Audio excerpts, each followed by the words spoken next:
My precious child, do not turn your heart away from the sound of my voice in this sacred second. I have orchestrated every alignment of the stars, every whisper of the wind, and every digital pulse of this universe just to bring you here right now to this very message. This is not a coincidence. It is a divine appointment. I have seen you searching for answers in the shadows, and I have heard the silent screams of your soul. I am here to tell you that I have not forgotten you.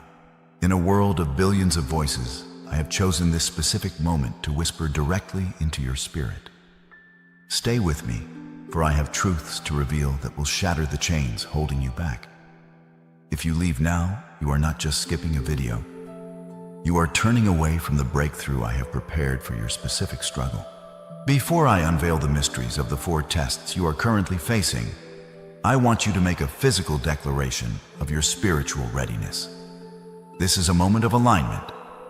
If you believe that I am speaking to you, press the like button right now as a signal to the heavens that you are ready to walk into your new season. By doing this, you are joining this family of the chosen ones.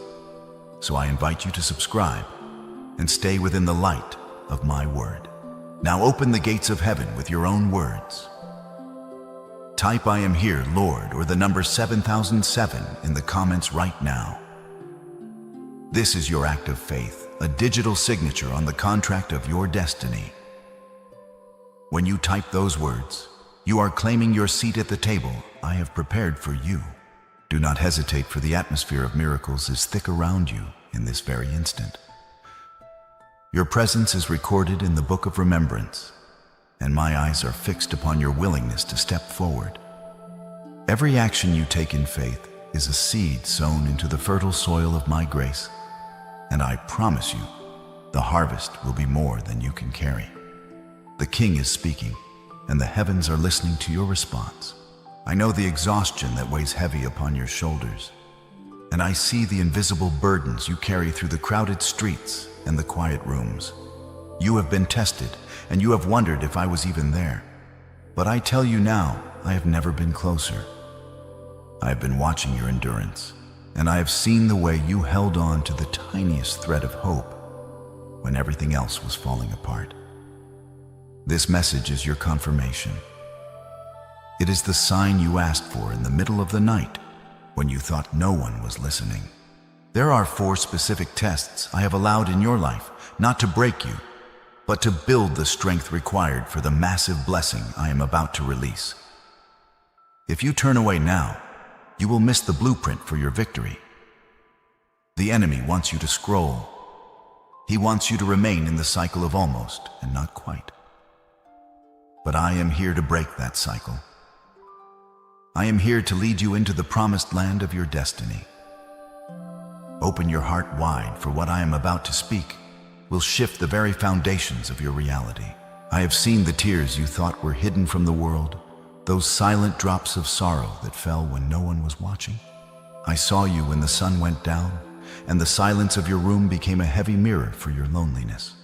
I saw you when you turned off the lights and finally allowed the weight of the world to break your composure, sobbing into your pillow, so that the sound of your breaking heart wouldn't disturb those in the next room. You have been so incredibly strong for everyone else, putting on a mask of confidence and a smile that doesn't reach your aching eyes. But I see the truth behind the curtain of your strength.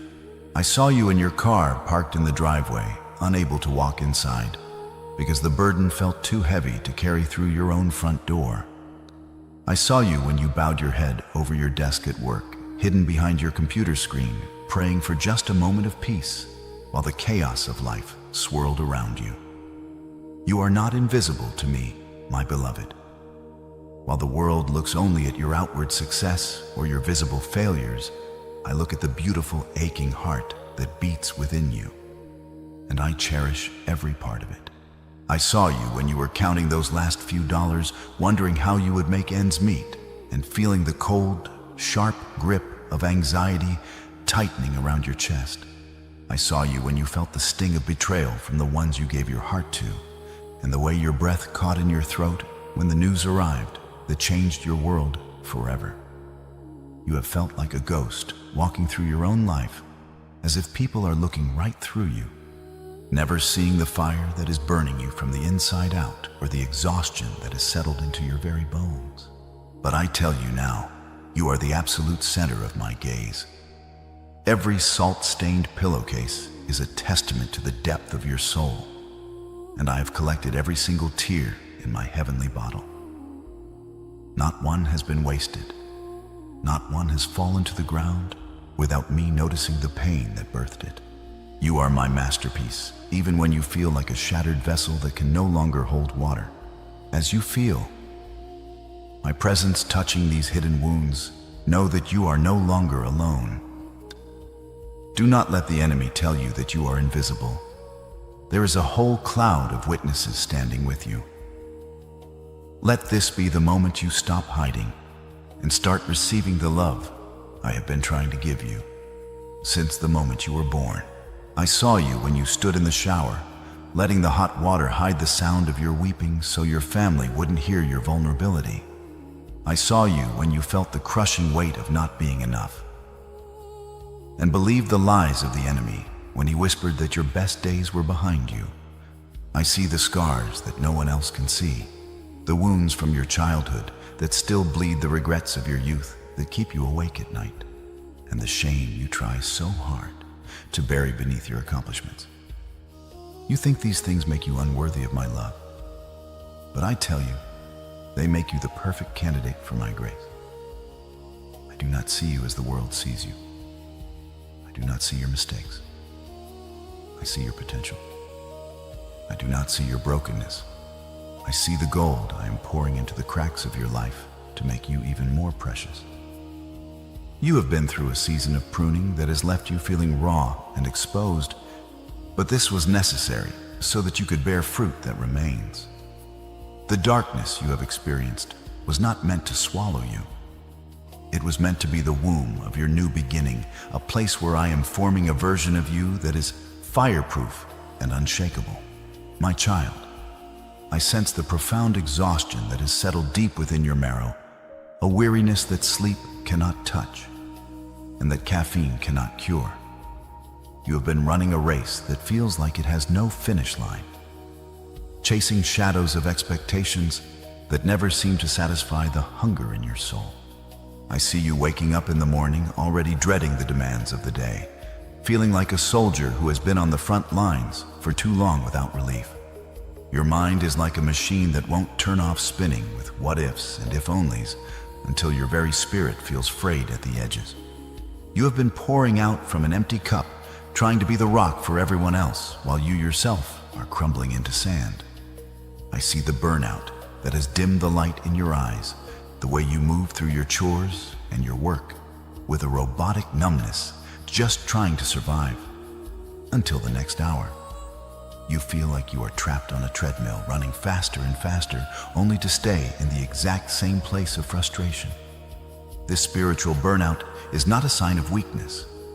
It is a sign that you have been trying to carry the weight of the world on shoulders that were only meant to carry my grace. You have tried to solve every problem with your own intellect and fix every broken situation with your own hands, but the harder you strive, the more drained you become. This cycle of endless doing without being has left your inner garden parched and cracked. I see the moments where you just want to disappear, to walk away from the responsibilities, the bills, and the constant noise of a world that asks for everything but gives nothing back. But listen to me, your worth is not measured by your productivity, and my love for you is not dependent on how much you can achieve while you are gasping for air. I am the God of the Sabbath, the God of the still waters, and I am calling you to step off the wheel of performance. You are not a machine designed for output. You are a child designed for intimacy. I am not asking you to run faster. I am asking you to stop. I am asking you to lean back into my arms and let me breathe my life back into your tired lungs. The world tells you that if you stop, you will fail. But I tell you that if you stop and rest in me, you will finally find the strength to soar. Right now, in this very moment of stillness, I want you to perform a holy act. I want you to take your right hand and place it firmly over your heart. Close your eyes and breathe in the air that I have provided for you. Feel that steady, rhythmic thumping beneath your palm. That is not just a muscle pumping blood. That is the echo of my promise beating within your chest. With every pulse, I am saying, I am here. I am here. I am here. You are alive because I willed it to be so. You have a purpose because I breathed it into you. Can you feel the heat of my presence? Can you feel the way I am grounding you in this moment? This heartbeat is the evidence that I am not finished with you. It is the proof that even when you feel like you have nothing left to give, I have provided enough life for the next second, the next minute, and the next day. You do not have to figure out the next 10 years. You only need to trust me for the next heartbeat. As you feel this rhythm, let the tension drain from your neck and your shoulders. Let the how and the when fall away. You are safe in the palm of my hand, and I am currently repairing the invisible fractures in your soul. This exhaustion is the threshold of your transformation. When you reach the end of your own strength, you finally arrive at the beginning of mine. I am teaching you how to walk in the unforced rhythms of grace, where you work from a place of rest rather than resting from a place of work. I am restoring your joy, not as the world gives, but as the Spirit provides. You will not stay in this state of burnout. It is merely the desert you must cross to reach the oasis of my abundance. I am placing a new song in your mouth and a new fire in your spirit. But first, you must surrender the need to be in control. You must allow me to be the engine of your life. As you breathe with me, now feel the heavy yoke of the world being lifted and replaced by my yoke, which is easy and light. You are being renewed, refreshed, and rebuilt from the inside out. Your strength is returning, and this time, it will be a strength that does not fail, because it is fueled by the eternal power of the living God. I have felt the sharp, cold sting that pierced your heart when those you loved the most turned their backs on you. I was there when the very hands you helped to feed became the ones that pointed fingers of accusation in your direction. I watched the silence that followed the betrayal, a silence so loud it made you question your own sanity and the goodness of your own heart. You have sat in the wreckage of broken promises, wondering how people you sacrificed for could forget your kindness so quickly. I saw the whispers behind your back, the laughter at your expense, and the way they weaponized your secrets against you. It felt like a knife in the dark, leaving a wound that refuses to close. You have asked me why, Lord, in the middle of your sorrow, questioning why I would allow such cruelty to touch a soul as gentle as yours. But I want you to listen closely. I saw it all. Every lie told about you, every scheme plotted against you, and every tear of confusion you shed has been recorded. You are not crazy for feeling this deep sense of loss, and you are not wrong for having trusted. Your capacity to love is your greatest strength, even if the world tried to make you believe it was your greatest weakness. I allowed these walls to crumble, not to leave you exposed, but to reveal who was truly standing on your side. Sometimes, my beloved, I have to perform a holy extraction. I have to remove the people who are comfortable with your history but terrified of your destiny. Those who betrayed you were not meant to walk through the doors I am opening for you next. If they had stayed, their lack of character would have contaminated the blessings I am preparing to pour out.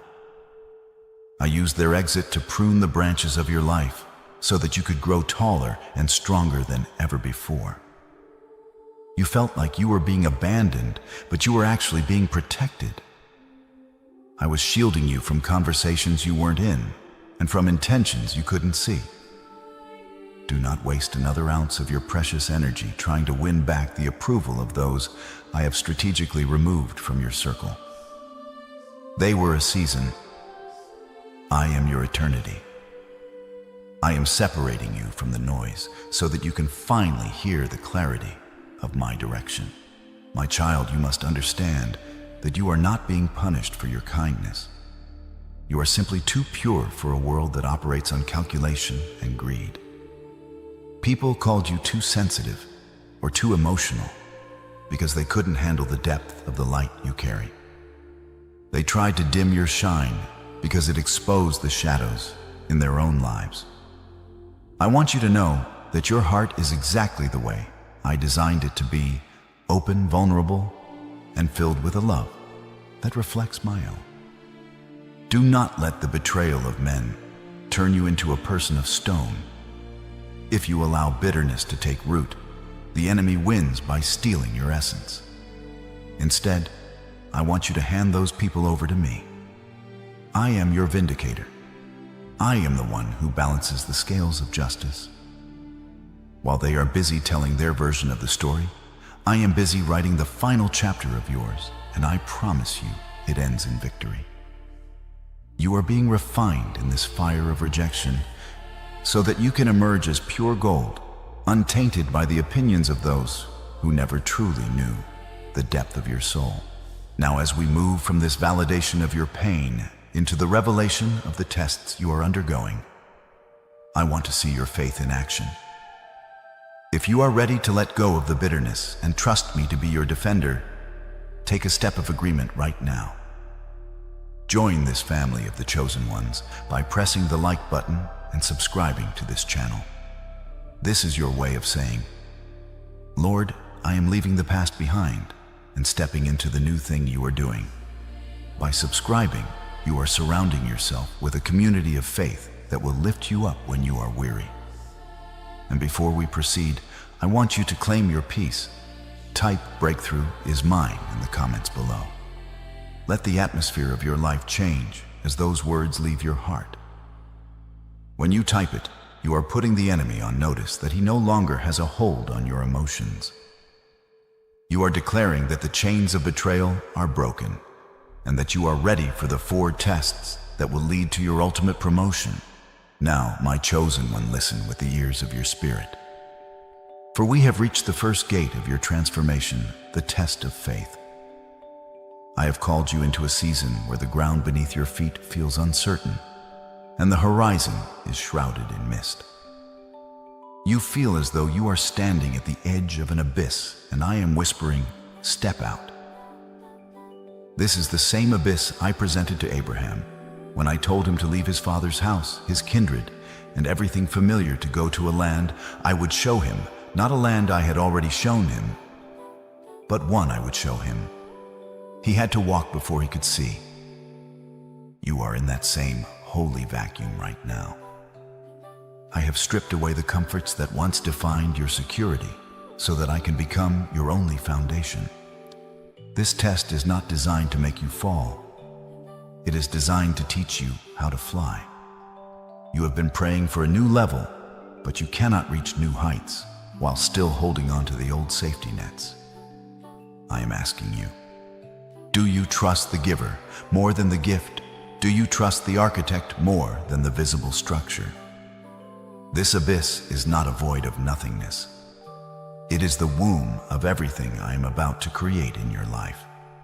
To the world, it looks like you are losing your way, but in my eyes, you are finally finding the path that was written for you before the foundations of the world. Let us look deeply into the mystery of my word. For it is the lamp unto your feet in this darkness. Remember that faith is the substance of things hoped for, the evidence of things not seen. Think of the word substance. In the original language of the heavens, it means a substructure or a title deed. When you have faith, you are holding the legal document to a property you haven't visited yet. You don't need to see the house to know you own it. You have the deed in your hand. This test of faith is about your willingness to carry that deed through the storm without demanding to see the building first. Then there is evidence. Usually the world requires physical evidence to believe, but in my kingdom, the belief is the evidence. Your inner conviction is the proof that the miracle is already manifesting in the spiritual realm. I am watching how you handle the not yet. Will you complain about the silence, or will you worship me for the answer that is already on the way? I am expanding your capacity to believe beyond your sight. If you can see it, you don't need faith. But because you cannot see it, and yet you choose to trust me, you are generating a spiritual power that moves mountains. Every moment you spend in this abyss of the unknown, you are building the spiritual muscle required to sustain the weight of the glory I'm about to reveal. The reason this test feels so painful is that it requires the death of your ego's need for certainty. You want a map, but I am giving you a compass, and that compass is my spirit. You want a 5-year plan, but I am giving you daily manna. I am intentionally keeping the details of the next chapter hidden because if I showed you the magnitude of the blessing now, your current character wouldn't be able to handle it. You would try to manufacture the miracle in your own strength and ruin the divine timing. I am protecting the promise by keeping you in the waiting room. Abraham didn't become the father of nations overnight. He became it through years of walking through the not yet. You are being built into a pillar of strength. Every time you say, I trust you, when your bank account is low, you pass the test. Every time you say, I believe, when the doctor's report is grim, you pass the test. You are moving from a religion of convenience to a relationship of conviction. The abyss you fear is actually the gap between your limited human logic and my limitless divine power. I am calling you to bridge that gap with nothing but the bridge of my word. Do not look down at the waves. Look up at my face. I am the one who walks on the water, and I am inviting you to come out and meet me in the middle of the impossible. Understand this, my beloved. The size of your test is a direct indicator of the size of your assignment. I do not give Abraham-sized tests to people with small destinies. If the pressure feels unbearable, it is because the diamond I am forming within you is of immense value. You are being prepared to lead, to provide, and to be a beacon of hope for others who are still lost in their own darkness. You cannot lead people where you have not been willing to go yourself. This season of uncertainty is your training ground. It is the hidden season where the roots grow deep so that the tree can withstand the storms of the future. I am watching your heart. I am seeing if you will still serve me when the blessings aren't visible. I am seeing if you will still love me when the answers are delayed. This is the refining fire of the chosen. When you emerge from this abyss, you will possess a peace that surpasses all understanding, a peace that the world didn't give you and the world cannot take away. You are almost through this first gate. Keep your eyes fixed on me, and do not let the whispers of doubt pull you back to the shore.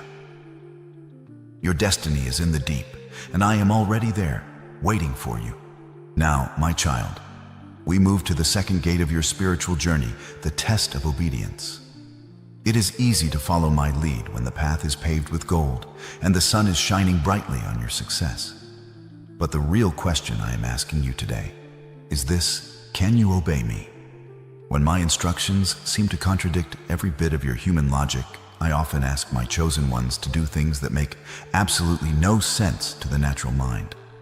I told Noah to build a massive ship in the middle of a dry land where rain had never been seen.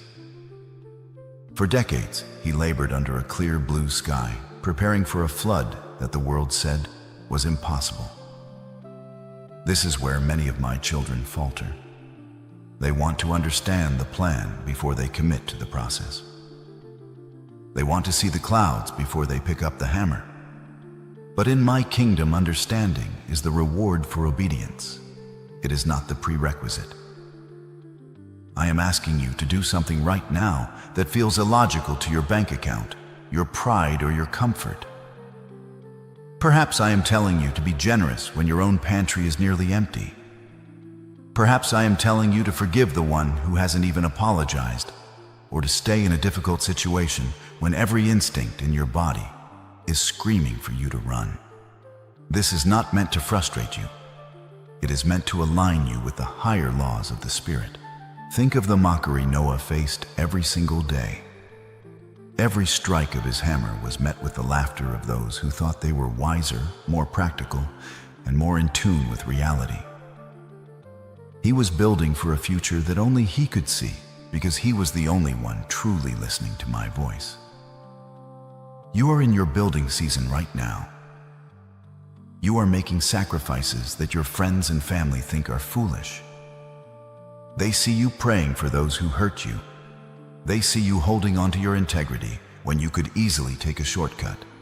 And they wonder why you are working so hard for a promise that hasn't manifested yet.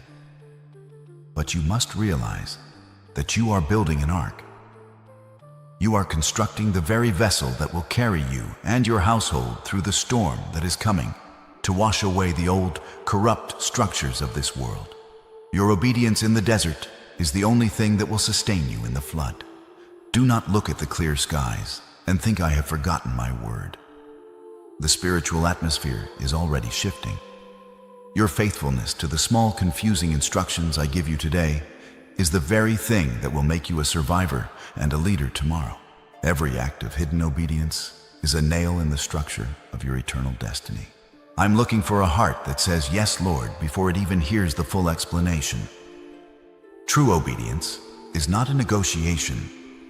It is a total surrender of your will to mine. I know the questions that keep you awake at night.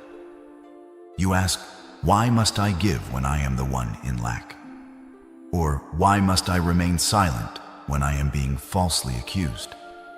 I ask these things because I am systematically detaching you from the failing systems of this world. The world tells you that you must hoard to survive. But I say that what you give away is the only thing you truly keep in the heavens. When you obey me in the face of lack, you are breaking the spirit of poverty over your bloodline forever. When you obey me by showing kindness to the cruel, you are breaking the cycle of generational pain. I am training your hands for a spiritual war you cannot yet see, and your greatest weapon is your yes. Remember, I am the one who parts the Red Sea, but I only do it once your feet have touched the water in a step of blind obedience. If you wait for the path to be dry, you will never leave the shore of your limitations. This is a moment of deep commitment for you, my beloved. If you are willing to continue building your ark, even when the world mocks your faith, then you are truly proving that you are one of the chosen. I invite you now to signal your agreement with this divine order and join this family of the remnant. Press the like button and subscribe to this channel as a physical act of spiritual alignment. By doing this, you are telling the heavens that you are part of Noah's generation, those who listen to the voice of the Creator and not the noise of the crowd.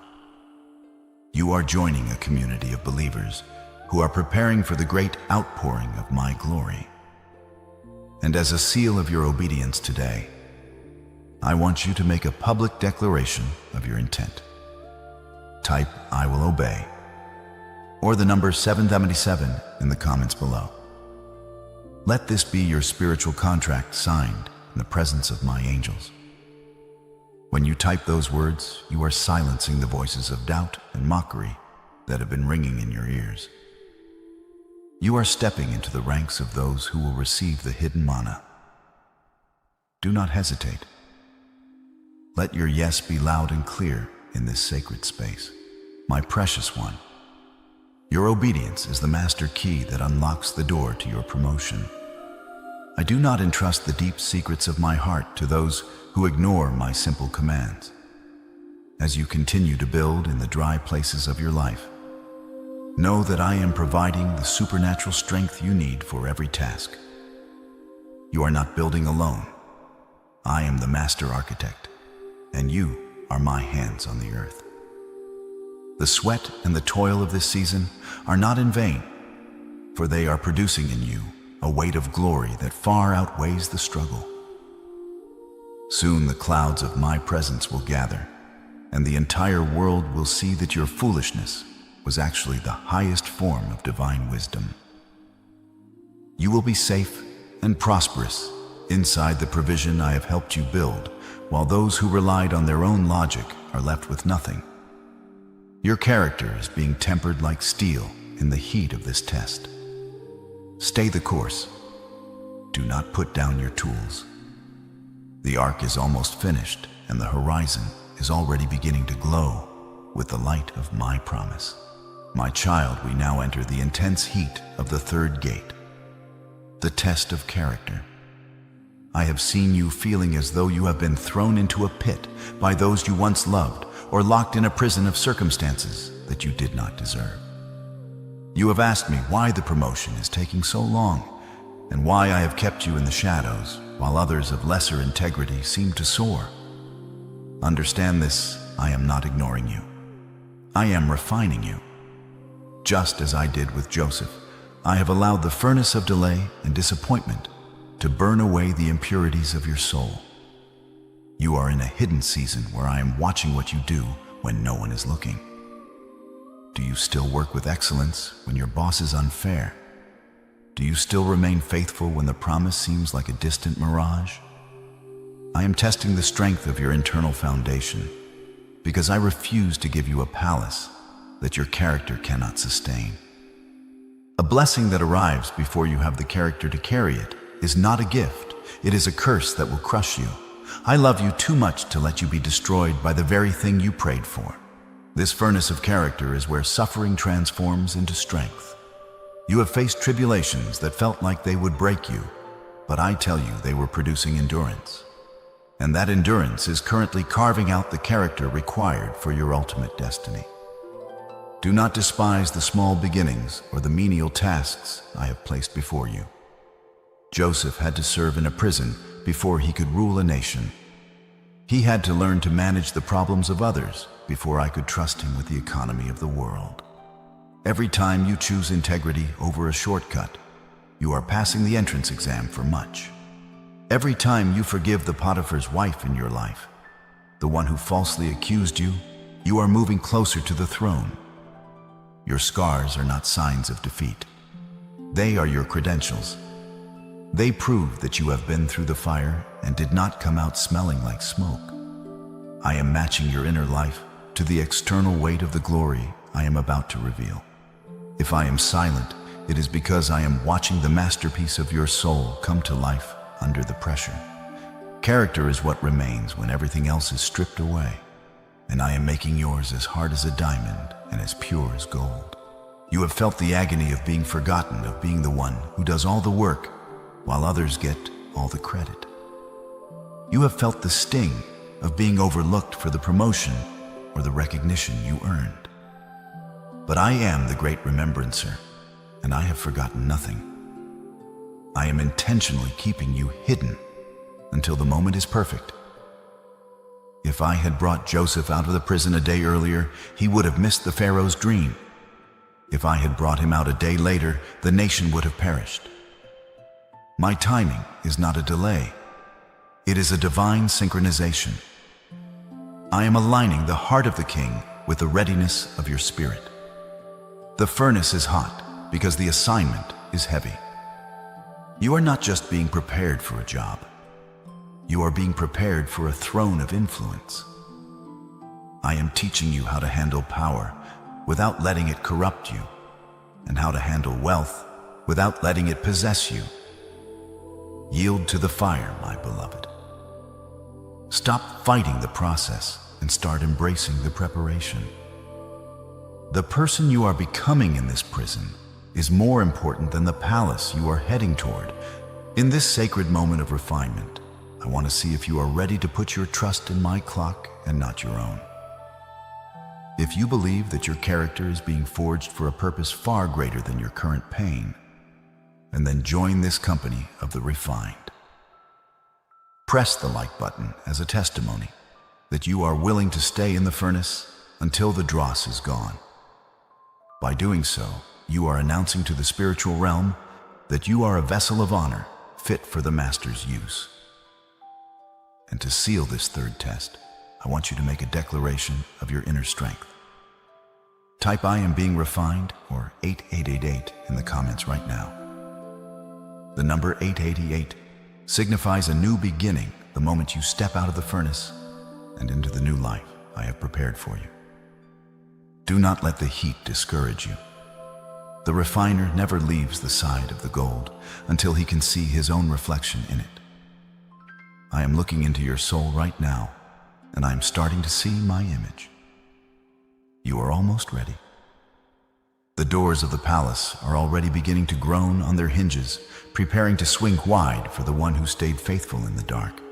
My beloved, we have reached the final and most sacred gate of all, the test of love. Before I pull back the veil to show you the magnificent destiny that awaits you in the next chapters, I must look into the very core of your heart.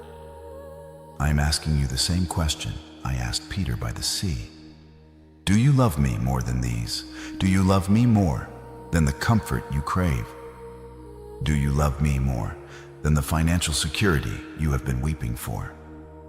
Do you love me more than the approval of the people who walked away?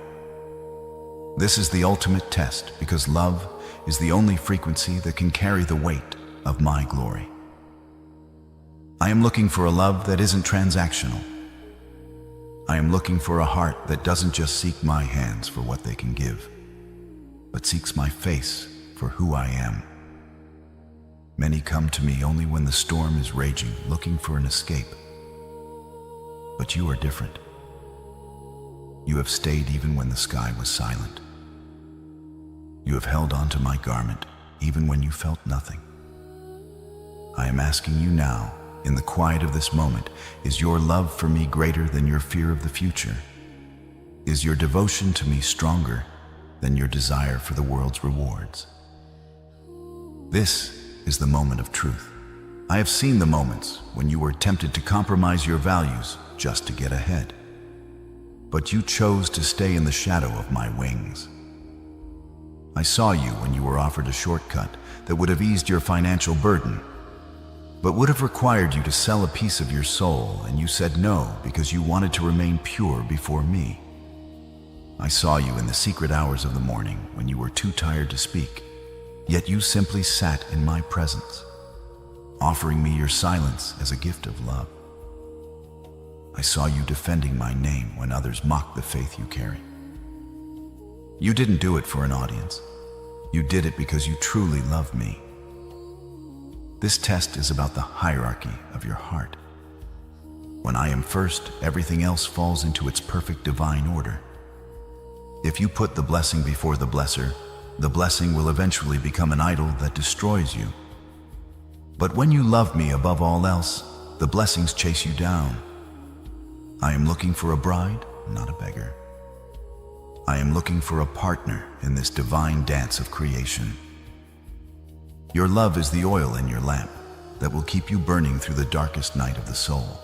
If you can feel the warmth of my love surrounding you right now, and if your heart is screaming, "Yes, Lord, I love you," then let this be your public declaration. Press the like button and subscribe to this channel right now as a holy seal of your devotion.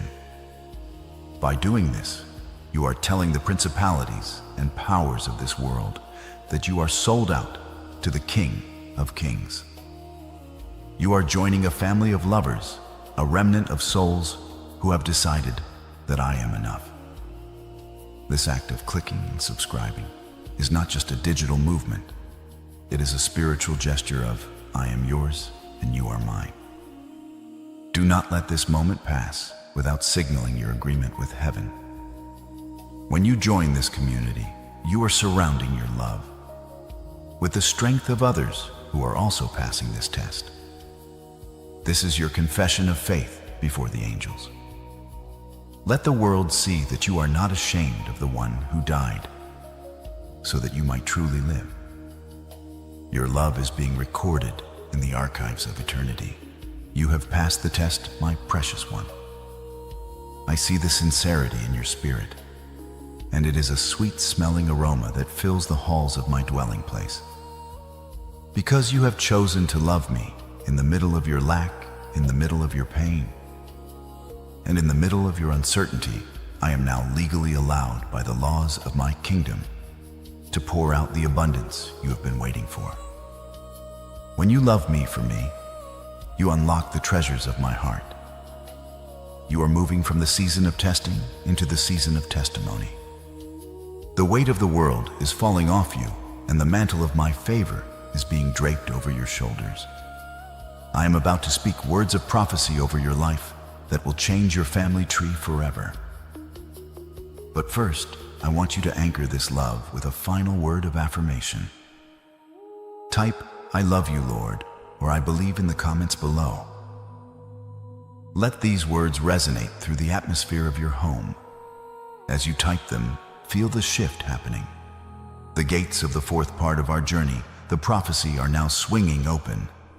You have survived the fire, you have passed the tests, and now the King is ready to reward his faithful servant.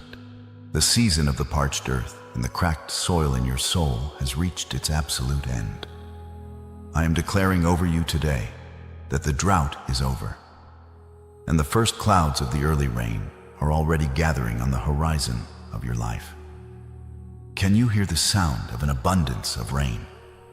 It begins as a faint vibration in the spiritual realm, a subtle shift in the atmosphere that only the chosen can feel. For months, you have walked through the dust, wondering if the promises I made to you were just echoes of your own imagination. But I tell you now, the rain is not just coming, it is already here. This early rain is the grace I am pouring out to soften the hardened places of your heart, making you fertile ground for the monumental harvest that follows. Within the next 24 hours, you will feel a physical lightness in your chest, as if a heavy stone that has been sitting there for years has finally been rolled away. This is the first drop. It is the evidence that the heavens have opened over your household. I am washing away the residue of the past season, the dust of disappointment, the salt of your tears, and the grime of the battle. You will no longer be a dry well. You will be a spring of living water. To confirm that this message is your destiny and not a mere accident, I am giving you 3 specific signs that will manifest within the next 24 hours. Watch closely, for I do not want you to miss the whisper of my presence.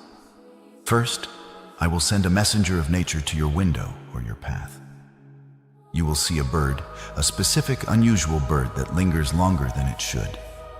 It will catch your eye and stay still, a sentinel of peace sent from my throne to remind you that I am watching over every detail of your life. When you see it, do not just walk by. Stop and whisper, "Thank you, Father." Second, you will hear a song. It will be an old melody, perhaps one you haven't heard in years, or a song that holds a deep, sacred meaning to a memory of joy you thought you had lost. It will play on the radio in a store, or even hum in the back of your mind until you realize it is my love song to you. And third, you will receive a message from a person you haven't spoken to in a very long time. It won't be a coincidence. I am moving on their heart to reach out to you, and their words will contain a random phrase that answers a question you only asked me in the secret of your prayer closet. These are not just events. They are my signature on the bottom of your miracle. As these 24 hours unfold, you will notice a profound shift in the very atmosphere of your home. The walls that once felt like they were closing in will start to feel like they are breathing again. The heaviness that has sat in the corners of your rooms, the spirits of anxiety, strife, and gloom, is being evicted by the fragrance of my holiness. You might even smell a sudden, unexplained scent of lilies or fresh rain, even when the windows are closed. This is my presence taking up residence in your dwelling. I am cleansing your environment because you cannot carry the new blessing into an old, stagnant atmosphere. I am making your home a sanctuary, a place where my angels can rest and where my peace can settle. When you walk through your front door tonight, I want you to speak it out loud. Peace be to this house. You will feel a shiver of confirmation, a holy goosebump that tells you the shift has completed. The arguments that used to erupt over nothing will cease. The sleep that has been elusive will return to you deep and restorative. You are no longer living in a battleground. You are living in a garden of my favor. This 24-hour window is a portal of transition. It is the suddenly that you have been praying for. I am moving with a divine urgency because the time of your concealment is over. You have passed the tests of the abyss, the ark, the furnace, and the love. And now I am honoring the covenant I made with your forefathers. Do not let fear tell you that this is too good to be true. I am the truth, and I am the goodness that follows you all the days of your life. This rain is just the beginning of the restoration of everything the locusts have eaten. Every minute of these next 24 hours is pregnant with possibility. Stay alert. Stay in a posture of gratitude. The drought was a season, but the rain is my nature. You are being saturated in a grace that will make your life unrecognizable by this time next year. The early rain is falling, and it is bringing with it the seeds of a future you never dared to dream of. Your eyes will see it, your hands will touch it, and your heart will finally know that I am a God who keeps his word. My child, hear my voice as I speak directly into your lack and your longing. For years you have watched the locusts of this world devour your hard-earned labor. You have seen opportunities slip through your fingers like sand, and you have felt the cold, sharp sting of financial cankerworms eating away at your savings, your peace, and your future. But I am the Lord who redeems time, and I am the Lord who redeems resources. I am declaring today, with the full authority of the heavens, that I will restore to you the years that the locust has eaten. This is not just a simple replacement. It is a divine multiplication.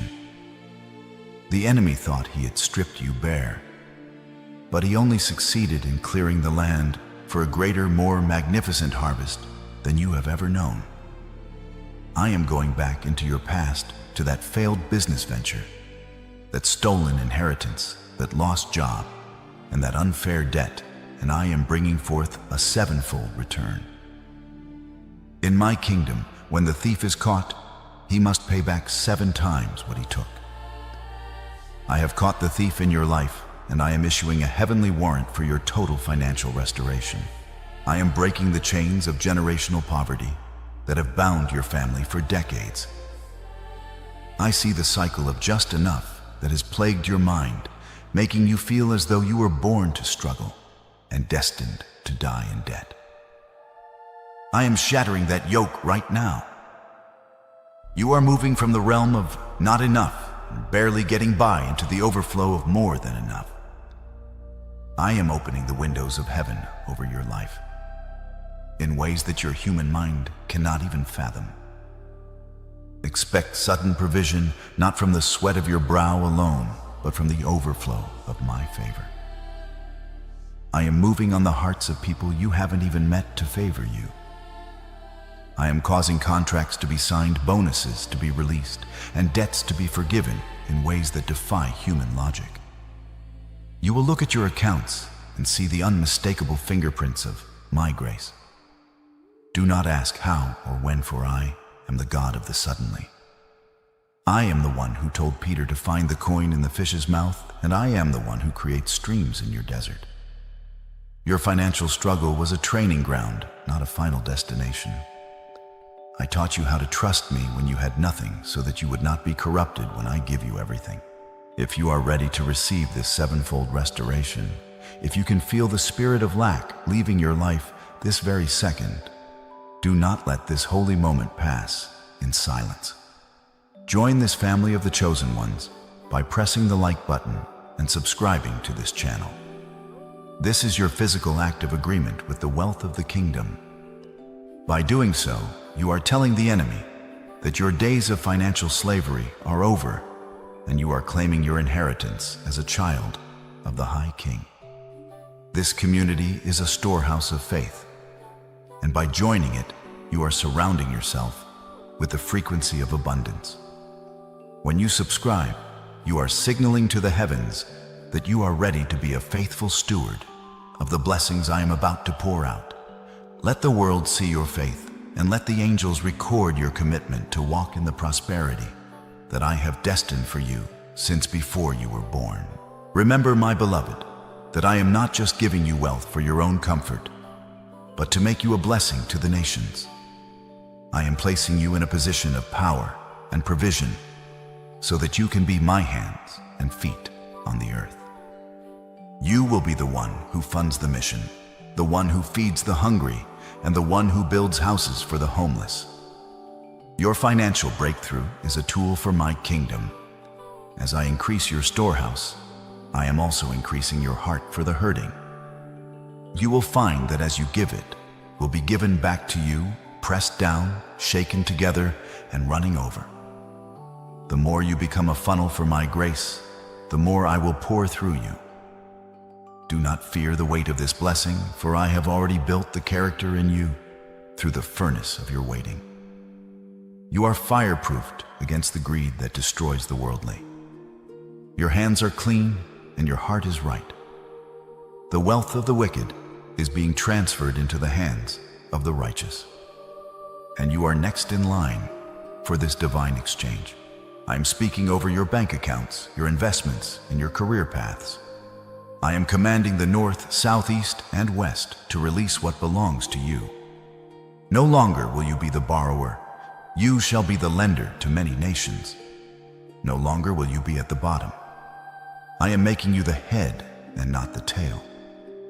This is your year of jubilee, where every debt is canceled and every lost possession is returned with interest. I am closing the doors of lack and opening the gates of abundance. To seal this prophecy of sevenfold restoration, I want you to perform one last act of faith. Type "I am financially free" or the number 888 in the comments right now. As you type these words, feel the chains of financial anxiety snapping and falling at your feet. The number 888 represents a new beginning, a total reset of your economic reality.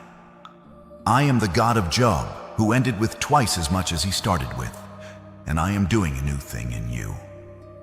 Receive it now. It is done. It is yours. Walk in the confidence of a child who knows their father owns the cattle on 1,000 hills and the gold in every mine. I have seen you holding the jagged, broken fragments of your heart in your trembling hands, wondering if they would ever fit back together again. I saw you in the middle of the night, staring at the ceiling, replaying every conversation, every argument, and every word of rejection that was hurled at you like a stone.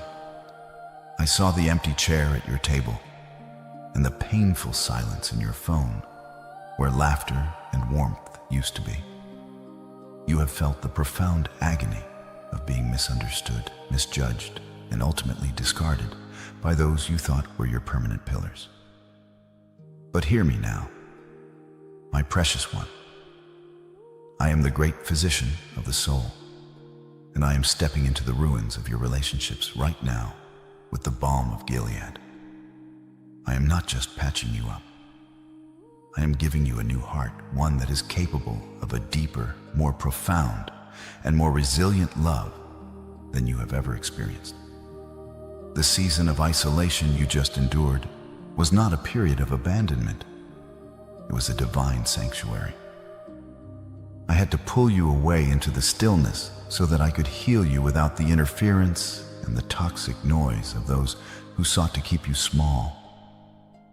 Every tear you shed over a lost friendship or a broken romance was a seed sown for a harvest of loyalty that is about to bloom in your life. I want you to understand the why behind the departures that left you so wounded. You must realize that I, the Lord, am the one who orchestrated the exits of those you loved. I heard the whispered conversations they had about you behind closed doors when they thought no one was listening. I saw the jealousy they hid behind a practiced smile and the way they were draining your spiritual oil to fuel their own ego. I moved them because you were too kind, too loyal, and too compassionate to let them go yourself. I was protecting the sacred call on your life from being contaminated by those who didn't value the flame you carry. Now, as you stand in the clearing of your life, I am preparing to bring back those who truly belong. I am moving on the hearts of people from your past, not the ones who meant you harm, but those who were separated by pride or misunderstanding. You will receive a sudden message of apology from someone who swore they would never speak to you again. This restoration is not just for their benefit, but for your total closure. You are being vindicated in the sight of those who tried to cast you out, and the world will see that my hand has been upon you all along. Beyond the restoration of the old, I am bringing something entirely new, a divine connection that will leave you breathless with gratitude. I am currently aligning your path with a soul who speaks the very language of your spirit. This love will not feel like a constant battle for approval. It will feel like peace. It will not be a source of chronic anxiety or a test of your worth. It will be a harbor of rest. I am bringing a person into your life who will see the gold within you, even on the days when you feel like nothing but dust. They will be a partner in your mission, a co-heir to the promises I have given you, and a shield against the winds of the world. This is the Boaz to your Ruth, the Jonathan to your David, a relationship written in the stars before the foundations of the world were laid. You have waited through the long winters of loneliness, and your patience has reached the ears of the Almighty. The very frequency of your heart is changing, and it is now attracting the pure, holy love that was always meant for you. No longer will you have to beg for attention or settle for crumbs of affection. I am preparing a feast of companionship for you. If you can feel the warmth of this promise touching the cold places in your heart, do not keep this faith to yourself. This is the moment to signal your agreement with my divine plan for your heart. Join this family of the chosen ones by pressing the like button and subscribing to this channel as a physical declaration that you are closing the door on toxic patterns and opening your heart to my divine design. By doing so, you are telling the enemy that he no longer has the power to define your worth through the lens of rejection. You are joining a community of believers who are also stepping into their season of restoration. This act of faith is your signal to the heavens that you are ready to be loved with the same intensity that I love you. Do not let the shadows of the past keep you from the light of this new day. Your subscription is a yes to the healing I am pouring out over your soul this very second. Your future will not be a repetition of the betrayals of your past. I am wiping away the memory of the sting and replacing it with the sweetness of a true companion. You will look back on this season of isolation and realize it was the essential gestation period for a relationship that reflects the very glory of heaven. I am teaching you how to be loved, not just how to give love. You are my precious child, and I will not allow you to walk this path alone. The connections I am bringing into your life will be fireproof, unshakable, and rooted in my truth. Your house will be filled with the sound of laughter again, and your heart will be a dwelling place for joy. The shadows are retreating, and the sun of a new day is rising over your heart. To seal this prophecy of healing and new love, I want you to claim it with your own voice. Type, "I am ready for love," or the number 11 at 11 in the comments right now. The number 11 represents the gate of spiritual alignment. As you type those words, feel the old bitterness dissolving and the fresh, sweet air of hope filling your lungs. It is done. Your heart is home, my child. Do you realize that the abundance I am pouring into your life is not merely a reward for your suffering, but a mobilization for your mission? You have been called chosen, not because you are meant to live a life of idle luxury, but because I have found a heart I can trust with the weight of my glory. The wealth, the healing, and the restored relationships are the equipment for the assignment I have placed on your life, since before you were formed in your mother's womb. I am moving you from the sidelines of the spectator to the front lines of the spiritual architect. I have allowed you to experience the depths of lack so that you would have compassion for the hungry. I have allowed you to feel the sting of betrayal so that you would be a defender of the brokenhearted.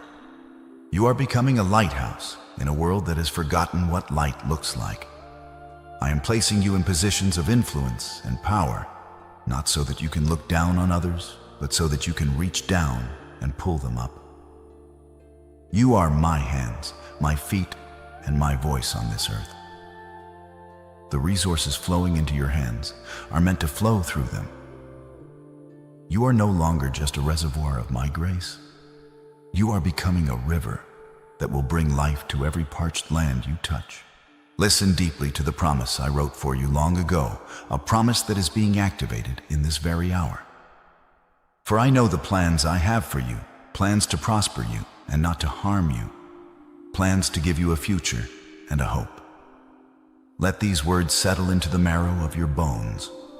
When I say I have plans, I am speaking of a divine architecture, a blueprinted destiny that was meticulously designed by the Creator of the universe. These are not plans for your destruction, regardless of what the enemy has whispered in your ear during the dark nights.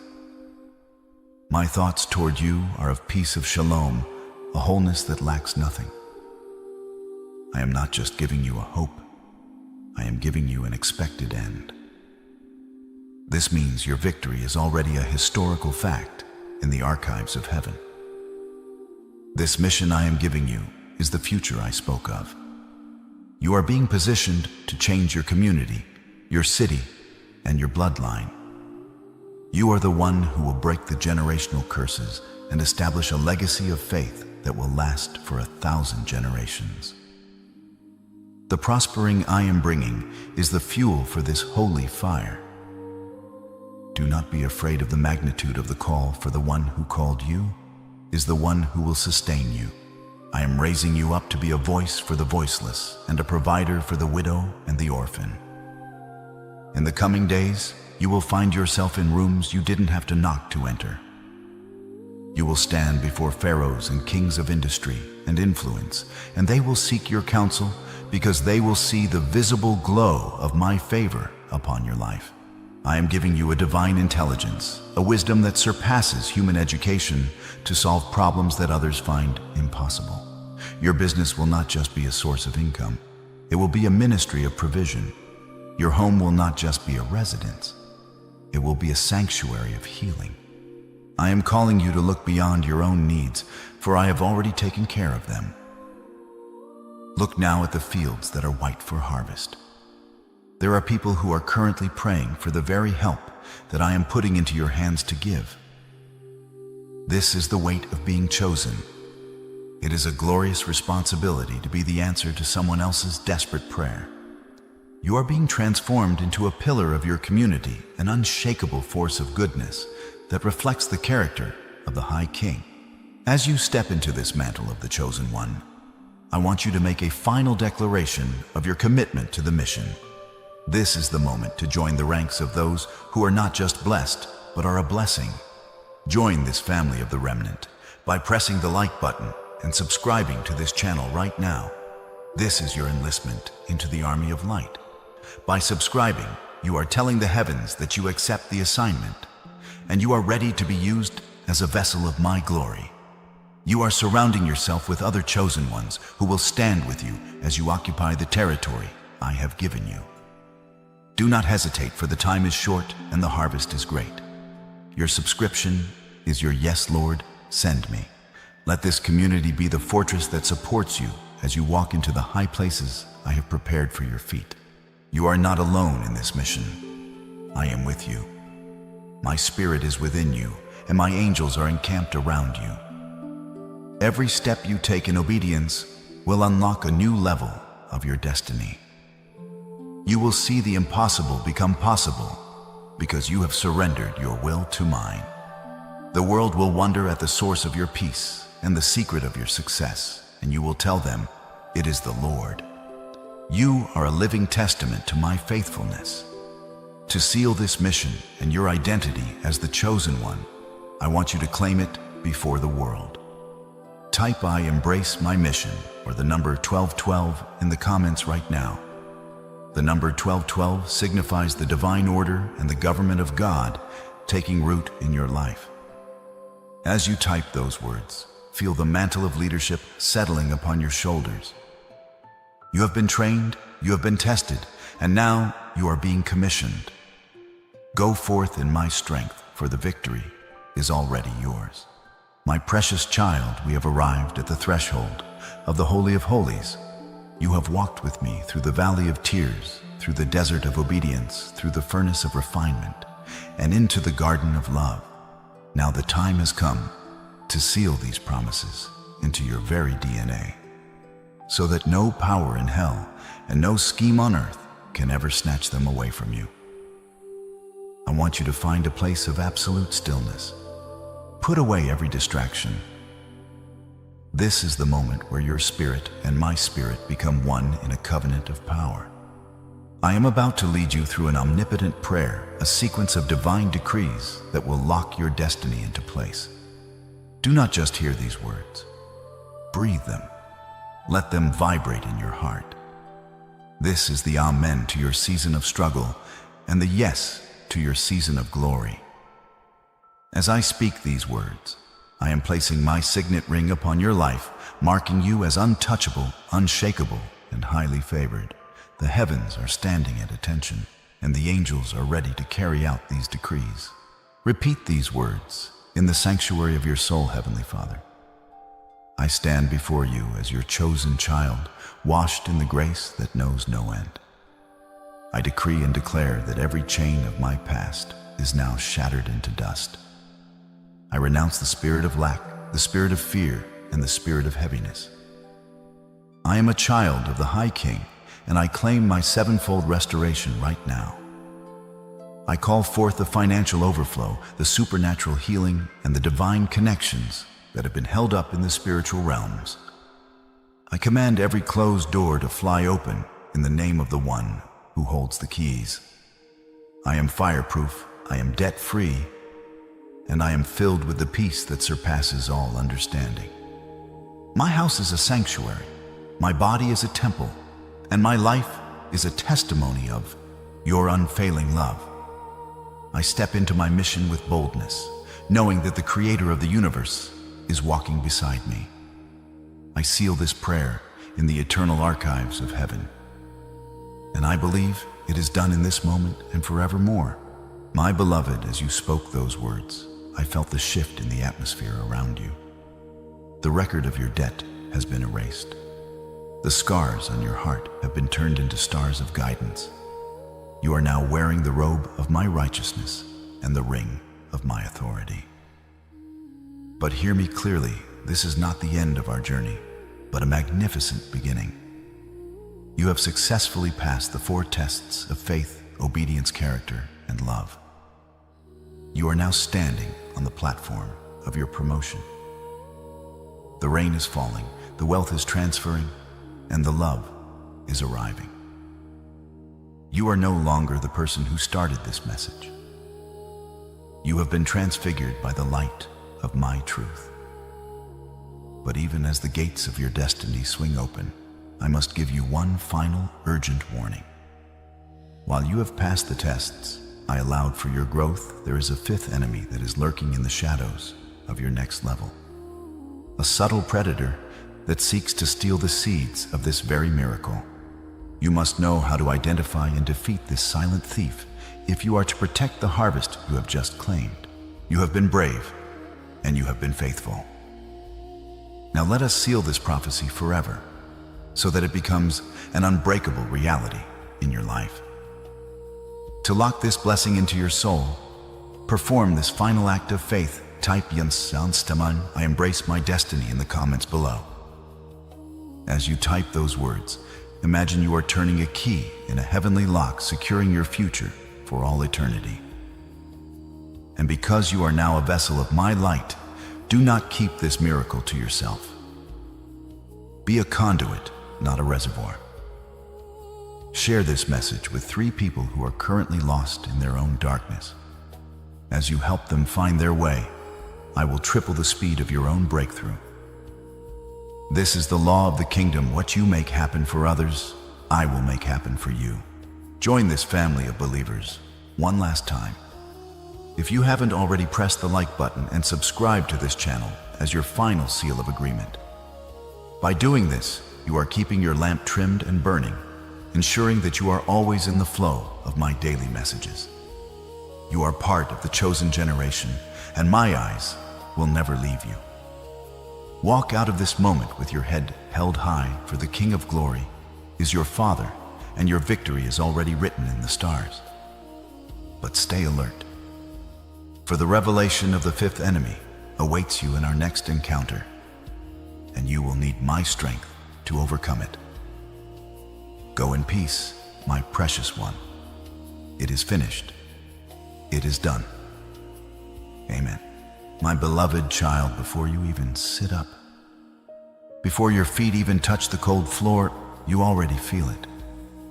It's that familiar heavy shadow waiting at the edge of your bed. Another day, another wait. You open your eyes, and before the light of the sun can even reach them, your mind is already bracing for impact. You are already calculating the risks, planning the defense, and worrying about the what-ifs of a future that hasn't even happened yet. You feel like you are starting the race already exhausted, carrying the heavy baggage of 1,000 yesterdays into a today that hasn't even begun to unfold. Your heart feels like a crowded room where anxiety has taken every seat and peace has no place to sit. But wait. Listen closely. Right here at the fragile, quiet edge of the morning, my whisper finds you. It doesn't shout over the noise of your thoughts. It doesn't demand perfection before it speaks. It simply is. I am here. Before the world gets a vote on your joy, I have already cast mine. Before the enemy can whisper a lie about your worth, I have already shouted my love from the cross. My word says that my mercies are new every single morning. Do you truly know what that means? It means the grace I have for you today is fresh. It's not a leftover from last week. It's not a recycled strength from a trial you've already passed. It's a specific custom-made sovereign strength designed for the exact battles, the exact tears, and the exact victories you will face in the next 24 hours. If this truth resonates within your soul, seal this moment with a sign of agreement by liking this message, and stay within the sound of my voice by subscribing to this sanctuary, so you never have to walk a morning alone again. So I am asking you, let yesterday stay where it belongs, in the grave of the past. You cannot live in a house that is already burned down, so why do you keep trying to live in your past mistakes? Your old hurts and your former regrets, breathe in and breathe out. Let the tension leave your shoulders. Let the tightness leave your chest. You don't have to carry what I never asked you to hold. You were meant to be my child, a reflection of my glory. You were not created to be crushed by burdens. Hear this truth and let it sink deep into your marrow. People will change. They will promise you the moon and give you nothing but shadows. They will say forever and mean until it gets difficult. Money will come, and just as quickly, it will sprout wings and fly away. Your best laid plans, the ones you spent years building with your own sweat and tears, can crumble in a single afternoon.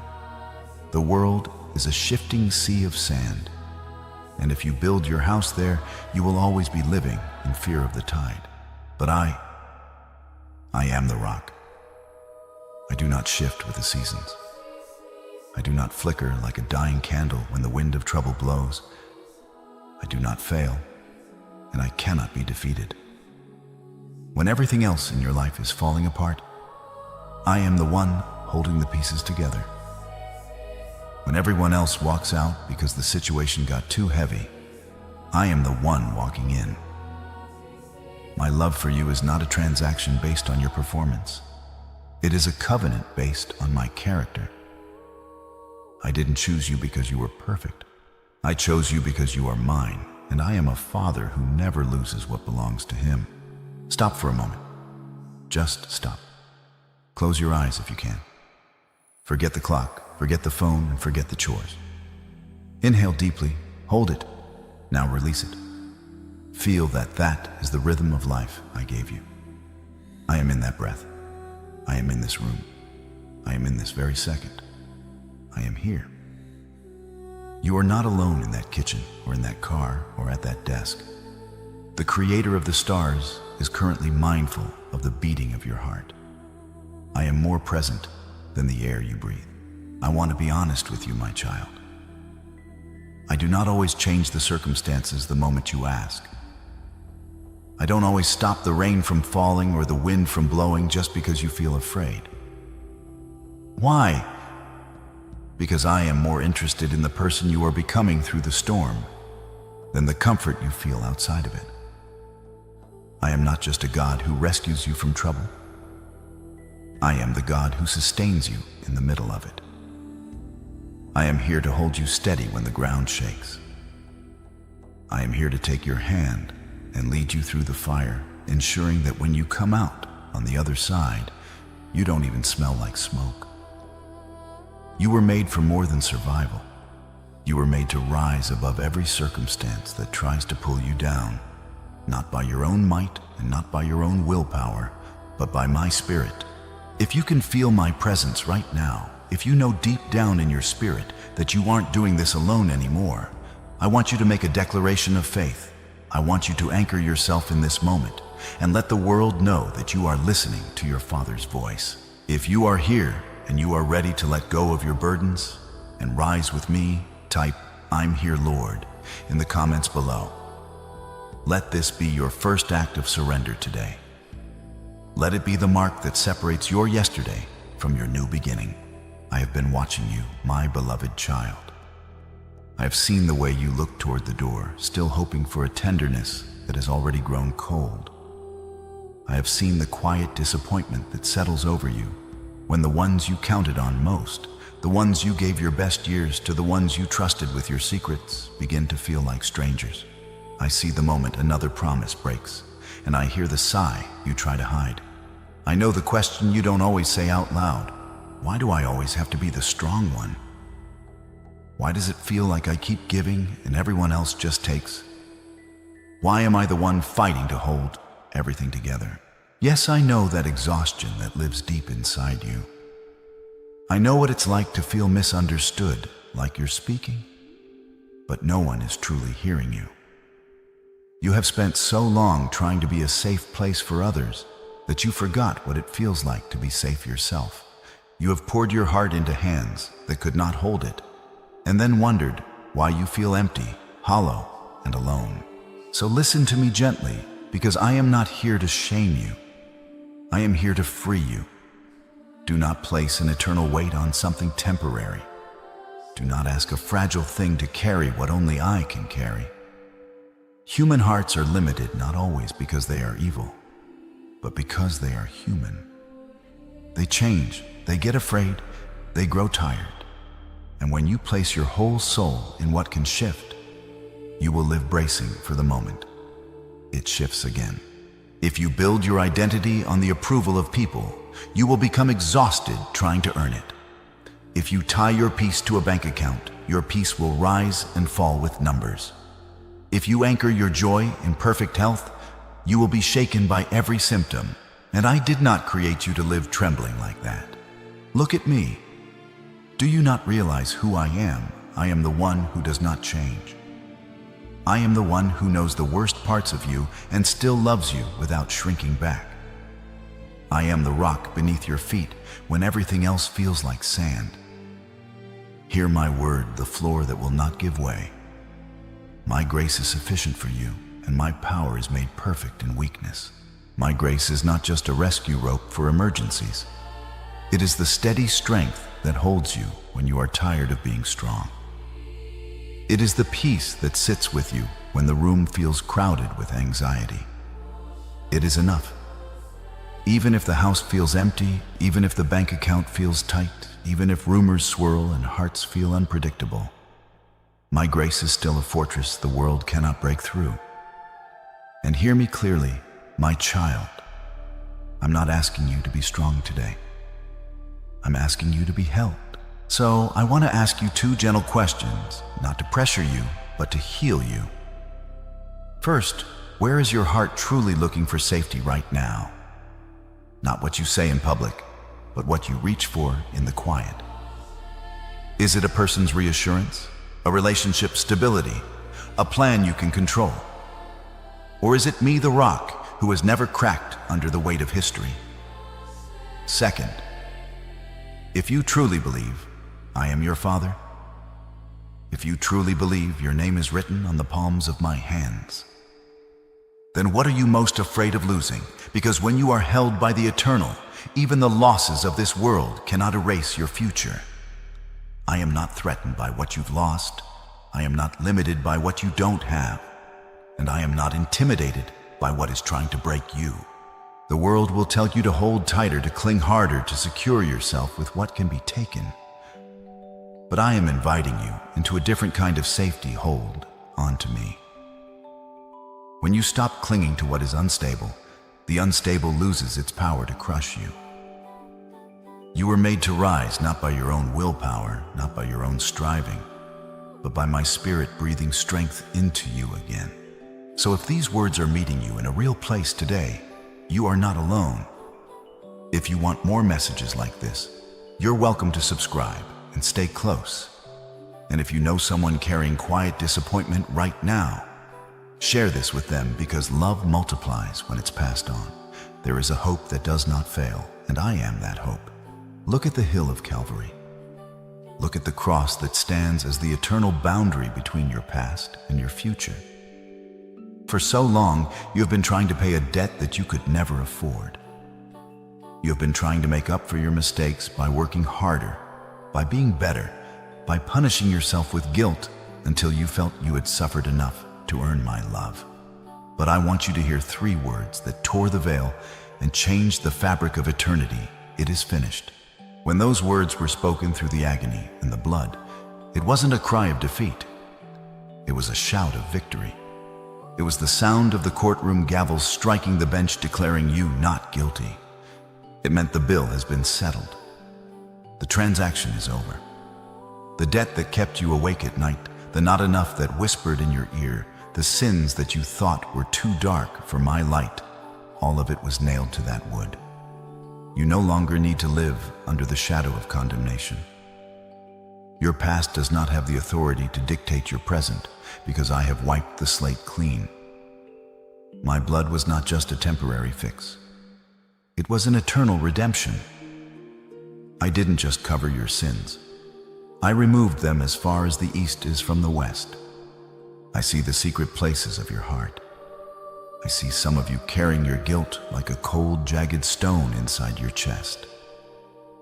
Every time you try to breathe, you feel its weight, reminding you of that one choice, that one day, that one word you can't take back. It sits there heavy and suffocating, making you feel like you don't deserve the air you breathe or the blessings I want to pour out. You have carried this stone for so many years that you have forgotten what it feels like to stand up straight. I see others among you wearing shame like a heavy, tattered coat that you cannot seem to take off. You've worn it for so long that you think it is part of your skin. You hide under its dark fabric, hoping no one sees the real you, terrified that if the world knew your secrets, they would turn away in disgust. This coat of shame makes you walk with your head down, settling for the crumbs of life when I have invited you to the banquet of the King. You feel marked, stained, and permanently damaged. But I am here to tell you, take off that coat. Drop that stone. You are not defined by your worst mistake. You are not the sum total of your failures. You are not the label that your parents, your ex-spouse, your enemies, or even your own broken heart has tried to pin on your soul. They might call you failure addict, useless, or rejected, but I call you redeemed. I call you chosen. I call you my beloved. Do you hear me? the creator of the universe, has redefined you. By my stripes, you are healed not just in your physical body, but in the shattered places of your identity. Your value is not determined by what you have done or what has been done to you, but by what I have done for you. You were worth the life of my son. That is your price tag. That is your worth. You are a masterpiece under construction, not a mistake waiting to be discarded. And listen closely, for this is the mystery of the resurrection that the world cannot understand. My power is not just a story for the history books, and it is not just a promise for when you close your eyes for the last time. Resurrection power is for now. It is the force that pulls life out of the cemetery of your current circumstances today. Are you standing over the grave of a dead relationship, wondering if love will ever bloom again? I am the God who can breathe life into dry, bleached bones. Are you mourning a dream that has withered and died because of the choices of others or the cruelty of time?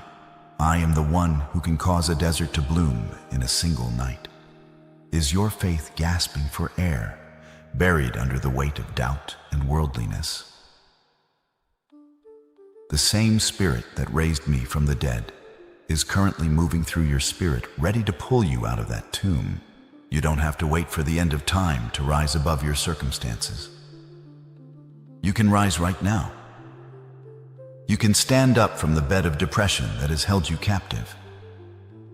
You can walk out of the prison of your anxiety. You can break free from the patterns of lack and fear that have kept your family in chains for generations. Resurrection is not just a future event. It is your current reality. When I stepped out of that grave, I didn't just leave the grave clothes behind.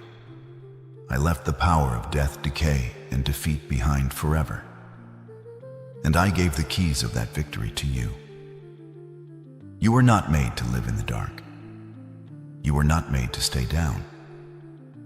Every time the world thinks it has buried you, remember that in me, you are a seed. What looks like an ending to the world is actually just the beginning of your breakthrough. I am calling you to stand up and breathe. I am calling you to shake off the dust of your old identity. Stop identifying as a victim of your past. Stop identifying as a slave to your impulses. Start identifying as a child of the Most High God, seated in heavenly places. The stone has been rolled away. The light is shining. The way is open. You were made to rise, and today is the day your resurrection begins. You have spent so much of your life struggling, bracing yourself, tightening your jaw, and trying to force your way through the darkness by the sheer power of your will. You wore exhaustion like a second skin, thinking that to be strong meant to be hard, and to survive meant to become colder. But I am calling you to a higher path today. I am redefining what it means to be a warrior in my kingdom, because my warriors do not win by becoming stone. They win by staying rooted in grace when the world tries to turn them bitter. In my kingdom, a true warrior is not the one who never feels pain. It is the one who refuses to let pain become poison. A true warrior wins through the quiet, unstoppable force of love. A true warrior stands in the middle of a lie and speaks the truth even when their voice shakes. A true warrior chooses perseverance over resentment, mercy over malice, purity over revenge, and humility over control. You don't become a warrior by hardening, you become a warrior by staying held in my grace, because grace is not weakness. Grace is power under holy direction. The world thinks strength is the ability to strike back. But I tell you, true strength is the ability to remain soft in a world that is trying to turn you into stone. It is the courage to keep your heart open without becoming naive, to keep loving without losing discernment, and to keep moving without needing to prove anything to anyone. I am not asking you to pretend you were never hurt. I am teaching you how to heal without handing your future to your past. I know you have been afraid. I have felt the tremors in your spirit when the news is bad, when the doctor calls, when the bills rise, or when the shadows in your room feel a little too long. But hear me clearly, courage is not the absence of fear. Courage is the holy decision to take the next step while you are still afraid. It is the whisper that says, I will trust him anyway, even when the wind is howling. You do not have to wait for fear to leave before you obey. Bring the fear to me, and together we walk through it step by step, breath by breath, day by day. Rest your soul in this promise, for it is carved into the foundations of eternity. No weapon formed against you shall prosper. Do not misunderstand this, my child. I did not say weapons would not be formed. The enemy will sharpen arrows. The world will forge weapons of rejection, lack, accusation, sickness, and delay. People will sharpen their tongues like swords against your character. But there is a massive difference between a weapon being formed and a weapon prospering. They may fire the arrow, but I decide where it lands. They may forge the chain, but I hold the key. The weapon may exist, but it lacks authority over your destiny, because your life is hidden with me. To stand in this victory, I invite you to wear the armor I have provided. You are not meant to go into the day unprotected, unguarded, and outnumbered in your own mind. First, put on the helmet of salvation to guard your thoughts. Your mind is the primary battlefield where your future is won or lost. For too long, you have allowed old voices, old failures, old labels, old memories to play, like a movie on repeat. Put on the helmet. Let the truth of your salvation, the reality that you are mine, be the filter for every thought that enters. If a thought does not agree with what I say about you, it has no right to live in your mind. If you are claiming this victory and putting on your armor today, let your like be a spiritual seal, a quiet amen that strikes against every lie the enemy has ever told you. Then take up the shield of faith. This is not a decorative belief. It is living trust in my character. When the world hurls fiery darts of what if I lose my job? What if I'm never loved? What if I fail? Raise your shield. Faith is the water that extinguishes anxiety's fire. Faith does not deny reality. It denies fear the right to rule you. And finally, take the sword of the Spirit, which is my word. This is your offensive weapon. Do not only read my word, speak it. When darkness says you are finished, you speak that you are a new creation. When lack says there is not enough, you speak that I am your provider. When accusation says you are condemned, you speak that you are redeemed. The darkness cannot argue with light, and the enemy cannot stand against the word of the living God. I want you to know I see you. I see the moments when you are alone, and your hands tremble as you try to hold everything together. I see the tears you wipe away quickly so no one notices. But look at yourself through my eyes. I see how you keep showing up. I see how you keep praying when the heavens feel like brass. I see how you keep choosing kindness when cruelty would be easier. I see you run, I see you stumble, and I see you stand up again. Every time you rise after a fall, a battle shifts in the unseen realm. Every time you whisper, Lord, help me, you demonstrate a strength the world cannot comprehend. You are not defined by your biology, your history, or your economy. You are a child of the Most High, an heir to the throne, and a warrior of light. The struggle is real, but so is the victory. The fire is hot, but I am the fourth man in the furnace with you. You were not made to be crushed by these circumstances. You were made to be forged by them. I am transforming you from a person of grit into a person of glory, steady, clean, unshakable. So it is time to change how you speak about yourself. Let your words agree with mine. Stop identifying with the wounds of your past and start identifying with the power of your Father. You are standing on the edge of a new season. Enter it with the mind of a victor, not the heart of a captive. If you are ready to stop striving in your own strength and start standing in mine, seal it. with one declaration. Type this clearly: I am not a victim. I am God's child. Let it be a boundary line. The enemy cannot cross an anchor for your soul today and every day that follows. You are loved, you are protected, and you are destined to rise. I know the weight that sits on your chest when you look at the numbers. I see you in the quiet hours of the night, staring at bills, calculating costs, wondering how the little in your hands will ever be enough for the mountain in front of you. I hear the silent math of your heart, the counting of days, the tallying of debts, and that fear that whispers, what if this time it doesn't add up? And I know what you do next. You start rehearsing worst-case scenarios, like they are plans, and you call it being responsible. But it is really the nervous system trying to survive. Listen to my voice. I am not unaware of your physical needs. I know you need a roof, food stability, and a future that feels safe for your children. But I want to expand your vision today, because my provision is not limited to the currency in your account. Do not measure my faithfulness by what you can count. I do not live inside your spreadsheet. I am not trapped by an economy, a timeline, a job title, a market, or a closed door. And hear this gently, sometimes I allow the numbers to look impossible, not to punish you, but to rescue you from the false belief that your life depends on your control. When I provide, I do not only provide paper and coin. I provide the path beneath your feet when you feel lost. I provide wisdom when your mind is fog.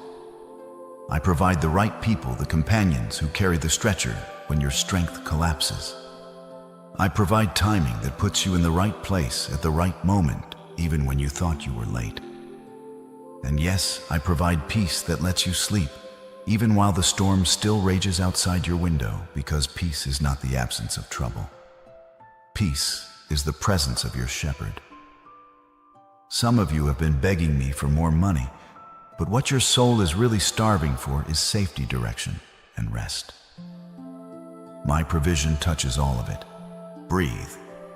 Inhale, slowly. And as you exhale, let your body hear the truth: you are not alone. You have spent so much energy trying to be your own source. You have acted as if the whole world rests on your ability to produce, to earn, to control, to predict. But you were never built to be your own savior. That is why it feels like you are always tired. That is why you can't enjoy what you do have, because fear keeps moving the finish line. So I am teaching you a new rhythm. Do what you can with excellence, and let me carry what you cannot. Remember who I am, and remember the history of my hand in the lives of those who trusted me. Think of the widow with a handful of flour and a jar of oil. She thought she was preparing her last meal. She thought the end had arrived.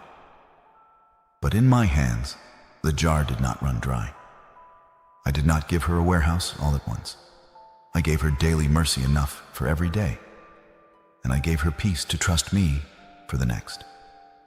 That is how I train a heart, not with panic, but with mana. Not with prediction, but with dependence. Not with fear, but with faithfulness. Think of the wedding at Cana, where the wine ran out and shame crept toward the door. I did not only give them more, I gave them better. I turned ordinary water into extraordinary joy. I am the God who steps into the middle of your not enough and changes the nature of your reality. Some of you are afraid of running out because you remember what it felt like to be embarrassed, to be exposed, to be the one who couldn't keep up. Hear me. I do not shame my children. I cover them. I restore them. I rewrite the story where you thought the ending was humiliation. Think of the 5 loaves and 2 fish. Thousands were hungry, and my disciples saw only impossibility. They saw deficit and crisis. But I took the small offering, I blessed it, and I broke it. And as it was broken, it multiplied. Not only was everyone satisfied, there were baskets left over. Hear this, my child. I am not offended by your smallness.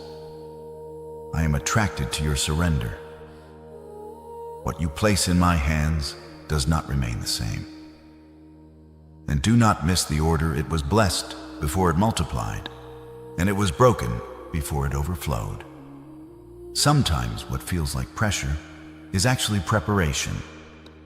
Sometimes what feels like loss is actually the opening of your hands. In my hands, little becomes enough, and enough becomes more than enough. But I want you to understand a deeper truth. I am not the God of barely enough. I do not want you living in constant survival, scraping by with enough to exist, but not enough to breathe. I am the God of enough plus peace. Because what good is money without rest? What good is a clear debt list if your heart is still ruled by anxiety? True provision is having what you need today while possessing quiet confidence that your Father has already seen your tomorrow. And I am not only feeding your stomach, I am retraining your spirit to stop calling fear wisdom. So hold this question in your heart, because it will change how you face every crisis from now on. Are you calling this lack the end of your story? Or are you willing to see it as the place where I begin? My power does not need a full cupboard to work. My miracles do not require a head start from your bank account. Even when human resources feel exhausted, my resources are not. Your empty is my canvas. Your nothing left is soil where I plant wonders. If you had everything you needed, you would only know me as teacher. But at the edge, you learn me as provider, rock, and shepherd. And the edge is not where you die. It is where you discover what has been holding you all along. I am not judging you for your worry. I am inviting you out of it. Stop staring at the gap between what you have and what you need, and start watching the bridge I am building over that gap. I have already provided grace for this moment, and I have already prepared solutions you cannot see yet. Connections, timing, ideas, open doors, favor, wisdom, protection from the wrong choice, strength for the long day, peace for the hard night. Your timing is not my timing, but my timing is never late. Sometimes my delay is actually my mercy, because you were praying for a door and I was saving you from a trap that looked like an answer. And hear me clearly. I am not telling you to be lazy. I am telling you to be peaceful. Do your part with excellence, then release the outcome to me. You are my child. You were never meant to carry the weight of everything alone. It is my job to sustain the world. It is your job to trust the one who sustains it. Your effort matters, but your anxiety does not improve your future. It only steals your present. So I am teaching you to work with faith, not with fear. Breathe. Just breathe. Open your hands. You've been clenching them, trying to hold on to what little you have. Let them be empty for a moment, so I can fill them with what you truly need. I have resources you have not imagined and roots you have not considered. I am your shepherd. You shall not want. This does not mean you will never face a challenge. It means in every challenge, the shepherd is there to guide, comfort, and provide. I will not always give you everything at once, but I will always give you what is needed for the next step. And I will not abandon you halfway. Now receive this prophetic truth. I am shifting the source of your confidence. I am moving you from what do I have to who is with me. I am moving you from survival thinking to sonship. I am moving you from panic to peace. And you will look back and realize this season did not break you. It built you. It did not empty you. It aligned you. It did not end you. It positioned you. If you want to seal this moment with one simple act of trust, type, God is my source. Not because I need a comment, but because your spirit needs an agreement. And then go back into your day remembering this. I am your enough. I am your peace. I am your all in all. You're free for a moment to forget everything you have been taught about how to talk to a king. Set down the idea that prayer is a formal speech, a performance, a collection of correct words you must recite to earn my attention. You do not need to clear your throat. You do not need a perfect posture. You do not need to sound like anyone else. You do not need to impress heaven. You only need to come because I am not distant and I am not hard to reach. To me, prayer is conversation. It is the bridge between your heart and mine. It is the breath of a child who knows they are loved, whispered into the ear of a father who is already leaning in to listen. And here is what religion forgot to tell you. I am not grading your prayers. I am receiving your heart. I am not keeping score of your vocabulary. I am drawing near to your honesty. I am not looking for perfection. I am looking for connection. The moment you turn toward me, I am already there. I am not looking for your pretty words. I am not impressed by eloquence or religious tone. What I have always wanted is your truth. I want the version of you no one sees, the messy you, the tired you, the confused you, who sometimes feels angry and doesn't know where to put it. Bring me your raw honesty. If you are hurting, tell me you are hurting. If you are doubting, bring me your doubt. If you are frustrated with your life, do not hide it behind a polite mask. I already know what is in you, but there is healing that happens when you speak it with me.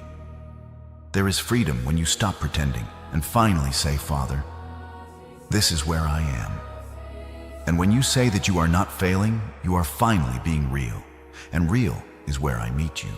I am not shocked by your reality. I am not afraid of your questions. I am not offended by your weakness. You do not have to be strong to be close. You only have to be honest. Some of you have been trying to fix yourself before you pray, as if prayer is a reward for being better. But prayer is not a trophy. Prayer is a doorway. Come as you are, and let me be the one who changes you. Come anxious, and let me steady you. Come numb, and let me soften you. Come angry, and let me hold what you don't know how to carry. I see you. There are moments you feel you cannot trust anyone. You have been burned by people you called home. You shared your heart and it was handled carelessly or used against you. So you learned to build walls. You learned to survive. You learned to keep your needs small so no one could disappoint you again. But listen, my child, those walls that protected you in one season can imprison you in the next. And here between us, you can lower your shoulders. Here, you don't have to explain everything perfectly. You can simply whisper, help me, and let that be a full prayer. You can say, I don't know, and let that be worship. You can say, I'm tired, and let that be trust. When the world is too loud, when you feel misunderstood by everyone you love, I am the one who says, talk to me. Tell me what you are afraid to say to anyone else. I can be trusted with your secrets. I can be trusted with your shame. I can be trusted with the story you're still trying to understand. I am the only one who will not leave when you are complicated, and I am the only one who truly understands the why behind your what. You may not have language for what hurts, but I can read the tears you never let fall. I can hear the sigh you don't even notice. I can interpret the ache you keep translating into, I'm fine. Now listen closely, because this will steady your heart. Sometimes you ask, and the heavens feel silent. But my silence is not my absence. Silence is not rejection. Silence is often protection. My answers come in 3 forms, and each one is love, wearing a different name. Sometimes I say yes, and doors open, healing arrives, and provision overflows, because I love giving good gifts to my children. And I am not stingy with goodness. Sometimes I say, wait, because I am the God of seasons, and timing is part of protection. I am preparing you for what I am preparing for you, strengthening your character, so the blessing will not crush you, aligning your heart so you will not sabotage what you prayed for. And sometimes I say, no, not because I am cruel, but because I am guarding you. I see cliffs you cannot see. I see traps disguised as answers. I see relationships that look like comfort, but end in chains. My no is often a rescue you will only understand later. And one day you will realize what you begged for would have broken you, and what I withheld was mercy. You can trust my no. You can trust my wait. You can trust my heart even when you cannot read my hand. You don't have to understand everything to be held. A child doesn't understand the road, yet the child rests because the father is driving. Let your spirit learn that kind of rest. And hear this again, you do not have to approach me as a distant judge. I am near like a father who listens. Nothing in your day is too small for me. The ordinary moments matter to me because you matter to me. Bring me into your everyday. Tell me about the beautiful bird you saw this morning. Tell me about the person who annoyed you in the grocery store. Tell me about the tiny dream you feel foolish to admit. Tell me what you wish you could say and what you're scared to feel. I do not only meet you on holy mountains. I meet you in kitchens, cars, hallways, and quiet rooms because I live with you. And I am not asking you to pray longer. I am inviting you to pray closer. One sentence whispered in trust can be more powerful than an hour spoken in fear. In this moment, I am healing the places in you that felt neglected and unheard. I am washing away the feeling that you are shouting into an empty void. I am here. I am listening. I am closer than your next heartbeat. You do not have to perform for my love. You already have it. You do not have to earn my attention. You already possess it. I see the tears you hold back. I hear the sighs you don't notice. And I respond with a love that does not run out. I am not just listening to your words. I am tending to your nervous system, teaching your body that it is safe to exhale again, teaching your mind that it does not have to spiral to be prepared. This intimacy we share is the secret to your strength. It is where your nervous system learns peace again. It is where your mind unlearns panic. It is where your heart remembers safety. And here is the prophetic shift I am releasing over you. You will stop praying like an orphan, begging outside the door. And you will start praying like a child who lives in the house. You will stop asking me to prove I care. And you will begin to notice how often I have been carrying you. You will feel the pull to run back to fear, and you will learn to return to me faster. That is maturity. That is healing. That is intimacy. So as you go back into your day, don't leave the conversation behind. Carry it with you. Whisper to me while you work. Check in with me while you walk. Invite me into the next decision, the next conversation, the next breath. Let prayer become less like a meeting you schedule and more like a presence you practice. If you want to seal this moment right now, type one simple line. Father, I'm here. Not because I need proof, but because your heart needs alignment. I am right here. I am not going anywhere. I love to hear your voice. I see the places in your soul that still feel tender to the touch. I see the scars you try to hide, and I see the wounds that still sting in the quiet hours when the rest of the world is asleep. You have been longing for a miracle, a sudden moment where the pain vanishes, the memory no longer aches, the betrayal no longer burns the body, no longer feels heavy. And I understand that longing. You are not weak for wanting relief. You are human and you are tired. But hear me gently, healing is often a process, not just an event. I am not rushing you. I am not measuring your recovery with impatience. I am not standing over you with a stopwatch demanding you get over it faster. I am not interested in only quieting a symptom. I am restoring a person layer by layer from what the world can see to the places you have kept covered for years. And because I love you, I do not do shallow work. I do thorough work. I do lasting work. Sometimes I heal in an instant. and sometimes I heal in a sequence. Because the wound did not happen in one moment either. So do not accuse the process.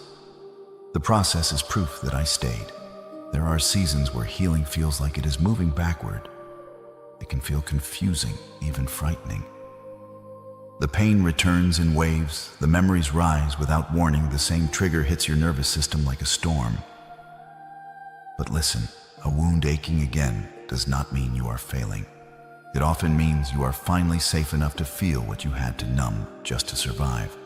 When my light touches what you thought was already closed, it may ache again, not to harm you, but to cleanse what was hidden beneath the surface.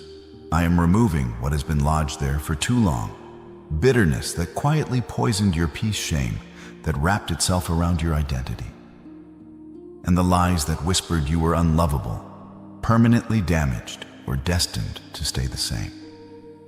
This cleansing can feel uncomfortable. It can feel slow. It can feel like I am pressing on the sore spot. But I am being careful, not cruel. I am being precise, not harsh. I am being thorough because I love you too much to leave you partially healed. Your tears do not disappoint me. They are not weakness. They are evidence your heart is still alive. They are release. They are truth. They are the language of a soul unclenching. Hear my name.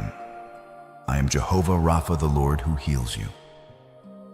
This is not only something I do, it is who I am. I did not turn away from the broken then, and I do not turn away from you now. I am moving through the corridors of your history, placing the balm of my spirit on every moment that shattered you. I am touching the first time you learned to be afraid. I am touching the moment you learned to mistrust. I am touching the day you learned to carry more than you should have carried. I am not only healing what happened to you, I am healing what it taught you to believe about yourself. And because healing is a process, I want you to stop waiting only for one huge sign. Do not despise the small signs of progress. You may be waiting for the mountain to move, but sometimes I begin by shifting stones beneath your feet. A night when you slept a little more peacefully. A morning where dread did not greet you first. A moment when you laughed and realized you didn't force it. A day when you did not replay the same conversation 100 times. A boundary you held without collapsing in guilt. A trigger that used to crush you, and this time, it only shook you, then passed. A name mentioned, and the anger did not roar as loud as it used to. These are not accidents. These are footprints. Understand this. Healing is not the absence of emotion. It is the return of safety. Healing is when your body learns, I am not in danger right now. Healing is when your mind learns, I don't have to live in that moment anymore.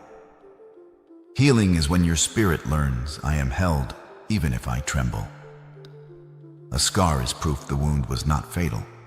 A scar is not a shame mark. It is a testimony mark. It means the fire did not finish you. It means the story did not end where it hurt. It means I preserved you when you thought you would not make it. Do not compare your pace to someone else's pace. Their wounds are not your wounds. Their language is not your language. Their history is not your history. I tailor restoration the way I tailor calling, personally, precisely, lovingly. Some of you need me to heal your grief. Some need me to heal your trust. Some need me to heal the way you talk to yourself when you are alone. Some need me to heal the fear that lives in your body even when your life looks fine.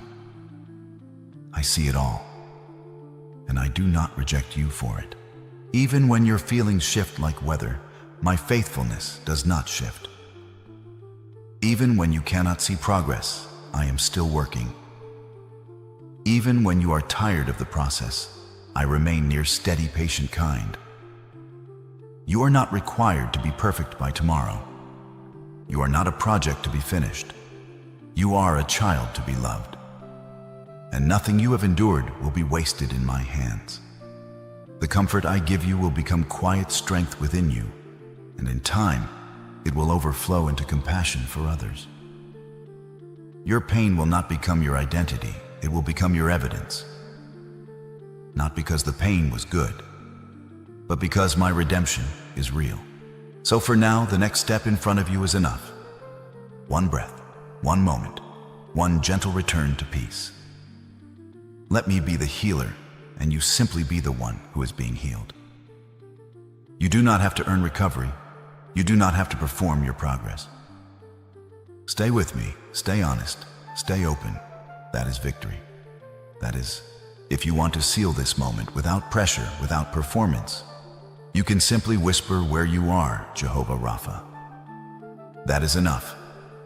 I am with you in the process, and I will be with you in the restoration that is coming. The sun will set on this day, like it has on every day before it. The world will keep moving, the noise will try to return, and the old pressure will attempt to sit back down in the same chair in your mind. But before you step back into the rush, pause. Just long enough for what is true to sink deeper than what is loud. Breathe in, slowly. Hold it, just a moment. Now breathe out, and let your jaw loosen. Again. Breathe in, and as you breathe out, let your shoulders drop. Again. You are not losing time. You are gaining clarity. You are returning to your center. You are returning to me. There are 3 anchors I want you to carry, 3 truths that do not shake when everything else does. First, I do not change. I am the same yesterday, today, and forever. My love is not a mood, and my favor is not a reward for perfection. I do not love you more on your good days and less on your hard days. I do not flicker. I do not waver. I do not withdraw. I remain. Second, I do not leave. People may walk away, seasons may shift, doors may close, but my presence remains. I was with you in the valley. I am with you on the mountain, and I am already with you in the unknown place you have been afraid to enter. I am not waiting at the finish line. I am walking beside you on the road. Third, I do not break my promises. My word does not expire. It does not lose value. It does not return empty. What I spoke over you is still moving quietly, surely like roots growing under soil before the first green ever appears. Now listen closely, my child, because this is where the turning happens. There are moments when I speak softly, and there are moments when I speak like a trumpet in your spirit. This is one of those moments. I am pulling the false names off of you. I am canceling labels that were never authorized in heaven. The enemy tried to name you by what hurt you. People tried to name you by what you lacked. Your past tried to name you by what you regret. But I name you by covenant. Receive your true identity, not as poetry, not as hype, but as spiritual law. You are chosen, not because you were the strongest, but because I decided to set my love on you. You are loved without bargaining, without conditions, without a timer attached to it. You are forgiven. The record has been washed, the sentence has been lifted, and you do not need to dig up what I have already buried. You are redeemed. I did not just rescue you. I reclaimed your story, and what was meant to break you will become the very place I build you. You are protected. I am the wall around you and the shield before you. Weapons may be formed, but they will not prosper in the assignment I wrote for your life. You are provided for. I am your shepherd. You're enough, and you're more than enough, and I am already standing in your tomorrow, preparing what you cannot yet see. And now I am going to speak to the deeper fear underneath your surface fear. The fear that says, what if this never changes? The fear that says, what if I'm always like this? The fear that says, what if I try again and it hurts again? Hear me, you are not stuck. You are not forgotten. You are not behind. You are being aligned. Here is the prophetic whisper I am placing in your mouth. This is not ending. This is aligning. What felt like delay was actually preparation. What felt like loss was a rerouting. What felt like silence was the tightening of the bow before the arrow is released. What felt like nothing happening was actually me, moving in hidden places, removing what would have destroyed you later, closing doors that looked like opportunity but carried poison, and forming strength that could not be formed in comfort. You will look back and realize, I did not abandon you, I positioned you. So let your body unclench. Inhale, and as you exhale, release the burden you keep rehearsing. Again, inhale, and as you exhale, let the fear loosen its grip. Again. Even if you don't feel everything change in one moment, do not misunderstand. My peace can be working before your emotions catch up. My healing can be moving before your symptoms agree. My provision can be arranging itself while you sleep. I do not need your panic to accomplish my promise. I do not need your control to complete my plan. I need your trust, small as a seed, honest as a whisper. Now pray with me, not as a performance, but as surrender. Lord Jesus, I come to you as I am. I release what I cannot control. I place every worry, every heavy memory, every unanswered question at your feet. I give you my finances, my relationships, my health, and my future. Let your peace settle over my mind like a gentle covering. Let hope return to places that have been dry for too long. Let your light break through the fog of my anxiety. I bless my home, fill every room guard, every doorway, and quiet every storm. I trust you. I lean on you. I choose you. Amen. Now breathe. And even if you can't explain it, something has shifted. The old cycle does not get to own you. The old voice does not get to define you. The old fear does not get the final word. You are walking back into your day with a different atmosphere on you, an authority that comes from being held by a faithful Father. When the noise returns, remember the whisper. When the storm tries to rise, remember the rock. When your mind tries to spiral, return to the anchors. I do not change. I do not leave. I do not break my promises. You were made to rise, and you are rising one breath at a time. If you feel led, send this to one person who needs peace tonight. That's all. No pressure, just love. Go now in my grace. Walk in my strength. Shine with my light. I am with you always. I will never leave you. I will never let you go. Sleep in peace tonight. Your Father is awake, watching over everything that concerns you. Stop. Do not turn away, my beloved child. Take a deep, intentional breath and let the stillness of this moment envelop you. I am asking for just a few minutes of your time, not because I need them, but because you need me. This encounter is not a coincidence, nor is it a random glitch in an algorithm. I have orchestrated this very second, guiding your path through the digital noise to this quiet sanctuary of my voice. I have been waiting for this exact moment, the moment when your heart is heavy enough to listen, when your questions have become so loud that only my whisper can quiet them. You have been searching for an answer, a sign, a glimmer of hope in the darkness. And I am here to tell you that your search ends here. I am the creator of the stars, yet I know the rhythm of your heartbeat better than you do. And right now, that heart is weary. I have come to speak directly to your soul, to whisper the truths that the world has tried to drown out with its chaos. I am your Father, your protector, and your greatest advocate. And I have words for you that will change the trajectory of your life, if you only choose to stay and listen. I see the weight. You are carrying a burden that was never meant for your shoulders alone. I know the silent battles you fight when the lights go out, the tears you've wiped away in secret, so that no one would see your vulnerability. You have been trying to be strong for everyone else, playing the role of the provider, the protector, the one who has it all figured out. But inside, you feel like you are breaking. I am here to tell you that it is okay to let go. You are not behind, you are being built. You are not falling apart, you are falling into my purpose.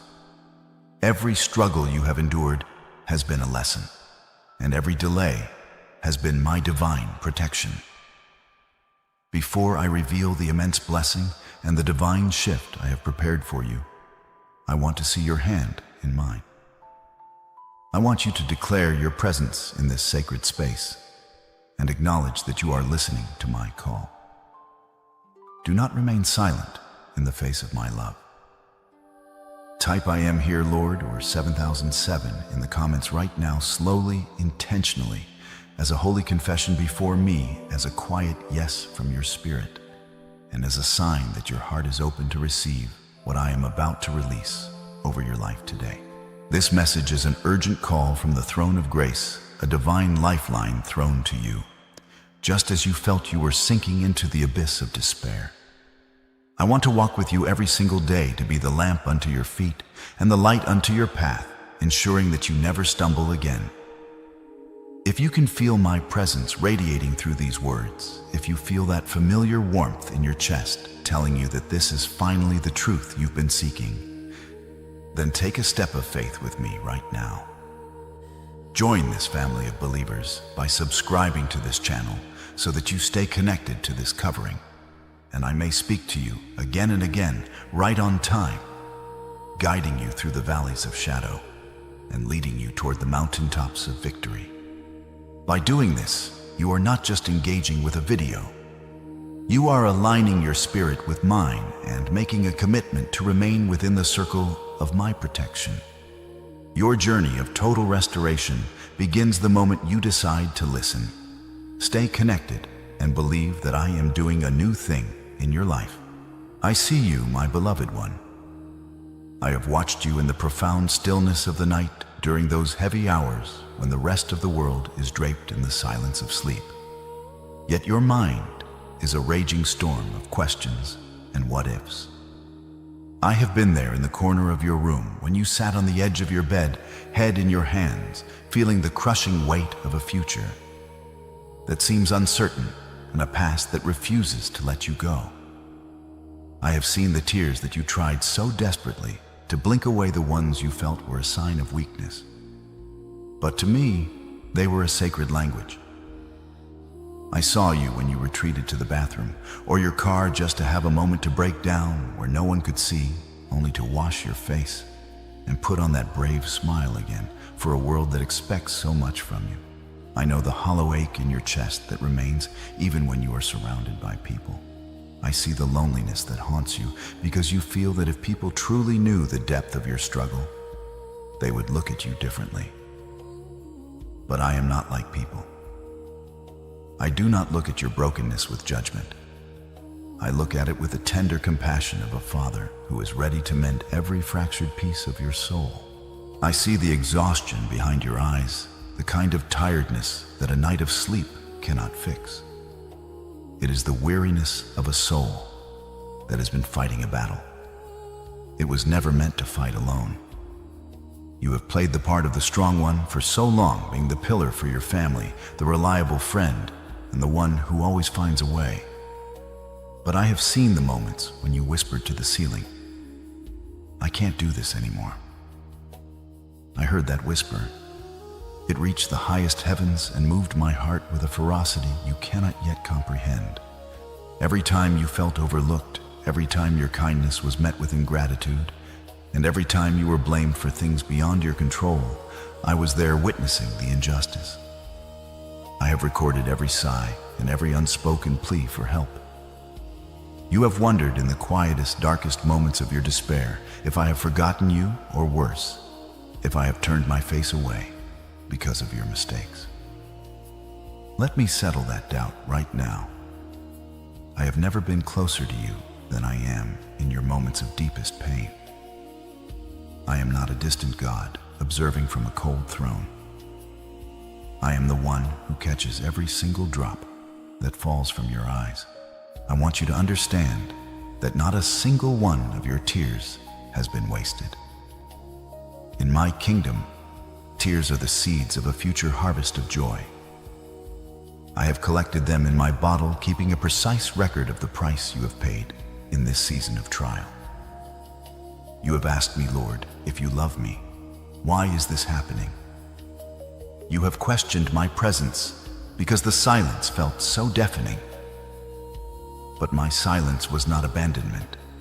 It was the quiet of a doctor performing a delicate surgery on your heart, or the stillness of a teacher watching a student pass the most important test of their life. I have allowed the darkness to surround you for a moment, not to consume you, but to prove that the light I placed within you can never be extinguished. You are being refined, not destroyed. The fires that felt like they were burning you were actually burning away the chains that you didn't even know were holding you back. You are coming out of this season with a strength that will terrify the enemy and a peace that will surpass all human understanding. If you believe that I am the one who heals the brokenhearted and binds up their wounds, do not rush past this moment. Let your spirit slow down and agree with me. Press the like button as your quiet amen. A gentle seal that says, Lord, I believe you saw me, and I believe you are restoring me. Let that simple act become a soft surrender of your heart, a signal that you are releasing the heaviness and making room for the new beginning I am bringing into your life. By doing this, you are telling the spirit of heaviness that it no longer has a home in you. You are choosing to believe my report over the report of the world. Remember, you are my precious child, the apple of my eye, and I am turning your mourning into dancing. This darkness you have walked through is just the backdrop for the brilliant dawn I am about to release over your life. Believe it, receive it, and watch how I move on your behalf. My child, I have seen how your physical body has begun to mirror the battles of your soul. I see the persistent headaches that throb behind your eyes, born from the thousands of thoughts you carry through the day and the worries that refuse to settle at night. I see the tightness in your chest, that invisible pressure that makes it feel as though you are constantly holding your breath, waiting for the next crisis to strike. I see the tension in your neck and the heaviness upon your shoulders, as if you are literally carrying the weight of your entire family, your debts, and your unresolved past. You have been pushing yourself to the limit, ignoring the signals your body is sending you, thinking that if you just work harder or sleep less, you might finally catch up. But I want you to understand that this exhaustion is not merely physical. It is the sign of a spiritual transition. Your body is reacting to the intense frequency of the change I am bringing into your life. You are being upgraded, and your old vessel is struggling to contain the new wine I am pouring in. I have seen you struggle to speak your truth, feeling a literal knot in your throat when you try to express your pain or your needs. You have silenced yourself to keep the peace, to avoid conflict, or because you felt that no one would truly listen anyway. This physical discomfort is my way of telling you that you can no longer suppress the light and the truth I have placed within you. The fatigue you feel in your bones is not a sign of defeat, but a sign that you are shedding an old version of yourself. Like a seed that must break its hard outer shell to reach toward the sun, your spirit is breaking through the limitations of your physical exhaustion. You are in a season of divine purification. Every ache you feel is a reminder that the old ways of carrying your burdens are no longer working, because I am teaching you a new way, a way of rest, a way of surrender, and a way of moving in my strength rather than your own fading energy. You are the chosen one, and because of that, the demands on your energy are far greater than those on others. You give and you give often until there is nothing left for yourself. I see the moments when you feel so drained that even simple tasks feel like climbing a mountain. This is the hidden season where I am strengthening your inner man. Just as the most resilient steel must go through the furnace, your character is being tempered through this period of intense pressure. Do not fear the weariness. Instead, see it as an invitation to lean entirely on me. I am the source of limitless energy, the one who renews your strength like the eagles. When you feel you cannot take another step, that is exactly where my grace becomes sufficient for you. I am removing the heavy yoke the world has placed on you and replacing it with my yoke, which is easy and light. I want you to take a moment right now to acknowledge the physical toll this journey has taken on you. Let this be a holy pause where you stop striving, stop pushing, and simply allow my presence to settle over you. You are not alone in this, and you do not have to carry it the way you once did. I am teaching you how to breathe again, how to rest again, and how to move forward with a strength that does not come from your own effort, but from my spirit within you. Have you always felt like a stranger in this world, my beloved? Even from the time you were a small child, there was a lingering sense that you didn't quite fit the mold that everyone else seemed to slip into so easily. You looked at the world and saw things others missed. You felt the pain of strangers. You sensed the hidden motives of those around you. And you wondered why your heart felt so much more deeply than those of your peers. You have often felt like an outsider, looking at a traveler in a land that speaks a language your soul doesn't fully embrace. This feeling of being different was not a mistake of nature, and it certainly wasn't a curse. It was the mark of my hand upon your life before you were even born. You were never meant to blend in because you were designed to stand out. You were never meant to find comfort in the shallow waters of this world, because I have called you to the depths of my spirit. I know the sting of betrayal that has left deep scars upon your soul. I was there when the people you poured your love and trust into turned their backs on you in your hour of greatest need. I saw the moments when your kindness was mistaken for weakness and your generosity was exploited by those who only knew how to take. I watched as you stood alone defending your integrity, while others whispered behind your back or openly mocked the path of righteousness you chose to walk. You have been the one to help everyone else reach their dreams, the one who stayed up late to listen to their problems, only to find yourself standing in the shadows, forgotten, when the celebration began. It hurts, I know. It feels as though the very light I put in you has made you a target for the darkness in others. You have asked me in your private moments, Lord, why is it always me? Why do I have to be the one who understands, the one who forgives, the one who keeps going, while others give up? Being chosen means you will often be misunderstood by those who are still asleep to the truths of the Spirit. They see your struggle, but they cannot see the crown of glory I am fashioning for you in the secret place. They see your silence, but they cannot hear the symphony of heaven playing in your ears. When you were criticized for being too sensitive or too emotional, I was actually refining your empathy so you could become a healer for the broken. When you were excluded from social circles and groups, I was shielding you from influences that would have diluted your divine purpose. Every door that was slammed in your face was closed by my hand to keep you from walking into a trap set by the enemy. Every person who walked away from you was removed because they did not have the capacity to go where I am taking you. Your isolation has been my insulation. I am building a foundation in you that is rock solid, one that does not depend on the fickle applause of men, but on the eternal approval of your Creator. The reason it is you, my precious one, is because I have entrusted you with a capacity for light that is far beyond the ordinary. You are the chosen one, and your light is so piercing that it naturally exposes the hidden shadows and insecurities in those around you.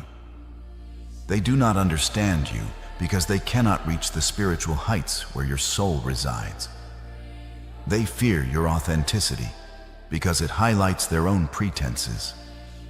Do not let their rejection make you doubt your value for even a second. Their inability to see your worth is a reflection of their own spiritual blindness, not your lack of beauty.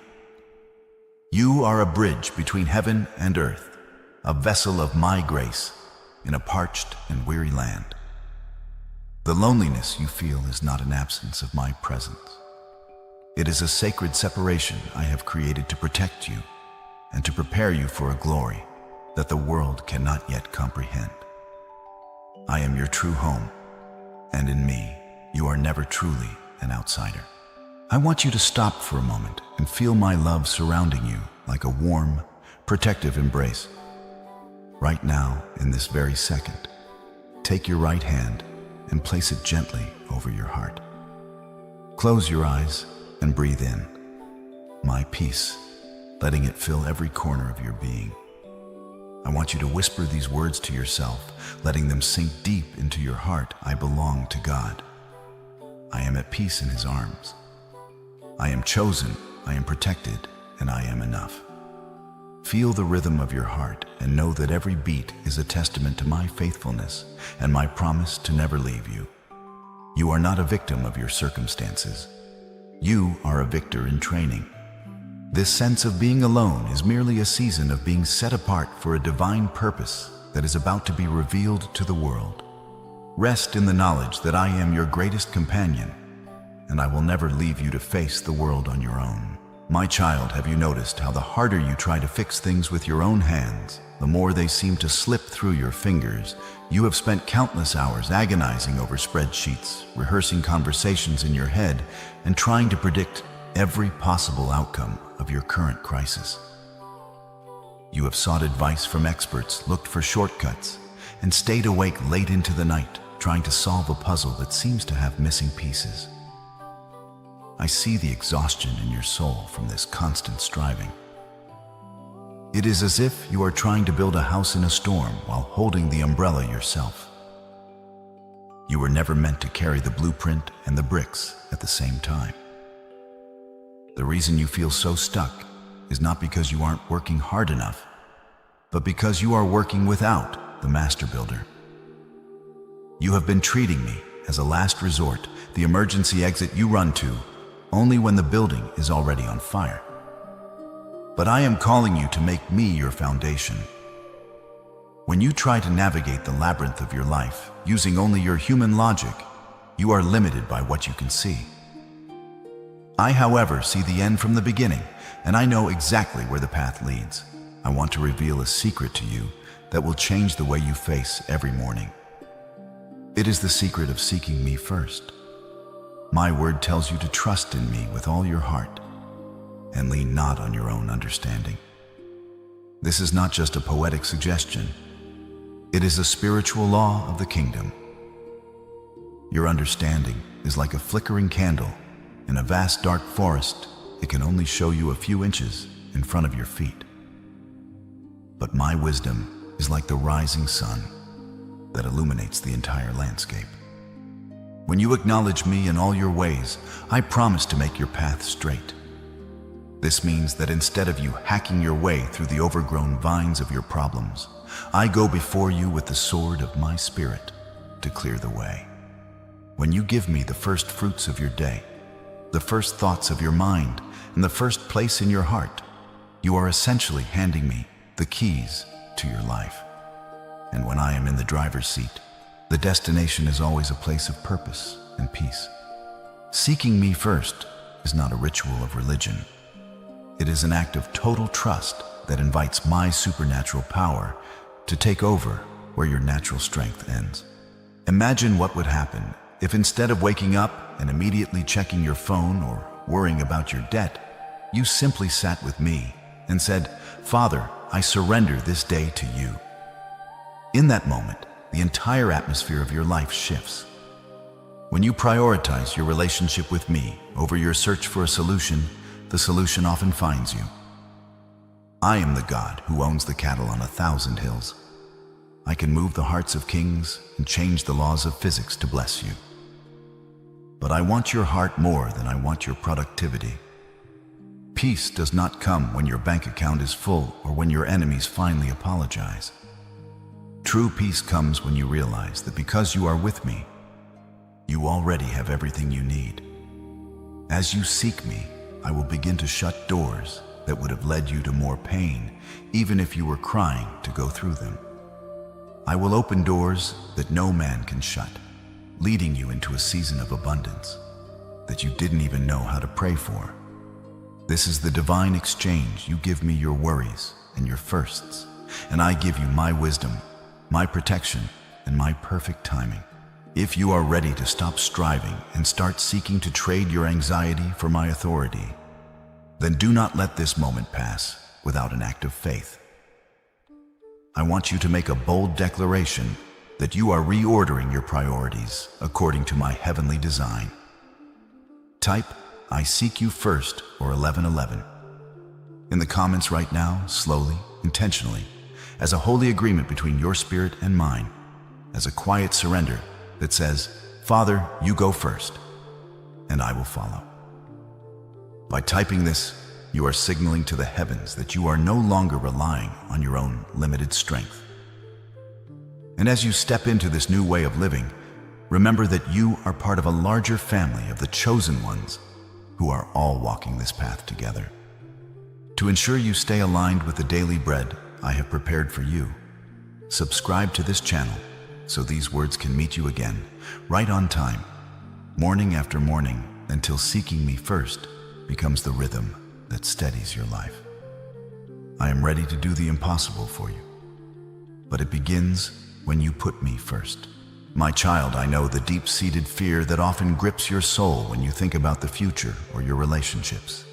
It is the fear of abandonment, the terrifying thought that eventually everyone leaves. I have watched you build walls around your heart to protect yourself from the sting of rejection. But those same walls have kept out the very love you crave. You carry the scars of those who were supposed to stay, but chose to walk away. Perhaps it was a parent who was physically present, but emotionally absent, or someone who promised to love you forever, but left you standing alone in the debris of a shattered life. I want you to look into the eyes of my truth today. I am not a man that I should lie, nor human that I should change my mind. My love for you is not based on your performance, your beauty, or your success. It is an eternal covenant, a bond that was forged in the fires of eternity and sealed before the foundations of the world were even laid. When the world turns its back, I am the one stepping forward to catch you. When friends fade like shadows in the evening, I am the light that remains constant, burning with a love that will never flicker or fade. Understand this, my precious one. My commitment to you is absolute. I did not bring you this far to abandon you in the wilderness. I did not call you by name just to let you get lost in the crowd. The cross is the ultimate proof of my devotion. I gave my very best, my only son Jesus, so that nothing, neither height nor depth, neither angels nor demons, neither your past mistakes nor your future fears could ever separate you from my love. This is a blood covenant, an unbreakable promise that guarantees your protection and your provision. You do not have to struggle to be good enough for me. You do not have to earn my favor through endless toil. My grace is a gift that is already yours. All I ask for is your surrender. When you stop fighting against the current and simply rest in the arms of my love, you allow my power to flow through you. Surrender sounds like giving up, but in my kingdom, it is the highest form of strength. It is saying, "Father, I am not in charge, you are." In that surrender, you find the peace that the world can neither give nor take away. I am calling you into a deeper intimacy, a place where you no longer have to doubt my presence. Even when you cannot feel me, I am working behind the scenes. Even when you feel invisible to the world, you are the center of my attention. I have always carried you, even when you thought you were walking alone. I was the strength in your legs when you wanted to collapse, and I was the breath in your lungs when you felt you were drowning. Relax and trust me. You and your family are protected by the blood of Jesus. The enemy may try to whisper lies of lack and loneliness, but his words are hollow. I say you are forgiven, so do not agree with the guilt. I say you are well supplied, so do not agree with the lack. Come into agreement with me, the one who created you and destined you for greatness. To seal this promise in your spirit and to declare your victory over the lies of abandonment, I want you to act now. This is a moment of divine alignment, If you believe that my love is the anchor for your soul, and that I will never leave you nor forsake you, do not remain silent within your own heart. Let this truth settle, deeper than fear, deeper than memory, deeper than every wound that ever tried to name you.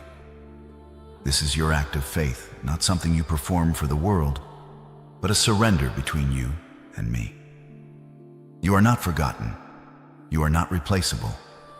You are held, and you are kept. Remember, I am with you always, even unto the end of the age. I see the patterns you have noticed.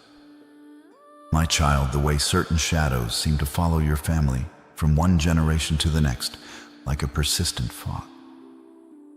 I saw you watching the same financial struggles that wore down your father begin to creep into your own life, making you feel as though no matter how hard you worked, there was a hole in your pocket that you didn't create. I saw the fear in your eyes when you realized you were beginning to speak the same words of bitterness your mother once used, or when you felt the same unexplained heaviness of heart that made your grandfather withdraw from the world into a shell of silence. You have often felt like you were born into a script you didn't write, a tragic play, where the ending was already decided by the mistakes of those who came before you. You have wondered why certain bad luck seems to run in the family, why health issues seem to strike at the same age, or why the same spirit of divorce and abandonment keeps knocking at your door. But I am here to tell you that the pen is now in my hand. You are not a prisoner of your ancestors' mistakes, and you are not a carbon copy of their pain. I have called you out of the shadows and into my marvelous light, specifically because you possess the spiritual strength to be the cycle breaker. I did not place you in that family line by accident. I placed you there to be the divine intervention. You are the one I have anointed to stand at the gates of your family's future and say with absolute authority, no further. This day, I am severing the invisible cords of dysfunction, addiction, and chronic lack that have traveled through your bloodline for decades. I am breaking the spiritual legal rights that the enemy has used to harass your people.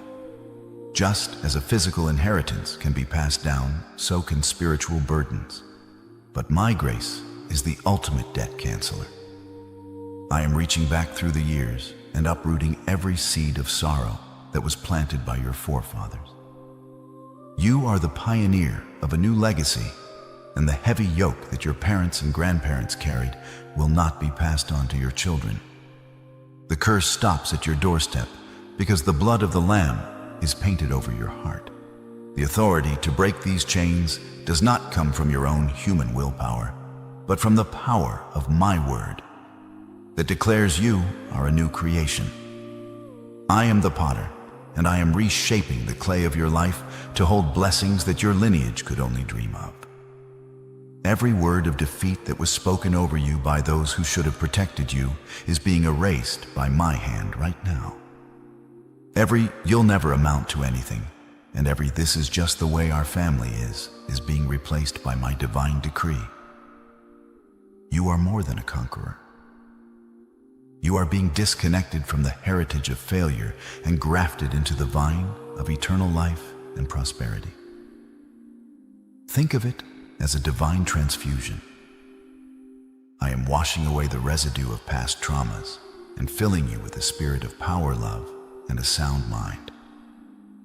You are the one who will teach your children how to thrive instead of just how to survive. You are the one who will build a foundation of peace where there was only chaos. Today is your day of total liberation, a divine turning point that will be remembered in your family history for 100 years to come. This is not just a temporary relief. It is a permanent shift in the spiritual atmosphere of your home. To activate this freedom and to declare to every spirit of the past that you are no longer under their influence, I want you to take this word into the deepest place of your spirit and let it become your agreement with heaven. Do not let this moment pass you by. Let the old story end here. Let the new legacy begin here. You are not signing fear, you are signing freedom. You are not inheriting the curse, you are inheriting the promise. You are the chosen one who changes the story. And from this moment on, your family name will be associated with my favor. My precious child, do you feel the sudden waves of resistance hitting your life from every side? One moment, everything seems calm. And the next, a storm of minor inconveniences, sharp words from loved ones, or unexpected financial obstacles arises to steal your peace. You wonder if you are simply having a run of bad luck or if the universe is conspiring against you. I want to pull back the veil today and show you the truth. You are in the midst of a spiritual battle, and the intensity of the resistance you feel is a direct reflection of the magnitude of the blessing I am about to release. The enemy of your soul is not concerned with those who are stagnant or wandering in the dark. He only attacks those who are carrying a light that threatens his kingdom. Every piece of bad luck you've experienced recently has been a calculated attempt to distract you, discourage you, and make you turn back just as you are reaching the finish line of your breakthrough. Do not be deceived by what you see with your physical eyes. The real conflict is happening in the realms you cannot see, but the victory is already being prepared in my presence. The enemy can send his best shot. He can mobilize his dark forces to whisper lies into your mind and create chaos in your circumstances. But because your house is built on the rock, it will never be enough to bring you down. The trouble you are facing is not there to stop you. It is there to push you forward into a new level of your destiny. Think of the pressure that turns coal into a diamond, or the wind that allows the eagle to soar higher. This spiritual friction is actually sharpening your discernment and strengthening your faith. I am not a spectator in this war. I am the commander of the armies of heaven. Even now, while you are listening to my voice, I have dispatched legions of warrior angels to surround your home, your children, and your workplace. I am frustrating the plans of the wicked and confusing the tongues of those who speak against you. While you were sleeping, I was neutralizing the traps set for your feet, and while you were worrying, I was already writing the story of your victory. You are not fighting alone. You are backed by the full weight of my authority. I want you to stand tall in this moment and realize that you are not a victim, but a victor in training. You are not fighting for victory. You are fighting from victory because the battle has already been won. To declare your stance in this unseen realm, and to signal that you refuse to be intimidated by the shadows, I want you to join this army of light right now. Let your spirit rise above the noise and come into agreement with my protection. This is not a moment to shrink back. This is a moment to stand. This is a moment to remember whose you are, and to let the unseen realm hear the certainty in your faith. When you align yourself with my truth, you strengthen the wall that surrounds you, and you silence the lies that were sent to weaken you. Let the enemy learn once and for all that you are not moved by shadows, because you belong to the light. Understand that the silence you sometimes experience from me is not abandonment. It is the strategic silence of a king who has already given the command for your deliverance. I am watching to see if you will stand your ground and use the authority I have given you. Do not use your words to describe the storm. Use your words to command the storm to be still. Your words are like seeds, and every time you speak, my promise is you are planting a harvest of peace. Instead of saying I am overwhelmed, say I am strong in the Lord. Instead of saying it's too late, say my God is the God of the turnaround. The enemy is terrified of the moment you realize who you are in me. On the other side of this difficulty is a level of authority and influence you have never known. This battle is your promotion, and the very thing that was meant to destroy you will be the platform upon which I display my glory in your life. You are fireproof because I am in the fire with you, and you will come out without even the smell of smoke upon your clothes. Beloved, can you feel the atmosphere changing around you? The heavy, stagnant air of delay is beginning to lift, replaced by the fresh, invigorating wind of my Spirit. You have been in a long, arduous season of waiting, a season where it felt as if time had stood still, and my promises to you had been forgotten in the shadows of your struggle. But I tell you today, with the authority of the Creator of all things, that the shift is already in motion. Just as the tide turns in the quiet depth of the night, while the world is fast asleep, I am turning the circumstances of your life at this very second. You may not see the full evidence in your bank account this morning, or feel the complete healing in your physical body, yet but in the realm of the Spirit, the decree of your deliverance has been issued. The mountains that once stood as immovable barriers in your way are beginning to crumble into dust, and the valleys of your deepest despair are being filled with the radiance of my glory. I am the God of the sudden turnaround. I am the God who speaks to the dry bones and commands them to live. What you have been believing for is no longer just a distant hope. It is becoming a tangible reality. Do not be discouraged by the current appearance of your situation, for what is visible is temporary and subject to change. But what is invisible and spoken by my mouth is eternal and unchanging. I know it has been incredibly difficult to keep your faith burning when the days turned into months, and those months stretched into years of silence. You have watched from the sidelines as others received their breakthroughs, wondering if your turn would ever come, or if you were destined to remain in the waiting room forever. But I want you to understand a divine secret today. Your delay was never a denial. It was my divine protection and strategic preparation. I have been shielding you from blessings that would have crushed you because your character was not yet seasoned enough to carry the weight of the glory I am about to bestow upon you. I have been strengthening your inner man, teaching you how to walk by faith and not by sight, and pruning away the branches of your life that would have stolen your future fruit. If I had given you the miracle too soon, you might have attributed it to your own strength or the world's luck. But now, because the odds have been stacked so heavily against you and the situation has become humanly impossible when I move, the world will have no choice but to stand in awe and acknowledge that I am the Lord your God. The greater the struggle you have endured, the greater the testimony you will carry. The deeper the pain you have felt, the more profound the healing you will experience. I am not just bringing you out of the fire.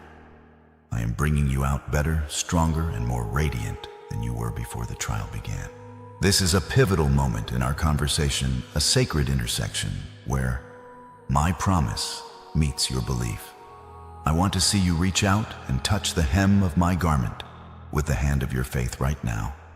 If you truly believe that I am working tirelessly behind the scenes for your ultimate good, and that your breakthrough is not just a possibility, but an absolute certainty, do not keep that belief locked inside your heart.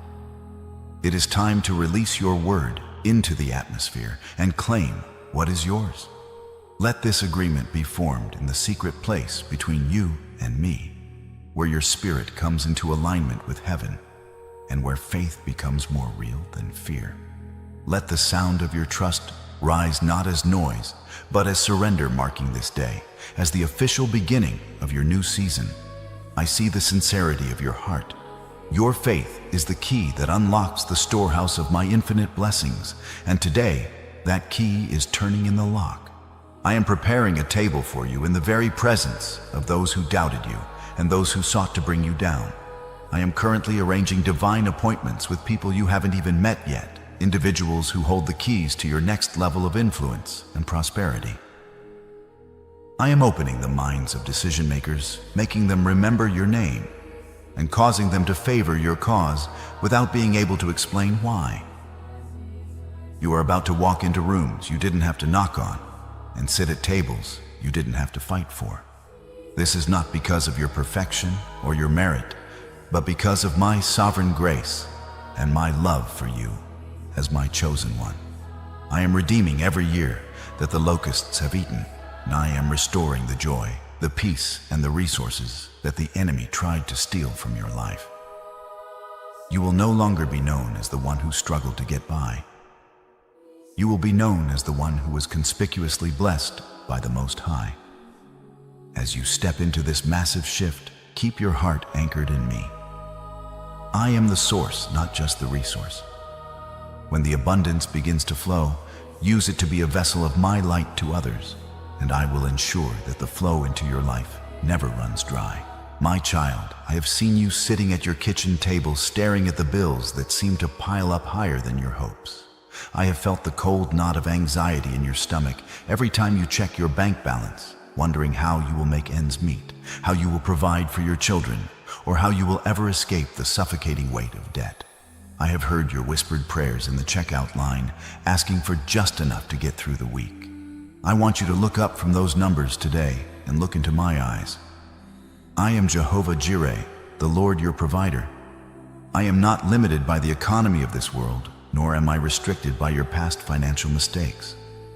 I own the cattle on 1,000 hills, and the gold and silver of the earth are mine. I did not create you to live in a constant state of lack or to be a slave to interest rates. I created you to be a steward of my abundance, a vessel through which my resources can flow to bless the world. The season of not enough is coming to an end, and the season of more than enough is beginning to dawn upon your life.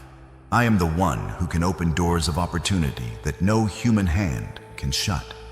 I am currently moving the hearts of people in positions of influence to look upon you with supernatural favor. You are about to receive unexpected phone calls, emails that offer solutions you didn't even know were possible, and ideas for businesses or projects that will flourish beyond your wildest dreams. I am the God of the miraculous supply. Just as I fed the 5,000 with a few loaves and fish, I can multiply your meager resources until they overflow. Do not agree with the spirit of lack any longer. Stop saying I can't afford it and start saying, my God shall supply all my needs according to his riches in glory. Your words are seeds, and when you speak of poverty, you plant seeds of poverty. But when you speak of my provision, you invite the windows of heaven to open over your household. I am redeeming every year of struggle, and I am preparing to pour out a blessing so large that you will not have room enough to receive it. This is a moment of divine agreement. To signal to the heavens that you are ready to move from the desert of debt into the land of plenty, I want you to take a step of faith right now. If you believe that I am your source and that I am breaking the spirit of poverty over your family today, do not stay silent within your own spirit. Let this agreement be settled in the deepest place of your heart, where fear cannot reach it. Come into alignment with my wealth and reject the lies of the enemy who wants to keep you small and stressed. Let your trust become your confession, and let your confession become the atmosphere of your home. Remember, I am getting you prepared to handle the weight of blessing. It requires maturity and character, and I am building those in you right now. I am not just giving you a fish. I am teaching you how to fish in the deep waters of my spirit. I am giving you creative strategies, divine insights, and a spirit of excellence that will set you apart in your field. You will see debt cancellations that seem impossible. You will see court cases settled in your favor. You will see resources come from directions you never expected. This is not for your luxury alone, but so that you can be a blessing to others. When you make sacrifices to help fulfill the dreams of the poor and the broken, I will make sure your own dreams come to pass with even greater speed. I am taking the limits off your life. No more living from paycheck to paycheck. I am leading you into a life of surplus where you can give generously and sleep peacefully. Trust my timing. If it hasn't happened yet, it's because I was preparing the ground for a harvest that will last. Your provision is in motion, and the door to your treasury is swinging wide open. My precious child, I have felt the silent groans of your body. and the quiet desperation in your heart as you deal with ailments that refuse to leave. I have seen you waking up with stiffness in your joints, feeling the heavy fog of exhaustion before the day has even begun. I have watched you endure the sharp stabs of chronic pain, the invisible illnesses that no doctor can fully explain, and the mental weariness that feels like a weight you can never put down. You have asked me, Lord, why am I so broken? Why is this temple failing me? I want you to know that I am the one who knit you together in your mother's womb. And I know every cell, every nerve, and every bone in your body. I have not forgotten the blueprints of your design. I am the great physician, and I am stepping into your room right now to bring a restoration that goes deeper than medicine can reach. Your body is not just flesh and bone. It is my temple, a sacred dwelling place for my spirit. And I am jealous for its wholeness. I am moving to clear out the toxins of stress, the residue of past trauma, and the imbalances that have stolen your vitality. I am breathing my life-giving spirit into your lungs, your blood, and your organs at this very second. No disease is too complex, and no diagnosis is too final for the one who designed the intricate dance of your DNA. I am the God who makes all things new. If you have been told that you just have to live with it, I am here to tell you that I have the final word. I am releasing a healing frequency into your atmosphere, a divine warmth that is melting away the inflammation and the tension that has gripped you for far too long. Think of the woman who touched the hem of my garment and was made whole. That same power is available to you today. You do not need to beg for what I have already promised. I want you to be well, not just so you can be free of pain, but so you can fulfill the mighty purpose I have for your life. A healthy body is the vessel for a powerful calling, and I am reinforcing your walls today.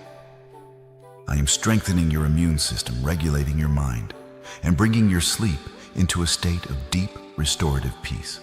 I want you to join me in this process of restoration by making a bold confession of health. Do not agree with the symptoms. Agree with my promise. I want you to act now to seal this healing in your spirit. If you feel my warmth or a sudden sense of lightness in your body, or if you simply believe by faith that your recovery has begun, do not remain silent within your spirit. Let your agreement be formed in the secret place between you and me. Let your faith speak louder than symptoms. Let your heart come into alignment with my heavenly report until fear has nowhere to rest and sickness has no voice that you obey. You are part of a family that believes in miracles, and together we are standing on the rock of my truth. Sometimes I deliver you from the sickness instantly, and sometimes I take you through a journey of healing to make you more resilient and to teach you how to steward your temple with wisdom. Do not be discouraged if the total manifestation takes a moment.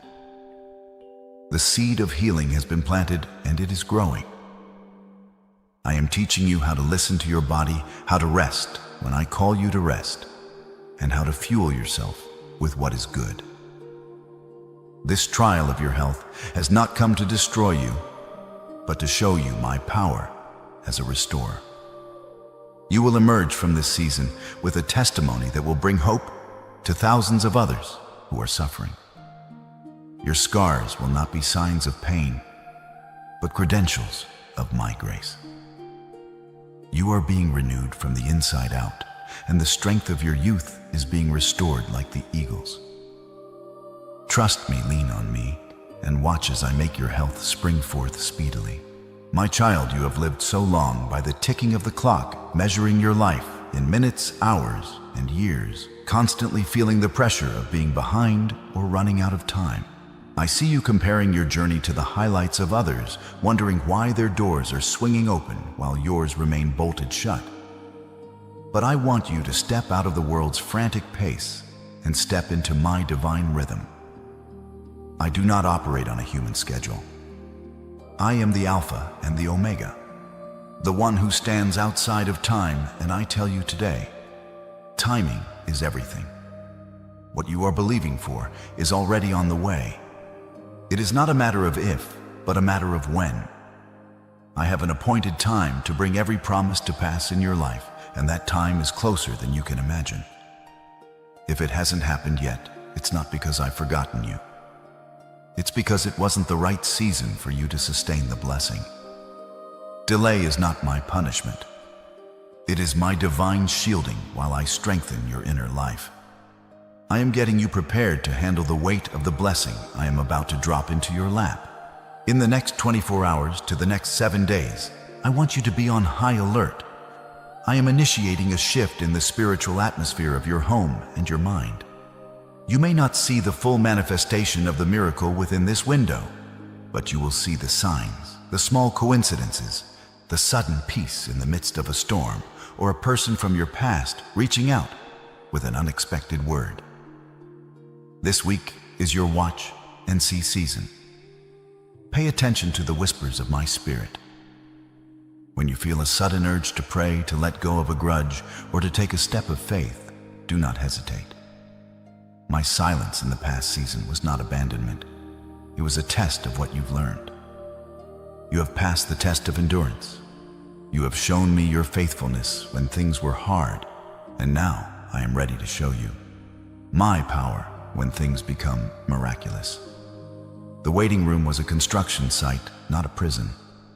While you were waiting, I was building the character you need to keep what I am about to give you. Before I reveal the final seal of this message, I want to see you come into agreement with my perfect timing. If you trust that I am never too late and that I make everything beautiful in its time, then do not let doubt keep speaking inside you. Let your spirit align with my calendar. Let your anxious thoughts come to rest. Let your heart become quiet enough to recognize the signs I send you. Do not let the enemy steal your seed by speaking negative words today. Zip your lips to complaints and open them to praise. Your words are the seeds of your future, and this week, we are planting for a harvest of a lifetime. Remember, real blessings are heavy and require strong shoulders. If I gave you the mountaintop experience while you still had a valley floor character, the height would destroy you.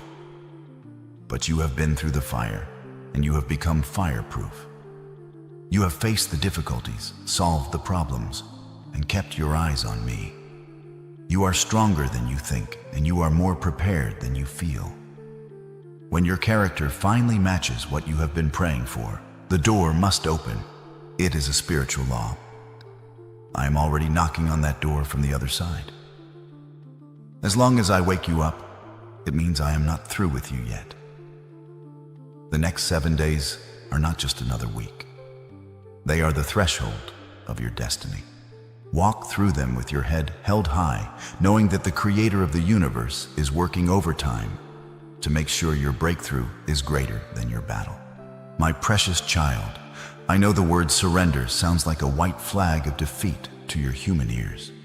You have been taught by the world that to survive, you must fight, you must grasp, and you must never let go of the reins of your life. You have been conditioned to believe that your safety is found in your ability to control every variable and anticipate every disaster. But I am here to tell you that this constant striving is what is keeping you exhausted. Yielding to my spirit is not a sign of weakness. It is the highest form of spiritual strength. It is the posture of a soul that has realized its own limitations and has decided to plug into the limitless power of the Creator. When you yield, you are not giving up. You are moving out of the way so that I can move on your behalf. It is the transition from saying, "I will do this," to saying, "Holy Spirit, I am not in charge, you are." In that moment of yielding, the friction of your life begins to disappear, and you enter a flow where my grace carries you effortlessly toward your destiny. Think of your life as a vessel on a mighty river. For too long you have been rowing upstream, exhausted and blistered trying to reach a destination of your own making.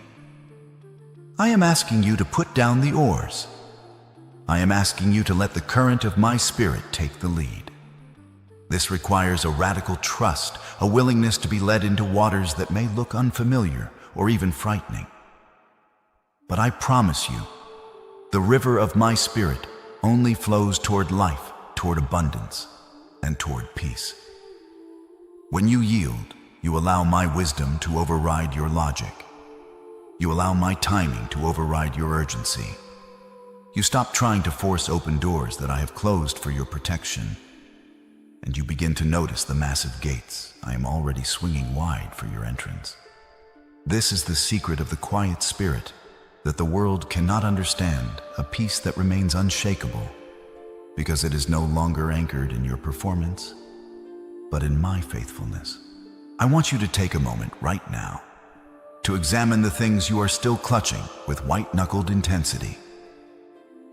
Is it a relationship you are trying to fix? A financial situation you are trying to manipulate? A past mistake you are still punishing yourself for? Bury the inner victim today and choose to be the victor I created you to be. Victimhood keeps you tethered to the person who hurt you or the event that broke you. But forgiveness is your self-liberation. When you forgive, you aren't saying what happened was right. You are saying you refuse to let it control your future any longer.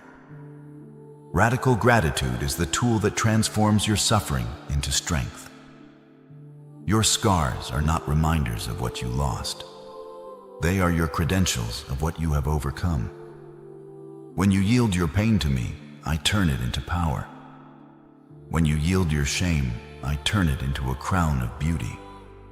If you are ready to stop rowing and start flowing, to trade your control for my comfort, then do not let this moment slip away inside you. Let your hands open. Let your jaw unclench. Let your breathing slow. This is not where you fall apart. This is where you finally come home. You were never meant to carry the world on your shoulders. Let me carry you and watch how much further we can go together. My beloved child, as our conversation draws to a close in this moment, do not let the world steal the seeds of hope and power that have been planted deep within your soul today. This breath you are currently taking is a gift from me, a reminder that you are alive for a purpose that is far greater than your current struggles. The peace you feel settling over you right now is not a fleeting emotion. It is the seal of my eternal promise upon your life. I have spoken directly to the hidden places of your heart because I want you to know with absolute certainty that the season of your wandering and your isolation is officially over. You are no longer a nomad in a spiritual wilderness searching for a crumb of comfort. You are an heir to a kingdom that cannot be shaken, and you are stepping into the light of a new day where my favor will be your constant companion. The words you have heard are not mere echoes in a digital void. They are living water meant to nourish your parched spirit and give you the divine strength to stand tall against every giant that dares to challenge you. I want you to carry this peace as your most precious inheritance. I did not give it to you as the world gives a temporary relief that vanishes when the storm returns, but as an internal foundation that remains immovable even when the earth beneath you seems to tremble. Do not let your heart be troubled, and do not let it be afraid of what tomorrow might bring. When you step away from this sanctuary and return to the noise of your daily life, remember that my presence does not end when the screen goes dark. I am walking out the door with you. I am sitting in the passenger seat of your car. I am standing as a shield between you and those who seek to diminish your light. These promises are not a one-time event. They are the start of a continuous living dialogue between a father and his chosen one. This is just the beginning of our journey together. Tomorrow, I will speak to you again, guiding you deeper into the mysteries of my provision and showing you how to maintain the abundance I am pouring into your hands. What you have experienced here today is the activation of a divine law. Because you have sowed your time, your attention, and your faith into my presence, you must now prepare for a supernatural harvest. In the coming days and hours, you will start to see the evidence of the sudden miracles I have promised. You will witness sudden provision where there was lack, sudden healing where there was pain, and sudden clarity where there was only confusion. This is the final seal, the spiritual lock, that ensures the enemy cannot snatch away the breakthrough that has been authorized for you in the courts of heaven. I am deeply proud of you for the way you have listened and the way you have opened your heart to receive my correction and my comfort. Your journey as the chosen one is moving from the season of preparation into the season of manifestation. The best is not just coming. It has already arrived at your doorstep. Now, my precious one, it is time to seal this word into your spirit and carry it with you beyond this moment. Let your breathing slow, let your mind become still, and let your heart come into agreement with heaven. Type "I receive" or "It is done" in the comments right now, not as a performance, but as a holy confession, a final yes that locks this piece into the deepest place of your life. And if you want, you may add 777 as a quiet seal of peace over your household. Then press the like button one last time as your amen, your gentle covenant that says, "Lord, I believe you, and I rest in you."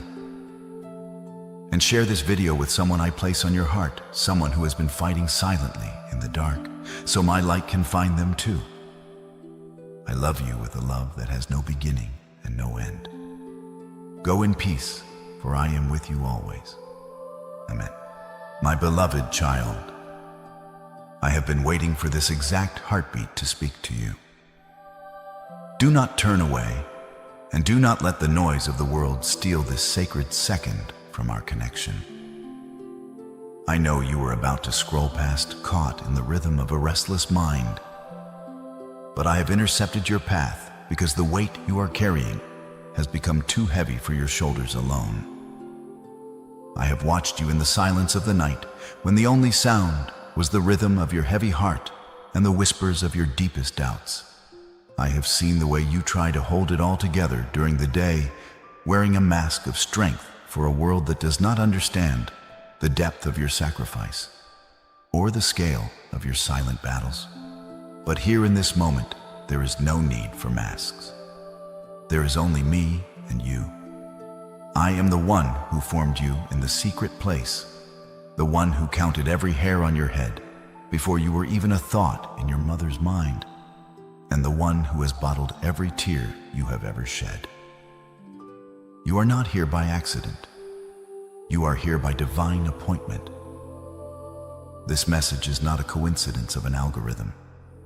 It is a bridge I have built to reach into your weariness and pull you back into my light.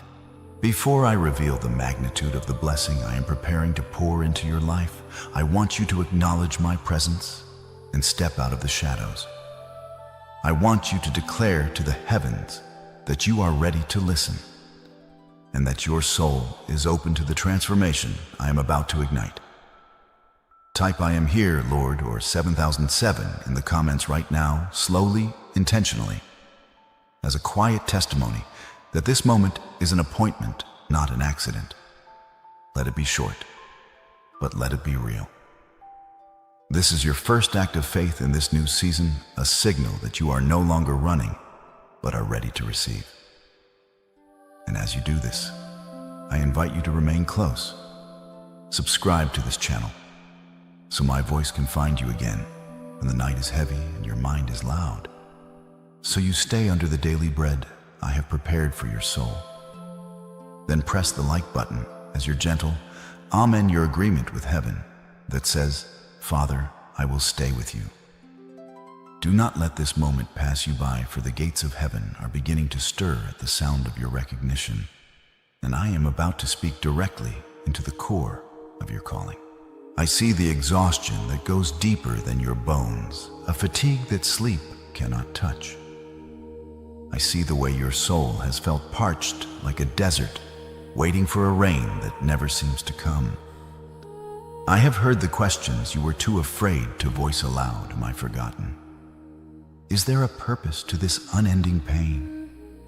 Why is the road so narrow and so steep for me, while others seem to walk on level ground, my precious one?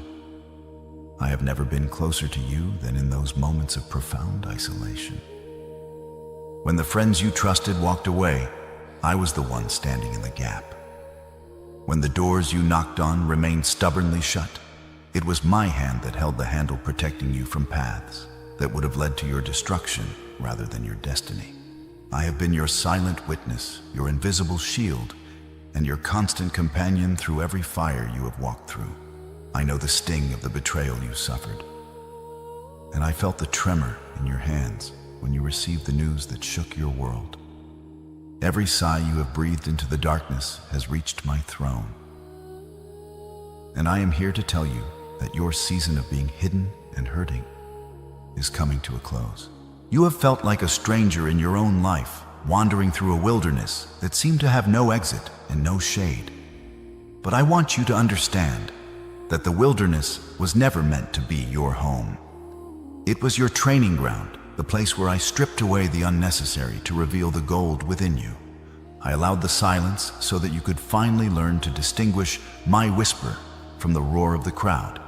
I allowed the emptiness so that I could fill you with a peace that surpasses all human understanding, a peace that cannot be shaken by the storms of the earth. You are a chosen one, and the mark of the chosen is often a path marked by fire and refinement. But look at yourself, the fire has not consumed you, and the smell of smoke is not even on your clothes. The waters have not drowned you because I was the one holding your head above the waves.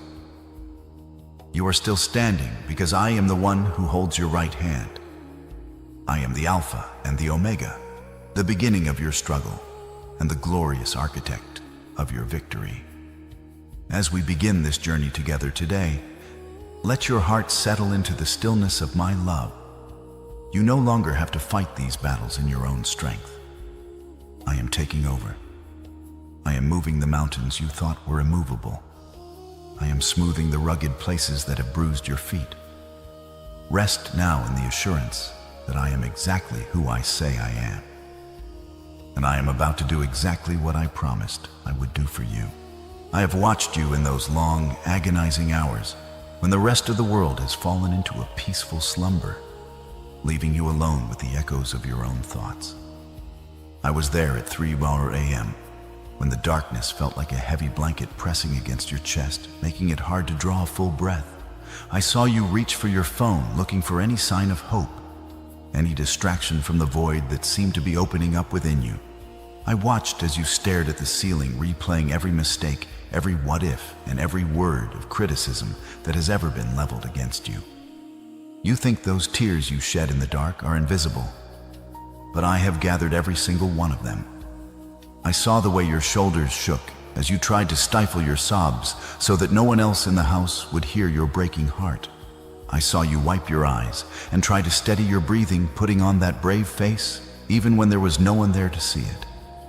My child, I was not a distant observer during those nights. I was the one sitting on the edge of your bed, whispering peace to your spirit, even when your mind was too loud to hear me. There is a specific kind of weariness that comes from being the strong one for everyone else. And I have seen the toll it has taken on your soul. I have watched you pour yourself out until you were nothing but an empty vessel, giving love, time, and energy to people who never stopped to ask how you were doing. I saw you stand in the kitchen in the middle of the night, staring into the dim light, feeling a loneliness so profound that it felt like a physical ache in your bones. You have felt like you are drowning in a sea of responsibilities and expectations, and you have wondered if anyone would even notice if you simply let go. I want you to know that I see the exhaustion that you cannot put into words. I see the way your spirit has become frayed at the edges from the constant friction of survival. You have been carrying a mountain that you were only ever meant to climb, and the weight of it has begun to crush the joy right out of your heart. But I am here to tell you that the season of carrying this burden alone is over. I am reaching into the darkness of your room and the darkness of your mind to bring a light that no shadow can overcome. I know the questions that haunt you when the lights go out. You wonder if this is all there is for you, a cycle of struggle, a rhythm of pain, and a future that looks just as bleak as the past. You have felt a deep, gnawing sense of being misunderstood, as if you are speaking a language that no one around you can translate. You have looked at the people in your life and felt a million miles away, even when they were standing right next to you. This isolation is not a curse, though it feels like one. It is the mark of the chosen. I have set you apart, and sometimes that setting apart feels like being cast out. But I have seen every moment of your rejection. I have seen every time you were left out of the conversation, every time your ideas were dismissed, and every time your heart was treated as if it were disposable. I have felt the sting of every cold shoulder and the burn of every lie told about you. Your pain is not a secret to me. I am the God who sees, and I am the Father who heals. I am moving now to bind up those hidden wounds that you have been hiding from the world. As I prepare to shift the atmosphere of your life, I need you to release the grip you have on your sorrow. You have lived in this state of survival for so long that you have begun to identify with your pain. But your pain is not your identity. You are my masterpiece, my beloved, and my representative on this earth. The tears you have shed have watered the soil of your character, and though you cannot see it, yet something magnificent is beginning to bloom beneath the surface. The night may have been long, and the darkness may have felt eternal. But the dawn is not just coming, it is already breaking. I am breathing new life into your weary lungs and restoring the years that the locusts have eaten. Take a deep breath right now and feel my presence surrounding you like a warm embrace. You are safe with me. You are seen by me. You are loved beyond measure by the Creator of the stars. The darkness is fading, and my glory is about to be revealed in the very places where you felt most abandoned. I have watched as the people you poured your heart into turned their heels and walked away when you needed them most.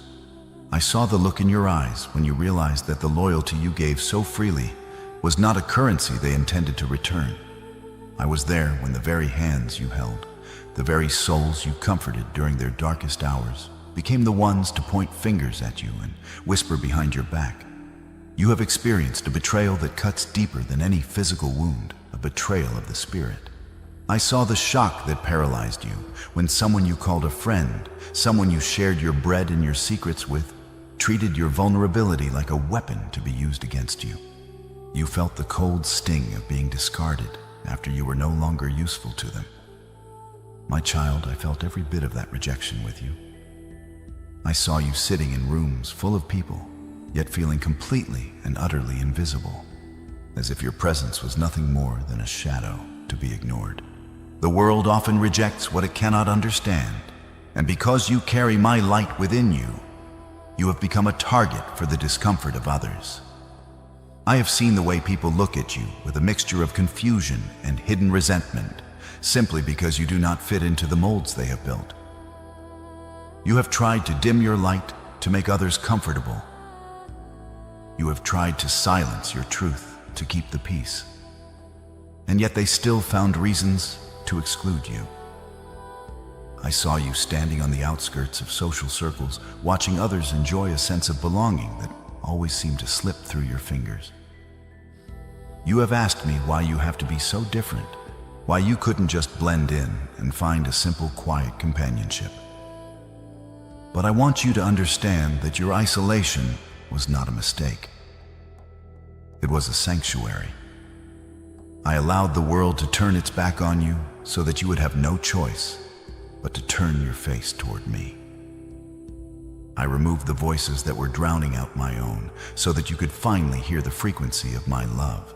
I know the pain of the chosen one in this modern age, where everyone is connected, yet everyone is more alone than ever. I saw you scrolling through the highlights of others' lives, feeling the sharp pang of being the one left out of the invitation, the one missing from the photo, the one forgotten in the celebration. I saw the tears you shed over the inner circle that became a wall against you. But hear me clearly, those who walked away were not taken from you. They were cleared from your path. I saw that their hearts were not equipped to handle the weight of the glory I am about to place upon your life. If they had stayed, they would have tried to claim credit for my work, or worse, they would have poisoned the harvest I am preparing for you. I protected you from the wolves in sheep's clothing who were only there to graze on your kindness. Every person who turned their back on you was actually a door I closed to keep the wrong influence out of your future. Now is the time for you to stop looking at the empty seats at your table and start looking at the one who is sitting across from you. I am the friend who sticks closer than any brother. I am the one who will never leave you nor forsake you. The world may be fickle, its love may be conditional, and its loyalty may be fleeting. But my devotion to you is as ancient as the stars and as firm as the foundations of the earth. I am vindicating you in the sight of those who mocked you. I am preparing a table for you in the very presence of your enemies. Those who thought they could bury you did not realize you were a seed. They thought they were getting rid of you, but they were actually planting you into the soil of your destiny. Stand tall in your uniqueness, my precious child. Your different is your power. Your aloneness is your intimacy with me. The world turned its back so that you could see that I have always and will always have your back. I have watched as the storms of life gathered on your horizon, one after another, until it felt like the sky itself had turned against you. I saw those moments when you stood in the middle of your living room, paralyzed by the sheer volume of the chaos surrounding you. It wasn't just one thing, it was everything at once. Your finances seemed to be leaking through a sieve, your health felt fragile, and the people you relied on became sources of stress rather than support. I heard your silent cry, "How much more can I take?" I saw the way you braced yourself for the next blow, your spirit weary from the constant state of fight or flight. You felt as though you were being submerged in deep, dark waters, where the current was too strong to fight and the shore was too far to see. I want you to know that I have been the anchor holding you steady in the depths. I have been the air in your lungs when you felt you were drowning. You are being attacked from all sides because you are a threat to the kingdom of darkness. But I have placed a hedge of protection around you that no enemy can breach. The fire you are walking through right now is not meant to consume you. It is meant to consume the chains that have been holding you back. I have allowed the heat to rise because there are things in your life that can only be melted away in the furnace of affliction. I am the great refiner, and I am sitting over the crucible of your life, watching the process with intense love and precision. I know exactly how much heat you can bear, and I will not let the fire be 1 degree hotter than necessary for your purification. You have wondered why the trial had to be so intense, why it had to be so personal, and why it had to last so long. It is because I am making you fireproof. I am not just bringing you out of the fire. I am making you into someone who can walk through the flames and not be burned. I am building a resilience within you that will serve as a foundation for the massive blessings I am preparing to release. You are not breaking, my child. You are being forged into a vessel of honor. I want you to pause right now and take a deep, slow breath. Can you feel it in this very moment? My peace is moving toward you like a warm tide. Close your eyes for a second and let the heat of my presence wrap around your shivering soul. I am the warmth that settles into your bones when the world feels cold and indifferent. I am the light that peered through the thickest fog. You have been running on empty for far too long, trying to solve every problem with your own intellect and fight every battle with your own limited strength. Stop. Lean back into my everlasting arms. I am the God who commands the wind and the waves, and I am saying peace be still to the storm inside your mind. Now do not let this moment stay only inside your chest. I want you to make a small, holy declaration, short but sincere, so your spirit remembers what your emotions try to forget. In the comments type, I trust you, or I am fireproof, and if you wish, add 1212 as a quiet seal. Let it be a soft confession that says, Father, I will not panic in the flames. Then subscribe to this channel, so when the next wave rises or the next fire tries to roar, my word reaches you again and steadies you. This is how you stay covered day by day until your trial becomes your testimony and your fear becomes your peace. The pressure you feel is not a sign of my absence. It is the evidence of my hand pressing you into a new shape. You are being prepared to carry the weight of a glory that would have crushed the person you used to be. The waters will not overflow you, and the flames will not kindle upon you, for I am with you. Understand this, I do not give my hardest assignments to my weakest children. I have chosen you for this season because I put the strength of a lion inside your heart, even if right now you feel like a wounded lamb. The trials you are facing are the entrance exams for the next level of your destiny. Every tear you have shed in the fire has been recorded, and every prayer you have whispered from the water has been heard. I am turning your trial into a testimony that will shake the foundations of those who doubted you. You are emerging from this season with a character that is unshakable, a faith that is unbreakable, and a spirit that is unstoppable. The enemy intended for this fire to destroy you, but I am using it to decorate you. Your scars are not signs of defeat. They are your credentials of victory. Hold on just a little longer, for the shore is closer than you think, and the fire is about to reveal the gold that I have placed within you. My child, I need to speak to you about a subtle shadow that has been creeping into your heart, often disguised as mere venting or being honest about your struggles. It is the trap of complaining. I hear the words that escape your lips when you are frustrated, the murmurs of, "Why is this happening again?" And nothing ever changes for me. I understand that your pain is real and your fatigue is valid. But I must warn you, complaining is a spiritual poison that numbs your faith and clouds your vision of the miracles I am working right now. When you focus solely on the lack and the delay and the difficulty, you are inadvertently building a wall between your soul and my provision. You are magnifying the problem until it looks larger than the one who created the universe.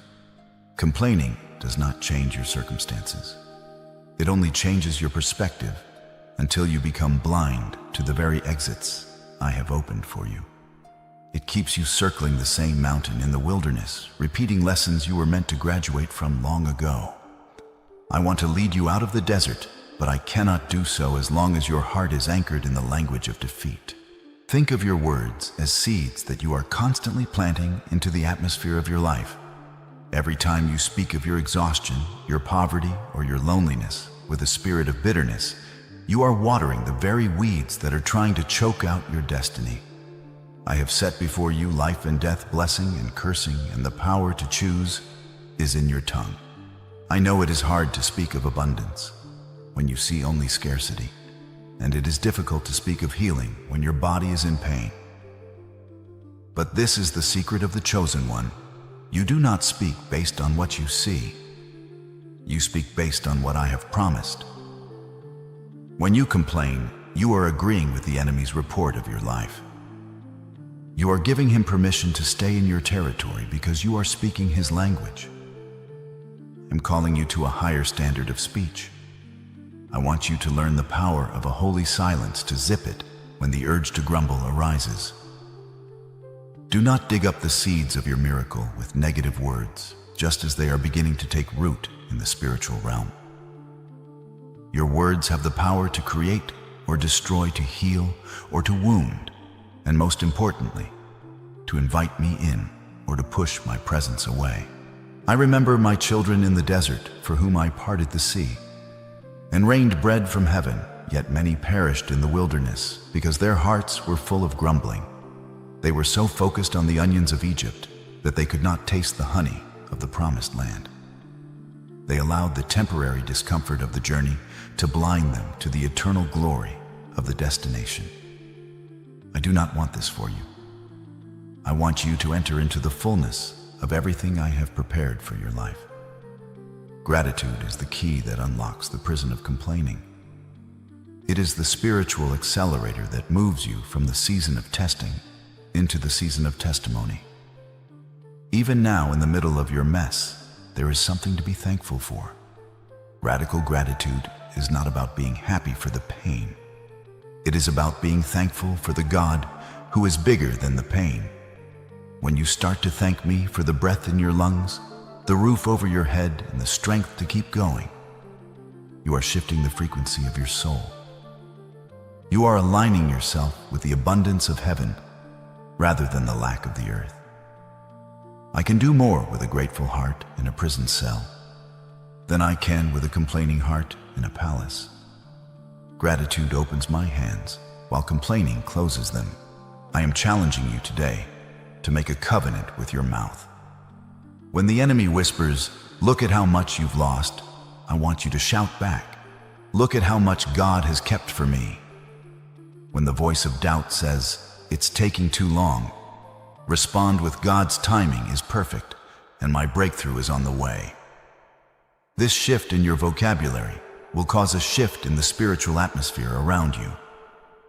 You will begin to notice the small tokens for good that I am leaving in your path, the unexpected kindness of a stranger, a moment of unexplainable peace, or an idea that sparks a new hope.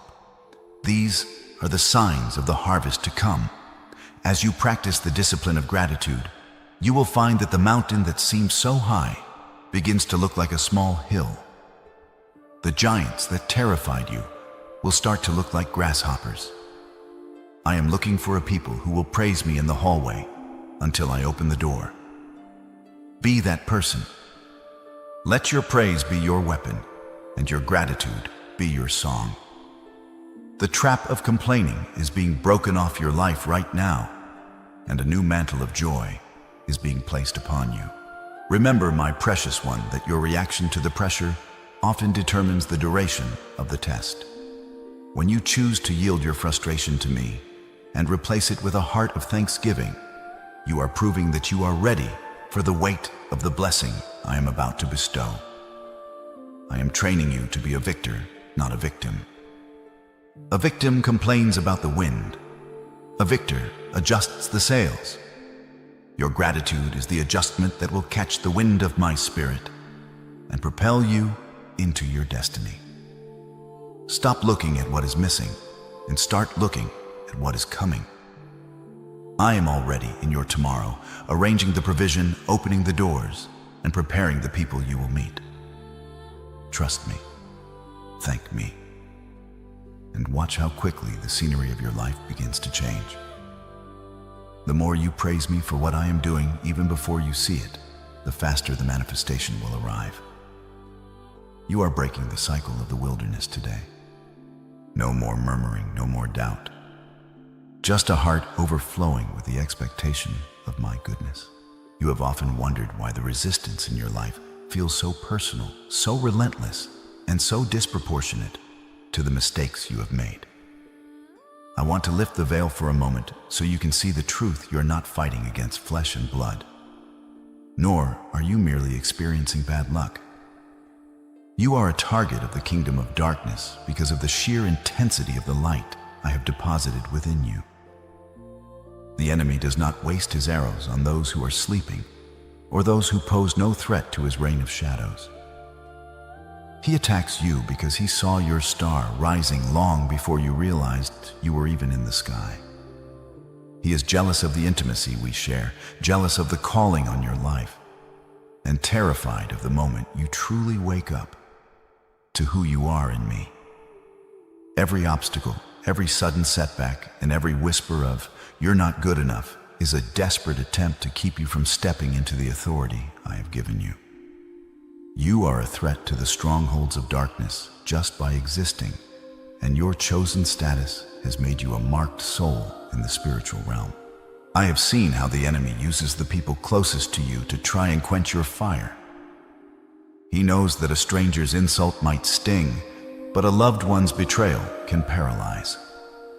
He uses the jealousy of others to create a climate of isolation around you, hoping that if he can make you feel lonely enough, you will eventually trade your calling for a sense of belonging. But I am here to tell you that the very things that make you too much for the world are the things that make you just right for my purpose. The darkness cannot comprehend the light, so it tries to extinguish it. Do not be surprised by the fiery trials as if something strange were happening to you. They are the evidence of your worth. The pressure you are feeling is not a sign that you are failing. It is the evidence that you are being polished. I am using the very attacks of the enemy to refine you, turning what was meant for your destruction into a tool for your elevation. You are being forged into a diamond. A diamond can only be formed under immense pressure and heat. If you are beginning to understand why the battle has been so fierce, do not remain silent in the face of this revelation. If you believe that I am your shield and that no weapon formed against you shall prosper, let this truth settle into your spirit like an unbreakable seal. Stand inwardly, even if your body feels tired. Stand in your identity. Feel the shift in the atmosphere as your fear loosens its grip. The enemy trembles when a child of God realizes their true identity and refuses to back down. You are moving from a victim of circumstance to a victor in Christ, and I will water this awakening with my grace until it becomes your normal. I want you to realize that I have made you fireproof through these seasons of struggle. Every time you chose to trust me when you couldn't see me, every time you chose to forgive when it was undeserved, and every time you stayed on your knees when you wanted to give up, you were being tempered like steel. The enemy thought he was breaking you, but he was actually strengthening your spirit. He thought he was burying you, but he was only planting you. I have seen your endurance, and I am telling you today, his time is up. The thief who has been trying to steal your joy, your peace, and your purpose has been found out. I am the commander of the heavenly hosts, and I have dispatched my angels to stand guard over you and your household. You are surrounded by a wall of fire that the enemy cannot cross. The jealousy of the darkness may be real, but it is nothing compared to the power of my love and the authority of my word. My child, stop trying to fight spiritual battles with natural weapons. You cannot think your way out of a spiritual attack, but you can praise your way through it. When you feel the weight of the enemy's jealousy pressing in, lift your voice in worship. When the whispers of doubt become a roar, speak my promises out loud. I have given you the keys to the kingdom, and whatever you bind on earth is bound in heaven. I am training your hands for war and your fingers for battle, not so you can live in a state of constant conflict, but so you can walk in a state of constant victory. The unseen enemy is already defeated. His only power over you is the power you give him through your fear and your agreement with his lies. Today we are breaking that agreement. You are not a victim. You are a victor. You are not alone. You are backed by the entire host of heaven. The shadows are retreating because you are stepping into the fullness of your light. This refining process is nearing its completion. The dross is being burned away, and what remains is a reflection of my own glory. I am looking into the crucible of your life, and I am finally starting to see my own face in you. This is why the enemy is so desperate. He sees me in you. He sees the authority you carry. He sees the lives you are destined to touch and the chains you are destined to break. Stand tall, my precious one. The very fire that the enemy intended to use to consume you is the fire I am using to make you unshakable. You are emerging from this hidden season with a character that cannot be compromised and a power that cannot be denied. The world will soon see what I have been doing in the secret place. They will see the diamond that was formed in the dark, and they will know that it was my hand that sustained you, my love that protected you, and my power that brought you through. Listen closely to my heart, for I am the great architect of your soul, the potter who has molded your every curve, and the author who has written your every chapter. There is a promise I have etched into the very fabric of eternity, a promise that stands as a fortress when the world around you crumbles. I have said that when you pass through the waters, I will be with you. Notice, my beloved, that I did not say if, but when. I know that this life brings seasons of deep, surging waters that threaten to pull you under. I know the feeling of the cold current tugging at your ankles, trying to sweep you away from the ground I have given you to stand on. But hear my voice over the roar of the waves you are passing through. You are not meant to drown in these waters. You are simply traversing them. I am the bridge beneath your feet and the hand that holds your head above the tide. The water may be deep and the surface may be choppy, but because I am with you, the depth is merely a place for you to witness my buoyancy. You will not sink, for my grace is the life vest that cannot fail. And when you face the rivers, those moments when the pressure of life flows with a violent, redirected force, they shall not overwhelm you. A river is water in motion, representing the rapid changes and the unexpected surges of stress that have been hitting your household. I have seen the way you have struggled to keep your footing as the rivers of debt, health concerns, and family strife have rushed against you. You have felt the panic rise in your chest, wondering if this is the moment you finally lose your grip.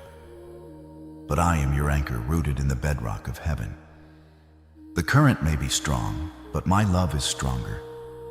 I am directing the flow of those very rivers to wash away the debris that was cluttering your path. What you perceived as a flood intended to destroy you is actually a divine cleansing, removing the old to make room for the new. You are standing on the rock that is higher than any tide, and the waters must obey the boundaries I have set for them. They can splash against you, but they cannot sweep you away. If you believe in this promise of divine protection, if you feel the truth of my word vibrating in your spirit right now, do not let this moment of revelation pass in silence. Seal this word in your heart as an act of holy agreement. Let your spirit whisper Amen where no one else can hear it, and let the promise of Isaiah 43:2 settle over your home like a mantle. As you acknowledge me, I am acknowledging you before the angels, and I am strengthening the hedge of protection around your house. Your agreement is the key that locks the door against the storm and opens the windows of heaven's peace. Do not hesitate.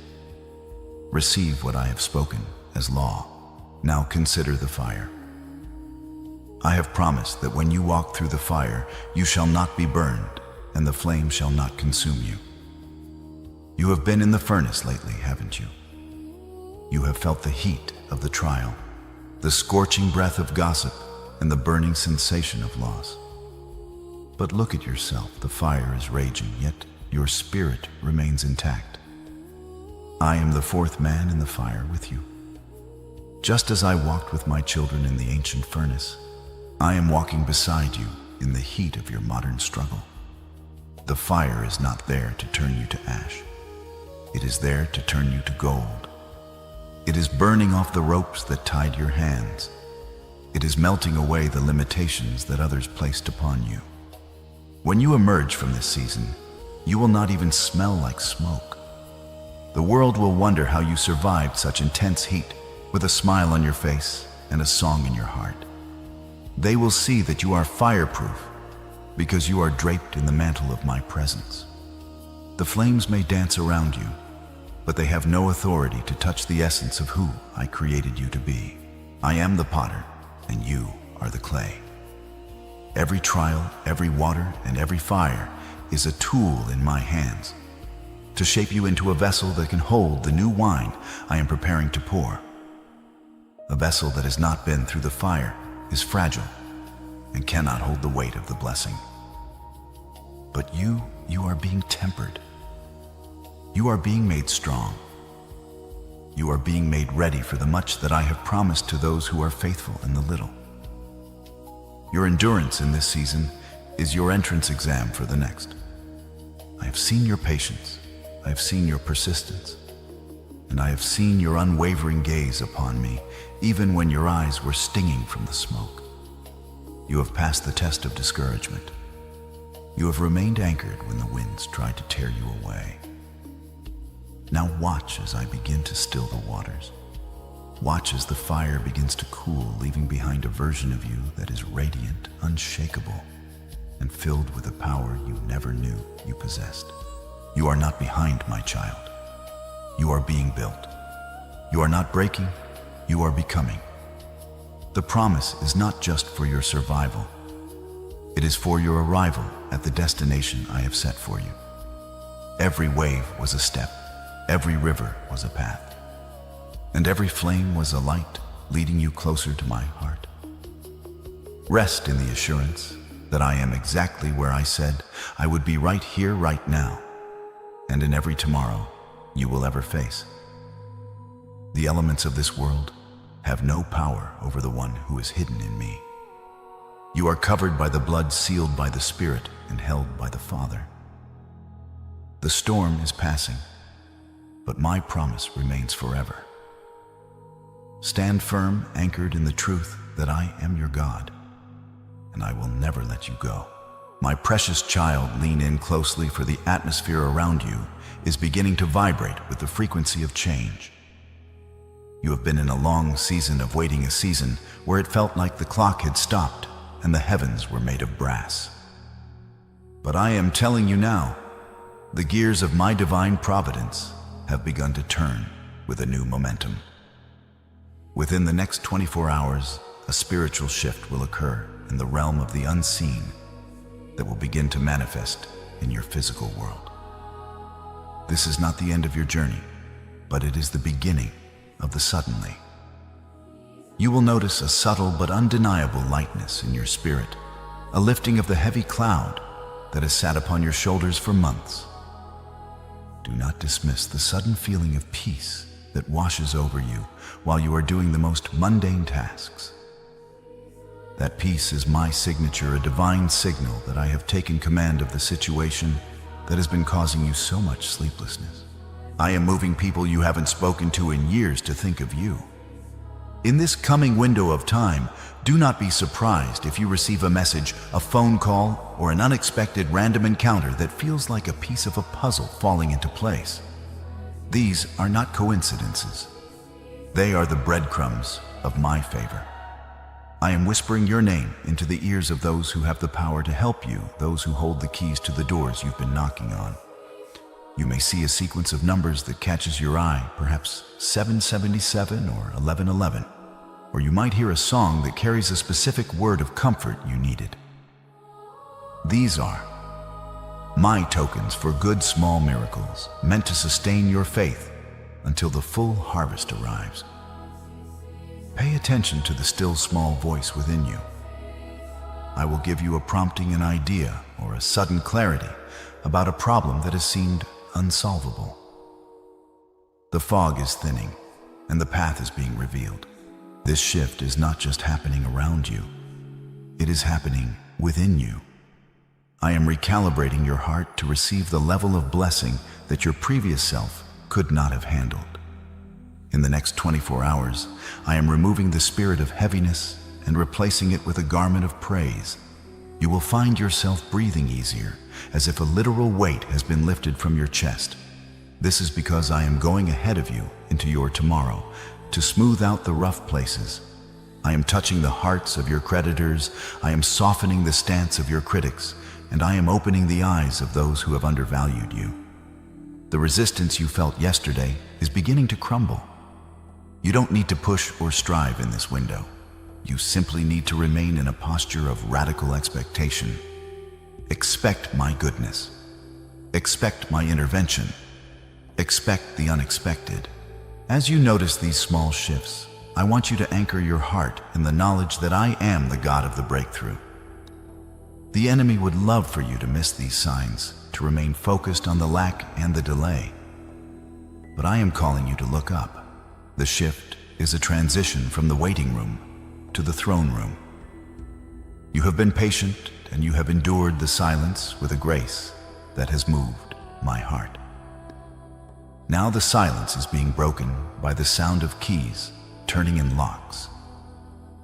You may not see the whole staircase yet, but you will see the first step illuminated with a clarity you haven't had in years.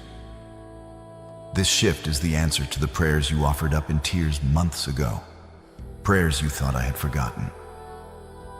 I never forget a single word spoken in faith. I was simply waiting for the perfect alignment of your character and my timing. That alignment is happening now. Trust the process, even the parts that seem small or insignificant. Every detail is being orchestrated for your good. The shift has begun. Walk in the confidence that you are exactly where you need to be to receive what I am about to release. I have seen you sitting at your kitchen table, the dim light reflecting off the bills that seem to multiply, while your resources seem to wither. I have watched the way your breath hitches when you check your bank balance. And I have felt the cold knot of anxiety that tightens in your stomach when the end of the month arrives before the end of the money. You have wondered if I am truly aware of your earthly needs, or if I am only concerned with the state of your soul. My precious child, I am the creator of all things, and the silver and the gold belong to me. I am not indifferent to your struggle for survival. I have seen the sacrifices you've made, the meals you've skipped, and the dreams you've deferred just to keep your head above water. I know the spirit of lack has tried to convince you that you will always be behind, always struggling, and always barely getting by. But today, I am speaking a word of release over your finances. I am breaking the cycle of not enough and leading you into the season of more than enough. You must understand that your job is not your source. I am your source. Your employer is merely a channel I have used, but I have thousands of other channels at my disposal. I have seen you work with integrity even when you were underpaid and undervalued. I have seen you give from your poverty, and that seed has not gone unnoticed in the courts of heaven. My word says that I will supply all your needs according to my riches and glory, not according to the state of the economy or the limitations of your paycheck.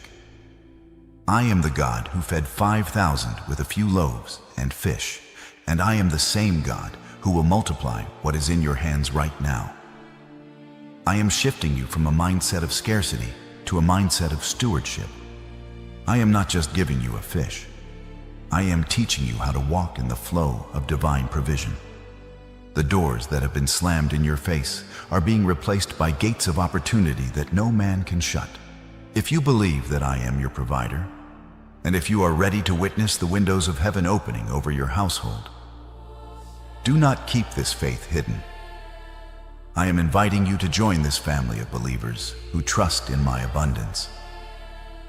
This is your moment to align your actions with your expectations. I am moving right now to bring about sudden rise in your material world. I am placing ideas in your mind, creative solutions, business strategies, and inventions that will create new streams of income. I am moving on the hearts of people who owe you money to pay you back. I am arranging for unexpected refunds and the cancellation of ancient debts and favor with supervisors that will lead to promotions you didn't even apply for. This restoration is not just for your comfort. It is so that you can be a blessing to others. I am making you a channel, not a reservoir. As you prove faithful with the little I am about to release, I will entrust you with much. Do not be afraid of the how. The how is my business. Your business is to remain in a state of radical gratitude. Start thanking me for the provision before it hits your account. Start praising me for the surplus while the bills are still on the table.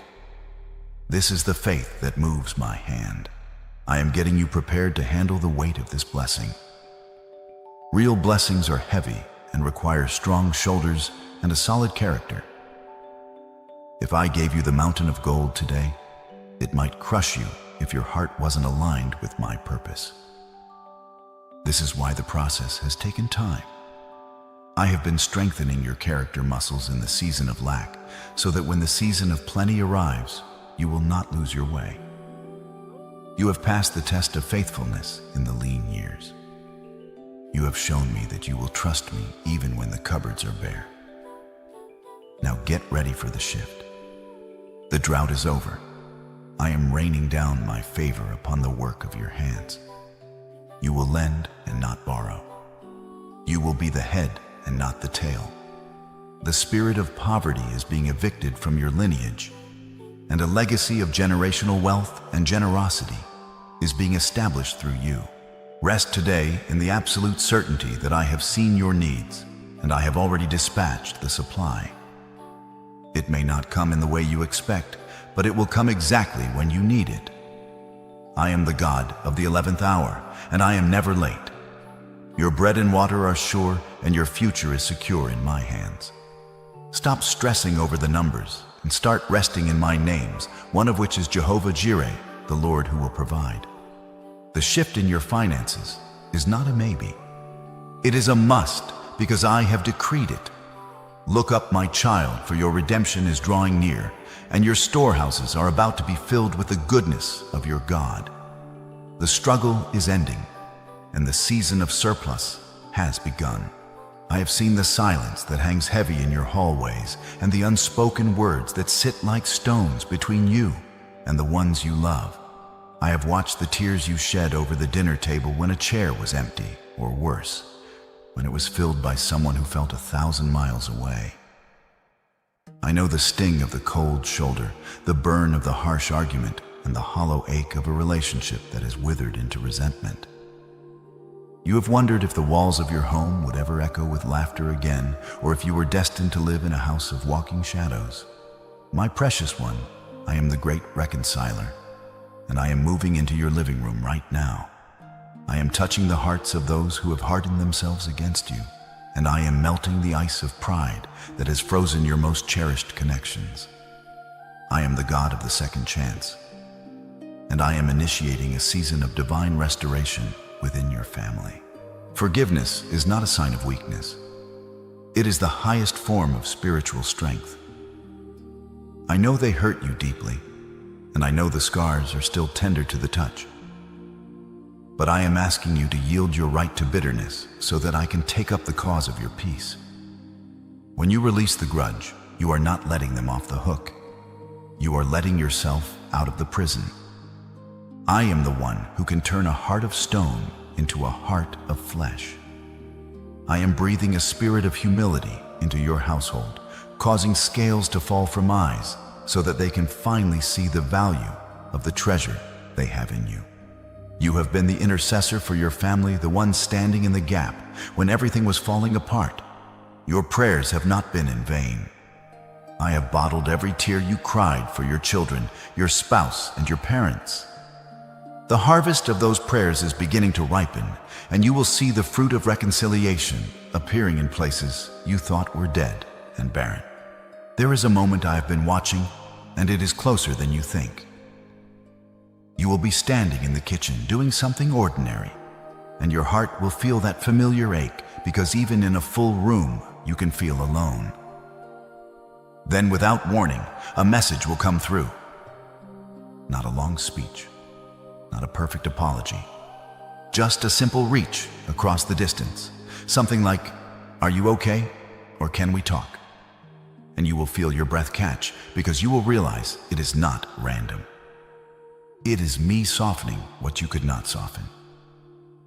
Or it will happen at the table when the usual silence tries to settle in again, and someone who has been guarded will finally say one honest sentence, quiet, unpolished, but real. And in that small opening, I will step in. I will give you the wisdom to answer with gentleness instead of a wound. I will teach you how to speak without fighting and how to listen without defending. This is how I rebuild what was broken, not always with thunder, but often with one humble sentence that changes the direction of a home.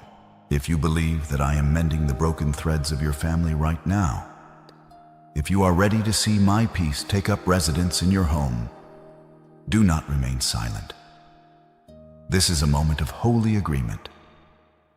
Take a slow, steady breath and let your shoulders drop, because I am the one governing what you could not control. Let your spirit come into alignment with heaven's order and whisper even under your breath, if you must peace to my home. Let those words settle like an oil upon your mind, sealing the doorway of your heart against old arguments, old scripts, and old storms. As you declare this, feel the tension leaving your neck and the heaviness lifting from your chest. You are not just speaking a sentence. You are placing a decree over your bloodline. I am honoring your faith, and I am dispatching angels of peace to stand guard at your door. The atmosphere of your home is shifting from conflict to comfort, because you have chosen to agree with me. I am transforming your home into a sanctuary, a place of rest where the world cannot penetrate. I am healing the generational wounds that have been passed down like a dark inheritance. The cycles of anger, the patterns of abandonment, and the habits of manipulation are being broken off your family tree today. In their place, I am planting seeds of kindness, patience, and unconditional love. I am restoring the communication that was lost, giving you the words to speak that will heal rather than wound. You will see a softening in the eyes of those who once looked at you with judgment. You will hear a new tone of voice from those who were once sharp and critical. I am bringing back the joy of your youth and the sweetness of companionship. Your home will no longer be a place you want to escape from, but a place where you find your deepest refreshment. Rest in the knowledge that your family is protected by the blood of Jesus. I have placed a hedge of protection around your loved ones that no weapon of the enemy can cross. Even those who are currently far away, those who have wandered into the far country of rebellion, I am drawing them back with cords of love that cannot be broken. I am the God who leaves the 99 to find the one, and I am bringing your ones back to the fold. Stop stressing over the dynamics you cannot control and trust the master weaver to finish the tapestry.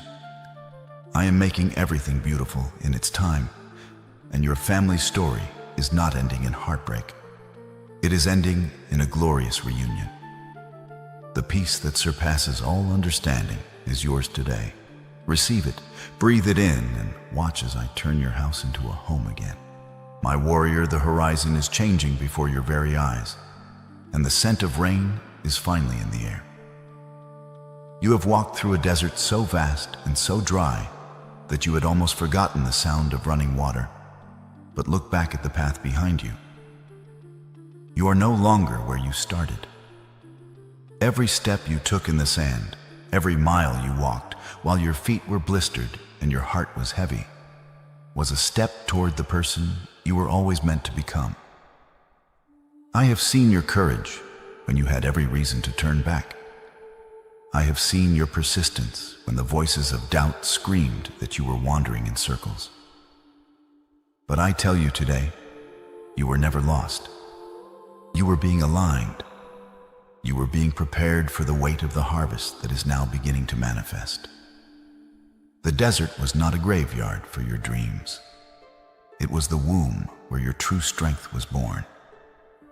I am lifting you up from the dust and setting your feet on a broad, prosperous land where the soil is rich and the sun is kind. I am getting you prepared to handle the weight of a blessing so large that your previous self would have been crushed by its magnitude. Real, enduring blessings require strong shoulders and a character forged in the fire. You have faced difficulties and solved problems that would have broken others, and in doing so, you have shown me your faithfulness in the little things. You have passed the discouragement test, refusing to let the delay turn into a denial of my goodness. Now the season of preparation is giving way to the season of manifestation. I am opening doors that no man can shut and clearing paths that were once blocked by the debris of your past. You are not behind. You are perfectly on time. Everything you have been through, the pain, the waiting, the silent endurance, is being redeemed and turned into a crown of glory. I did not bring you this far to leave you. I brought you this far to launch you into your destiny. If you feel the strength of a lion rising in your spirit right now, if you know in your soul that your season of victory has arrived, do not keep this fire contained. Instead of letting the pressure of this transition weaken you, I want you to turn it into power. Pressure is necessary to soar to the levels I have destined for you. I don't give big assignments to small people, and the fact that you have felt so much resistance is the greatest compliment I can pay to the calling on your life. You are a victor, not a victim. The inner victim who wanted to complain and give up is being buried today, and the victor is rising with a double portion of my spirit. Radical gratitude is now your primary weapon. Use it to transform every remaining struggle into a stepping stone. Your scars are no longer marks of shame. They are your credentials, the proof that you have been to the front lines and survived. You are stronger than you think, wiser than you know, and more loved than you can imagine. I am with you as you take these final steps out of the wilderness and into the abundance of my will. The waiting room was a construction site, and I have finished the work in your heart. You are now a vessel of honor, fit for the Master's use. The drought is over, and the first drops of a torrential outpouring of favor are hitting your life. Stand tall, keep your eyes fixed on me, and do not look back at the shadows you have left behind. Your best days are not behind you. They are unfolding right here in this very moment. I am the God who makes all things new, and I am making a new way for you today. The season of blessing has not just begun, it is here, it is now, and it belongs to you, because you are mine. My child, take a deep breath and settle into the absolute stillness of my presence. I want you to speak these words with me, not just with your lips, but with the very core of your immortal soul. Let these words resonate within you as an iron seal that no thief can ever break and no shadow can ever dim. Say these words aloud if you can, or whisper them into the silence of your heart where I dwell. I am a child of the living God, the Most High, the Alpha and the Omega. I am not forgotten by my Creator. I am not forsaken by my Father, and I am not defeated by this world. The architect of the universe has written my name in the book of life, and his hand is an unshakable shield upon my path. I declare today that every chain of lack is shattered, every shadow of doubt is evaporated, and every spirit of heaviness is replaced by a garment of praise. I am the clay, and I yield to the potter's hand. I am fireproof through the furnace, I am water walking through the storm, and I am favored beyond human understanding. I release the ghosts of my past, and I embrace the brilliant destiny that was prepared for me before the foundations of the earth were laid. I am standing on the rock that does not shake, and I am covered by the blood that never loses its power. Continue to repeat after me, letting my authority become your authority for you. Carry my breath in your lungs. I speak to the mountains of debt and delay in my life, and I command them to be cast into the sea. I speak to the rivers of stress that have tried to overwhelm my house, and I command them to be still. I declare that my storehouses are filling from unexpected places. My health is being restored to the strength of my youth, and my home is becoming a sanctuary of divine peace. No weapon formed against me shall prosper, and every tongue that rises against me in judgment is silenced by the truth of my Father's unconditional love. I am moving out of the wilderness of survival and into the land of promise and surplus. I am a chosen one, a royal priesthood, and I carry a light that the darkness can never comprehend or extinguish. I am forgiven for every mistake, I am healed from every trauma, and I am finally truly free. I trust in my Father's perfect timing, and I know that my breakthrough is not just a hope, it is a reality manifesting in this very second. I surrender my worries to the one who holds the stars, and I rest in the certainty that all things are working together for my ultimate good. My season of tears has ended. My season of triumph has begun. And now, my child, let me make this personal, so you understand how my provision often arrives. There will be a day very soon when you open your phone with that familiar dread, expecting the same numbers, the same pressure, the same not enough. And then you will see something that was not there before, an unexpected deposit, a refund. You forgot you were owed a message that says the payment has been processed, or a fee that was waived without you begging for it. It may look small to the world, but to your spirit, it will feel like breath returning to your lungs because you will recognize my signature in it. Or you will receive a call, not dramatic, not loud, just a simple opportunity. A client returning a door that opens with one sentence and suddenly the weight on your chest lifts. I will teach you to notice the quiet miracles, the timing, the favor, the way I make provision find you when you stop striving and start trusting. And in that moment, you will remember this prayer, and you will know I did not speak comfort to you, I spoke covenant over you. Now, my beloved, seal this prayer with the finality of heaven itself. This is the sacred moment where the spiritual becomes physical, where your faith crosses the threshold into sight. I want you to lock this blessing into your life so that no enemy can steal the seed I have planted in your heart today. Do not let this atmosphere shift without leaving your mark upon the gates of eternity. Seal this prophecy now and forever. The seal is set. The angels are dispatched with your provision, and my word is returning to me accomplished. You are mine, you are protected, and you are invincible in the power of my love. My beloved child, look ahead of you now. Can you see the light pouring through the threshold? The door you have been weeping in front of for so long is no longer locked. It is swinging wide on the hinges of my grace. This is not just the end of a video. It is the end of a long, painful chapter and the glorious beginning of a new volume in your life. I have watched you grow in the silence, and I have seen your roots go deep into my love during the drought.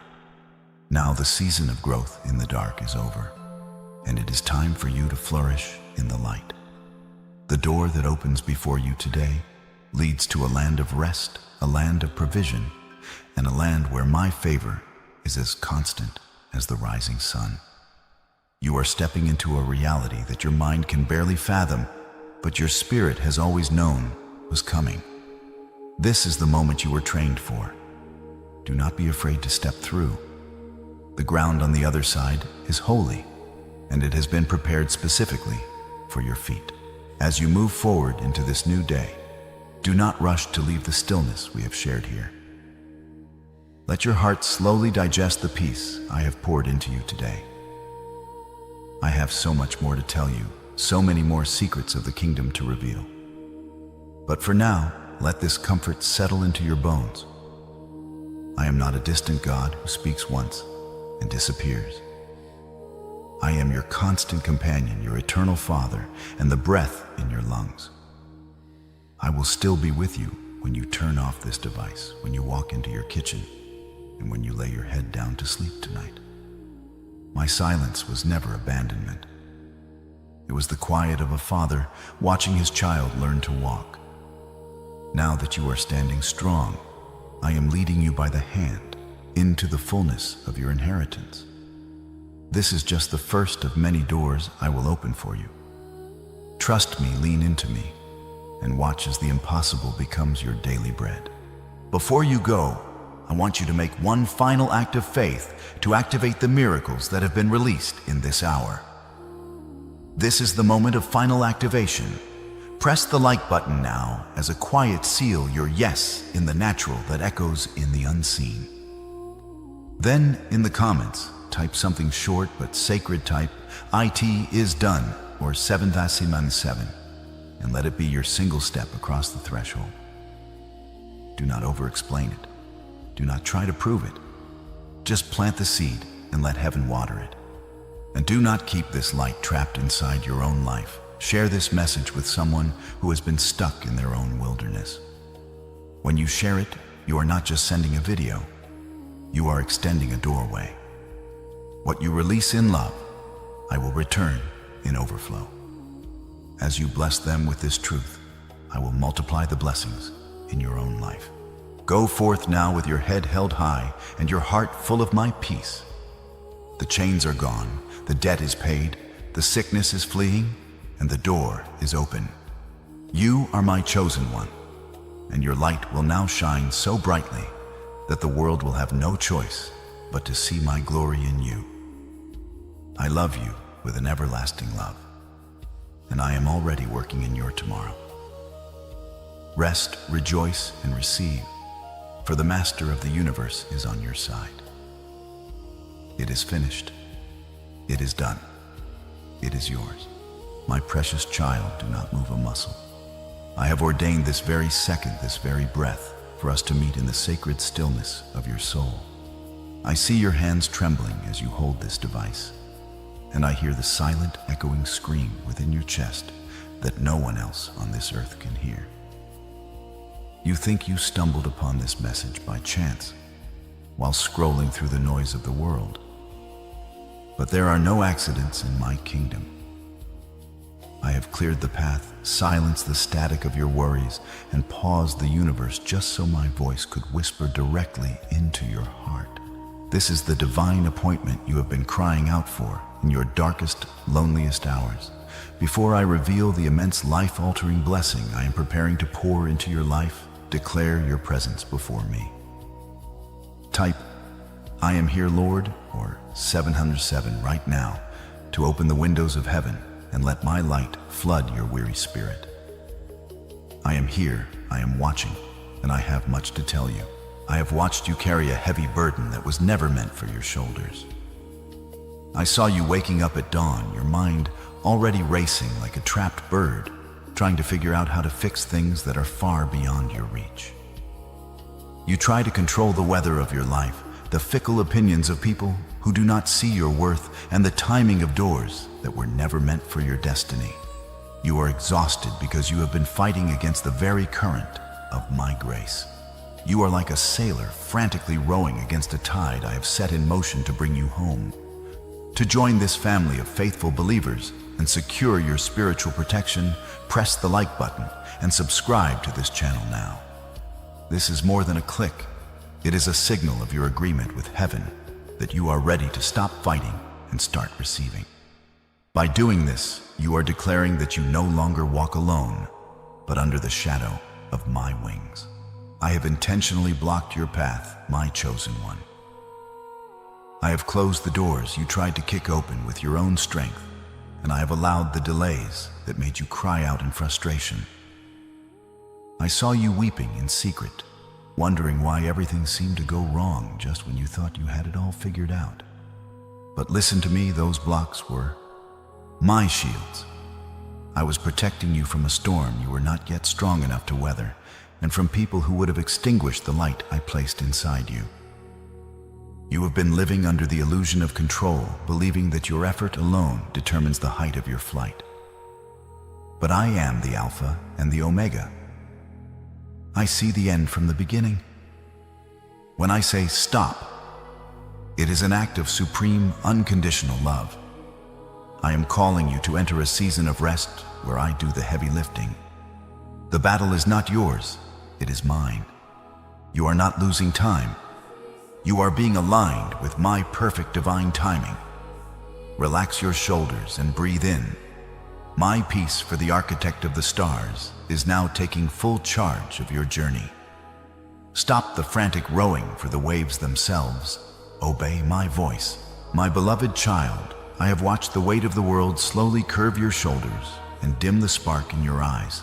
I was there in the moments when you had to take a deep, shaky breath before entering a room, forcing a smile onto your face so that no one would see the crumbling foundation beneath. You have become an expert at being the strong one, the pillar for everyone else to lean on, the one who always has the answers and the steady hand. But who do you lean on when your knees begin to buckle? I see the knots of tension in your neck and the heaviness in your chest that feels like an anchor dragging you down into the depths. You are grieving for the life you thought you were supposed to have, and you are exhausted from the relentless effort of trying to hold together things that were never meant to be permanent. You are holding on so tightly to your plans, your reputation, and your fears that your hands have become cramped and bloodless. I am whispering to you now, it is okay to be tired. It is okay to admit that you cannot do this alone. You have spent years building a fortress around your heart, believing that if you just worked harder, thought longer, and planned more meticulously, you could protect yourself from the stings of disappointment. You have taken on the role of the provider, the protector, and the fixer. But in doing so, you have squeezed me out of the equation. I see you lying awake at the stroke of midnight, your mind a whirlwind of what-ifs and how-tos, trying to solve problems that haven't even happened yet. This is the pain of the chosen one who has forgotten that their strength does not come from their own will, but from my spirit. You are carrying a destiny that is too big for a human heart to bear without my grace. You were never created to be a pack horse for the anxieties of the world. You were created to be my child, walking in the garden of my favor, trustful and light. The friction of your resistance is what is causing the burn in your soul. Every time you try to override my direction with your own desperation, you create a wound that only my touch can heal. Look at your hands, my precious one. See how they are clenched. You are holding onto a rope that is fraying, thinking that if you let go, you will fall into an abyss. But I am telling you that beneath you are my everlasting arms. The pain you feel right now is not the pain of breaking. It is the pain of the shell cracking so the new life inside can finally breathe. You are terrified that if you stop striving, everything will fall apart.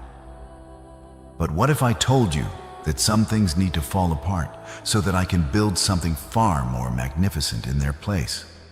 You are holding on to pieces of coal when I am trying to hand you diamonds. The exhaustion you feel is a divine signal that you have reached the end of yourself. And that is exactly where I begin. Your self-reliance has become a prison, and I am the only one with the key. You don't have to prove anything to me. You don't have to earn my love or my help through your labor. I saw you when you were weak, and I loved you then just as much as when you were standing tall. I am asking you to do the hardest thing for a warrior to do: surrender. Not as a white flag of defeat, but as an act of supreme trust in the King who has never lost a battle. You think that by holding on, you are being faithful, but true faithfulness is found in the release. The more you try to steady the ark with your own hands, the more you interfere with the miracle I am trying to perform. I want to take the steering wheel of your life, but I cannot do so while you are still white-knuckling it in the driver's seat. Let the tears fall if they must. They are the water that softens the soil of your heart for the seeds I am about to plant. You are being refined, not punished. The heat you feel is the fire of my love, burning away the dross of your ego so that the gold of your true character can shine forth. Trust me with the outcome. Trust me with the people who have hurt you. Trust me with the bills, the health reports, and the broken dreams. I have a perspective that spans eternity, and from where I sit, your victory is already secured. You only need to let go of the pain of holding on, so you can finally reach out and take my hand. My precious one, I have walked through the corridors of your mind during those long, silent hours of 3 a.m. when the world is asleep, but your heart is racing. I have sat beside you on the edge of your bed while you stared into the darkness, paralyzed by a mountain of what-ifs and the crushing weight of tomorrow. I know the exact taste of the tears you swallow so that no one else hears your sobbing. You wonder why the journey is so lonely, why the very people you poured your life into, the ones you carried, the ones you fed, the ones you defended, are the very ones who turned their backs when your own strength failed. You feel like a soldier left behind on the battlefield, wounded by the arrows of those you once called friends. But listen to my voice. You are not being abandoned. You are being set apart.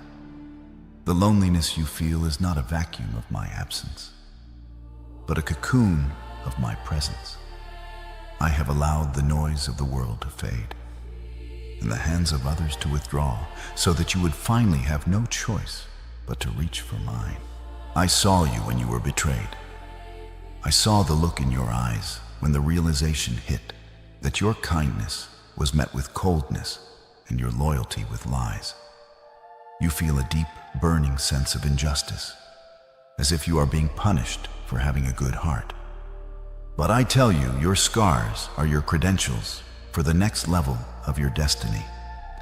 Every sleepless night you spent worrying about your finances, your family, or your future was a night I was working behind the scenes, weaving a tapestry of provision that you cannot yet see. You feel like you are falling behind, watching everyone else move forward while you are stuck in this hidden season. But you are not falling behind. You are being built. You are not breaking. You are becoming. A skyscraper requires a foundation much deeper than a simple shack. And right now, I am digging deep into the bedrock of your soul. I am clearing out the shallow roots of self-reliance so that I can plant the unshakable pillars of my glory. Imagine your life is like a container, my child. You were created to be filled to the brim with joy, peace, confidence, and divine creativity. But lately, you have allowed the midnight anxiety to fill up all the space. You have allowed guilt, shame, and the words of your enemies to take up the room that I intended for your miracles. You have a limited amount of room in your heart, and if you allow worry to occupy it, there is no space left for the confidence you need to step into your calling. Empty out the negative right now. Release the bitterness toward those who walked away. Let go of the shame of your past mistakes. I have already forgiven you. Why do you still hold yourself hostage? As you breathe in this moment, visualize yourself handing over those heavy crates of anxiety to me. I am the great Redeemer, and I know how to take every tear you've shed and turn it into a river of abundance. The enemy of your soul wants you to believe that this night will never end, that you will always be the one who gives, but never receives, the one who struggles while others thrive. That is a lie from the pit of darkness. I am the God of the breakthrough, and I have an appointed time for your promise to come to pass. The darkness is always thickest just before the dawn, and the fact that you are feeling this intense pressure is the greatest sign that you are standing on the threshold of a massive spiritual shift. You are being trained for the weight of the blessing that is coming. If I gave it to you now, it might crush you, so I am strengthening your character in the silence. Do not agree with the lack. Do not agree with the loneliness. Come into agreement with me. I say you are more than a conqueror. I say you are well supplied. I say you are my beloved, and no weapon formed against you shall ever prosper. Sleep now, my child, for I never slumber, and I am standing watch over everything you love. My child, look closely at the armor you have fashioned for yourself. You call it strength, you call it independence, but I see it for what it truly is, a shield of glass, fragile and filled with cracks. For years you have believed the lie that your survival depends entirely on your own hands. Your ego, that small, trembling voice inside that screams for recognition and demands to be in control, has told you that if you stop pushing, you will disappear. It has told you that you must be the smartest in the room, the most prepared and the most guarded. But this shield you carry is not protecting you. It is isolating you. It has become so heavy that you can no longer lift your arms to receive the blessings I am holding out to you. Your ego is a false protector, a deceptive guard that promises safety but delivers only exhaustion. It tells you that you are the architect of your fate. But look around you. Are you truly at peace? Or are you just surviving? There is a spiritual law you must understand. My chosen one, when your ego shouts, my whisper remains unheard. I am a gentleman, and I will never force my way into a heart that believes it is already full. When you say I can handle this, I will fix this, or I don't need help, I honor your will, and I step back into the silence. I do not leave you, for I am the very breath in your lungs, but I withhold my intervention, because you have declared yourself the God of your own life. This is why you feel a hollow ringing in your soul. You are trying to illuminate your path with a tiny match of human logic, while I am offering you the sun of my divine revelation. Your ego is terrified of being wrong, but my spirit thrives in your willingness to be taught. When you insist on being right, you lose the opportunity to be transformed. The more you defend your ego, the more you defend your limitations. Your ego tells you that you must be perfect to be loved, that you must have no scars to be used, and that you must hide your weaknesses so the world won't see you fail. This shield is so full of holes that the cold wind of anxiety blows right through it. I see the cracks where you have tried to patch the pain with achievements, with money, or with the approval of people who do not even know their own hearts. You are trying to fight a spiritual war with a physical shield, and you wonder why you are bleeding. I am calling you to drop the heavy rusted armor of the self. It is time to let the I die so that we can begin. When you are finally willing to say, Lord, I don't know the way, Lord, I am not enough, and Lord, I am tired of being right, that is the moment the cracks in your shield become the gateways for my light. I have allowed you to reach this point of frustration because I want you to see that your ego is a terrible master. It has led you into deserts of loneliness and mountains of stress. It has made you suspicious of my goodness and cynical about my promises. But today, I am inviting you to step out from behind that cracked shield. You do not need to defend yourself when the Creator of the universe is your advocate. You do not need to prove your worth when I have already signed your name in the book of life with my own blood. Let the wall of pride crumble. Let the need to be in control melt away in the heat of my love.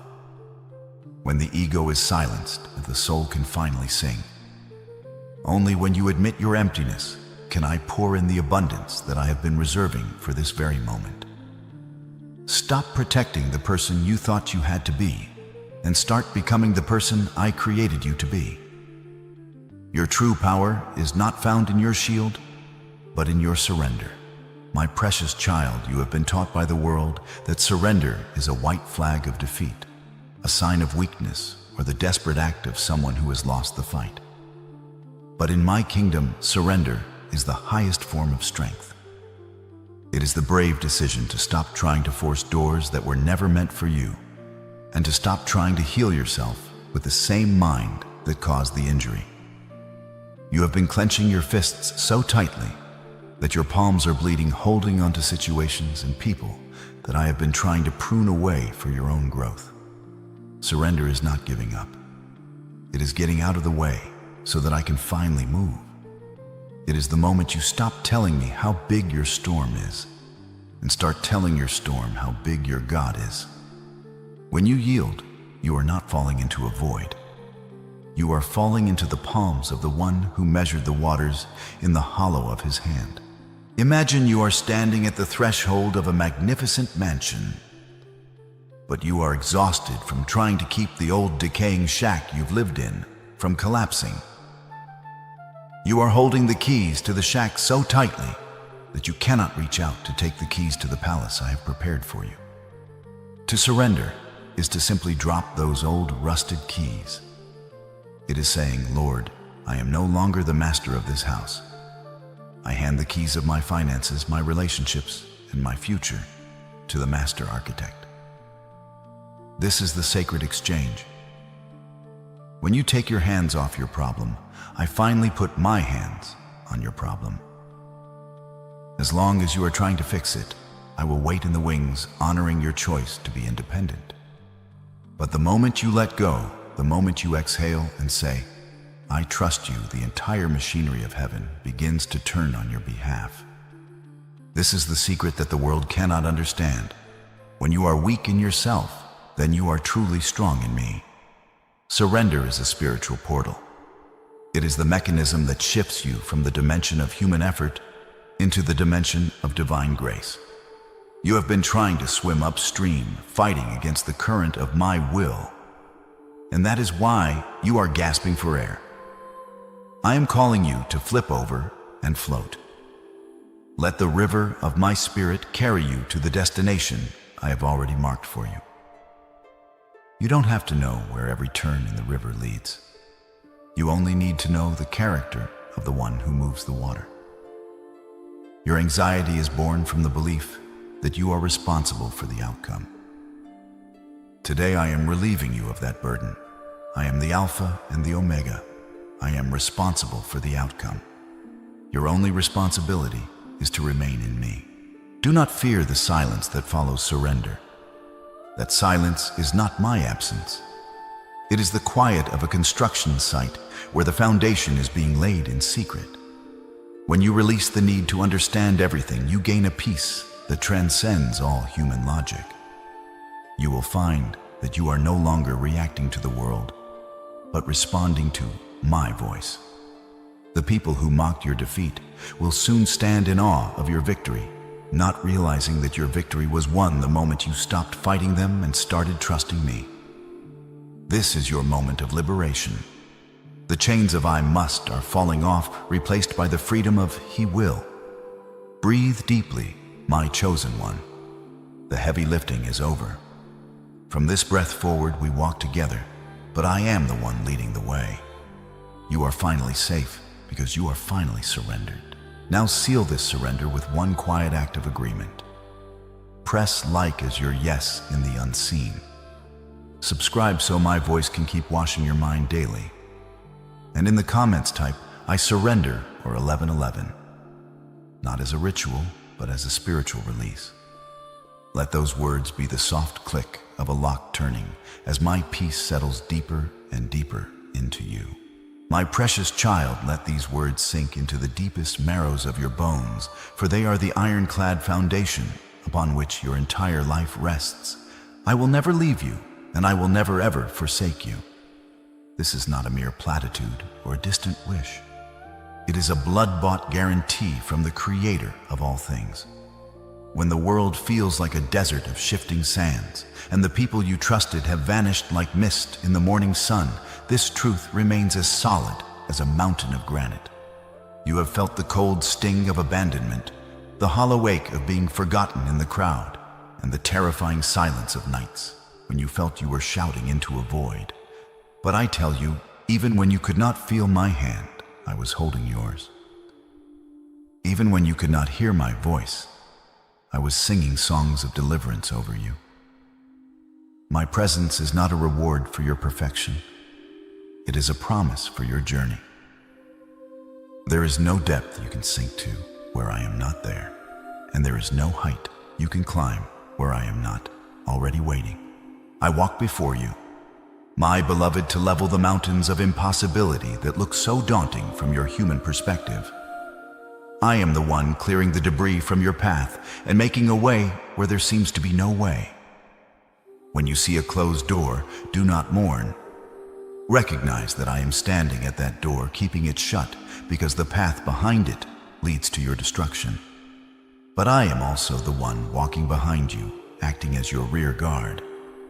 I am the shield that catches the arrows of slander, and the wall that stops the waves of the past from dragging you backward. You are surrounded by an invisible fortress of grace. You may feel vulnerable, you may feel exposed, but you are the most protected being in the universe, because your life is hidden within mine. I have engraved your name upon the palms of my hands, and I have set my seal upon your spirit. You are not a wanderer. You are a pioneer, and I am the one who has already surveyed the land you are about to inherit. This guarantee is not dependent on your feelings, for feelings are as fickle as the wind. There will be seasons when the heavens seem like brass, and your prayers feel like they are bouncing off the ceiling. But that is exactly when my presence is most intense. I am not a God of the surface. I am the God of the deep. I am working in the silence, in the unseen, and in the quiet whispers of your heart. When I said I would never forsake you, I meant that even when you walk away from me, I am still standing right there, waiting for you to turn around. Even when you doubt me, my faithfulness remains unshakable. Even when you feel like a failure, I see you as the victor I created you to be. I am committed to your destiny more than you are. I have invested the very life of my son into your soul, and I do not make bad investments. You are my treasure, and I do not lose what I have paid so dearly to possess. Take a deep breath and let the anxiety of being alone evaporate in the heat of this revelation. You are never ever truly alone. When you sit at your kitchen table wondering how the bills will be paid, I am sitting there with you already preparing the provision. When you walk through the hospital corridor with a heavy heart, I am matching your every step, breathing strength into your weary frame. When you stand in the middle of a conflict, I am your advocate and your peace. You do not have to beg for my attention, for you have had it since before the foundation of the world. This is the scriptural anchor that will hold you steady when the storms of life try to capsize your soul. I am your refuge. I am your strength, and I am your very present help in times of trouble. Rest in this guarantee today. I am with you, I am for you, and I will never, ever let you go. Your future is not a question mark. It is a period at the end of my promise. My chosen one, I know you have looked at the world around you and asked with a heavy heart, why is my path so much steeper than theirs? Why do I face battles that others don't even have to imagine? You have felt targeted by the winds of life, as if a spotlight of struggle has followed you from one season to the next. But I am here to tell you that the intensity of your struggle is the greatest evidence of the magnitude of your calling. You are not being punished. You are being prepared. You are not being broken to be destroyed. You are being broken so that the light I placed inside you can finally spill out and illuminate the darkness. Just as a grape must be crushed to produce the finest wine, and a diamond must endure immense pressure to reveal its brilliance. Your trials are the divine tools I am using to shape you into a vessel of honor. I do not give big assignments to small people. The fact that the enemy has sent his best shots against you is proof that he is terrified of the giant that is waking up inside of you. You were chosen because I knew your heart could handle the weight of my glory. Many want the platform, but few are willing to endure the preparation. Many want the blessing, but few want the burden that comes with being a light bearer in a dark world. You have been through the fire, not because I wanted to see you burn, but because I wanted to make you fireproof. I saw every tear, every betrayal, and every moment you felt like you couldn't take one more step. In those moments, I was weaving character into your soul, the kind of character that cannot be bought or taught, but only forged in the furnace of affliction. I am the potter, and you are the clay. Sometimes the potter must break the vessel on the wheel because he sees a flaw that would prevent it from holding the new wine of the next season. It may feel like your life is falling apart, but from my perspective, it is finally falling into place. You are being aligned with your true destiny. All the lessons I have given you, the lessons of patience, the lessons of silence, the lessons of forgiveness, are your entrance exams for the much that I am about to entrust to you. You are being trained to handle the weight of the blessing that is coming, for real blessings are heavy and require strong shoulders. If I gave you the wealth, the influence, and the breakthrough you are praying for today, without the character you've gained through this suffering, the blessing would crush you. I love you too much to give you a promise that you aren't yet prepared to sustain. Understand this, my beloved. Your scars are not signs of shame. They are your credentials. They are the proof that you survived what was meant to kill you. They are the testimonies that will give hope to the hopeless when you stand in your season of abundance. Stop trying to avoid the storm and learn to stand in the center of it with me. Rock bottom was never meant to be your grave. It was meant to be the solid foundation upon which I am building a life of unprecedented impact. You have been in a hidden season tucked away, where no one could see your growth or hear your prayers.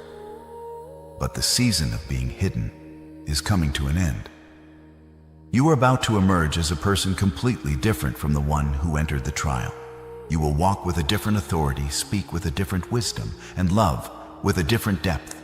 You were chosen for this, and I am with you every step of the way. Reach out and claim your identity as my chosen warrior. My beloved, I stand before you today with an offer that defies all human logic and transcends every economic law of this world. I am inviting you to participate in the great exchange, a divine transaction where you give me what is breaking you, and I give you what will make you whole. You have been walking through life like a traveler, dragging heavy, tattered sacks filled with the stones of your past, the gravel of your worries, and the lead weights of your financial burdens. Your hands are so cramped from clutching these burdens that you have no room to catch the manna I am raining down from heaven. Today, I am asking you to lay those sacks at my feet. I am not asking you to fix them first. I am asking you to trade them. Give me your ashes, and I will give you beauty. Give me your mourning, and I will give you the oil of joy. Give me your spirit of heaviness, and I will clothe you in a garment of praise that will shield you from the darkness of this world. I see the ledger of your life, my child. I see the debts that keep you awake, the bills that seem to multiply, and the constant nagging fear of not having enough. I see the way you calculate and recalculate, trying to stretch a handful of meal to last a month. But listen to my voice. I am the owner of the cattle on 1,000 hills, and the gold and silver are mine. I am not limited by the fluctuations of the market or the decisions of men. When you give me your lack, I give you my abundance. This is not just about currency. It is about the currency of the kingdom peace that passes understanding and provision that arrives exactly when it is needed. I am trading your not enough for my more than enough. I am taking the spirit of poverty off your shoulders and placing a royal robe of favor upon you. You are no longer a slave to interest rates and bank statements. You are a child of the King, and my resources are your inheritance. This is the moment of your divine transaction, and the gates of heaven are open to record your faith. When you walk away from this moment, you will notice a strange lightness in your chest. The situation may not have changed in the physical realm yet, but the shift has already occurred in the spirit. You have handed me the steering wheel, and I have handed you my peace. When the enemy tries to hand you back your old sack of worries tomorrow morning, look him in the eye and say, "That no longer belongs to me. I traded it for the peace of God. I am now your banker, your healer, and your provider. I am working in the hearts of people you haven't even met to bring about opportunities you haven't even dreamed of. The great exchange is complete. You gave me your chaos, and I have given you my kingdom. Walk tall, my precious one, for you are now backed by the treasury of heaven. My child, come deeper into the stillness. Beyond the noise of the world, beyond the frantic demands of your daily life, there is a secret chamber within you, an interior throne that was designed for me and me alone. For too long you have allowed the spirit of fear to sit upon that throne, or you have tried to occupy it yourself, trying to rule a kingdom that is too complex for human wisdom. But today, I am taking my rightful place. As I step onto the throne of your heart, notice how the atmosphere of your mind begins to shift. The chaotic thoughts that once felt like 1,000 screaming voices are falling silent. The architecture of your soul is being reconstructed into a temple of peace. When I reign within you, your mind is no longer a battlefield. It becomes a sanctuary. You no longer have to fight to find peace. You become the source of peace because the Prince of Peace is seated at your center. This is the mystery of the Chosen One. The storm may be outside, but the King is inside. And where the King is, there is perfect order. I want you to understand the power of the throne I am establishing within you. Think of a great storm raging upon the ocean. The waves are high, the wind is howling, and the world seems to be falling apart. But deep beneath the surface, in the heart of the abyss, there is a silence so profound that nothing can disturb it. That is the stillness I am placing in the core of your being. When you allow me to be the king of your interior world, you can walk through the fire without the smell of smoke on your clothes. You can stand in the middle of a conflict and not be shaken, because the one who commands the winds and the waves is dwelling inside you. I am not taking you out of the world, but I am putting a different world inside of you. You will look at the same problems, but you will see them through the eyes of sovereignty. You will hear the same threats, but they will sound like distant whispers against the roar of my love. You are being clothed in a divine poise that the world can neither give nor take away. Because your mind is now my temple, we must clear out what does not belong. I am overturning the tables of the money changers, those thoughts of lack, those calculations of scarcity, and those nagging memories of past failures that have tried to turn my house into a den of thieves. They have been stealing your joy, your sleep, and your divine creativity. But their time is over. I am sweeping the halls of your consciousness with the fire of my holiness. I am replacing the spirit of heaviness with a spirit of power, love, and a sound mind. You are becoming a person of divine stillness. People will look at you in the coming days and wonder why you are not panicking when everyone else is. They will wonder how you can remain calm while the market fluctuates and the world trembles. It is because you have found the secret. When the king is on the throne, the kingdom is secure. You are no longer reacting to your circumstances. You are responding from your internal authority. This transformation is not just for your own comfort, but for the healing of all who cross your path. As you carry my presence on the interior throne, you become a living portal of heaven on earth. Your very presence will calm the anxious and give hope to the brokenhearted, not because of your clever words, but because of the King who reigns within you. You are being transformed from a person of struggle into a person of presence. Rest in this new authority. Do not let the enemy tempt you back into the driver's seat of your life. Whenever you feel the pull of worry, simply turn your gaze inward, look at the throne, and see me seated there in perfect, unshakable calm. I have not moved, and I have not lost control of a single detail of your life.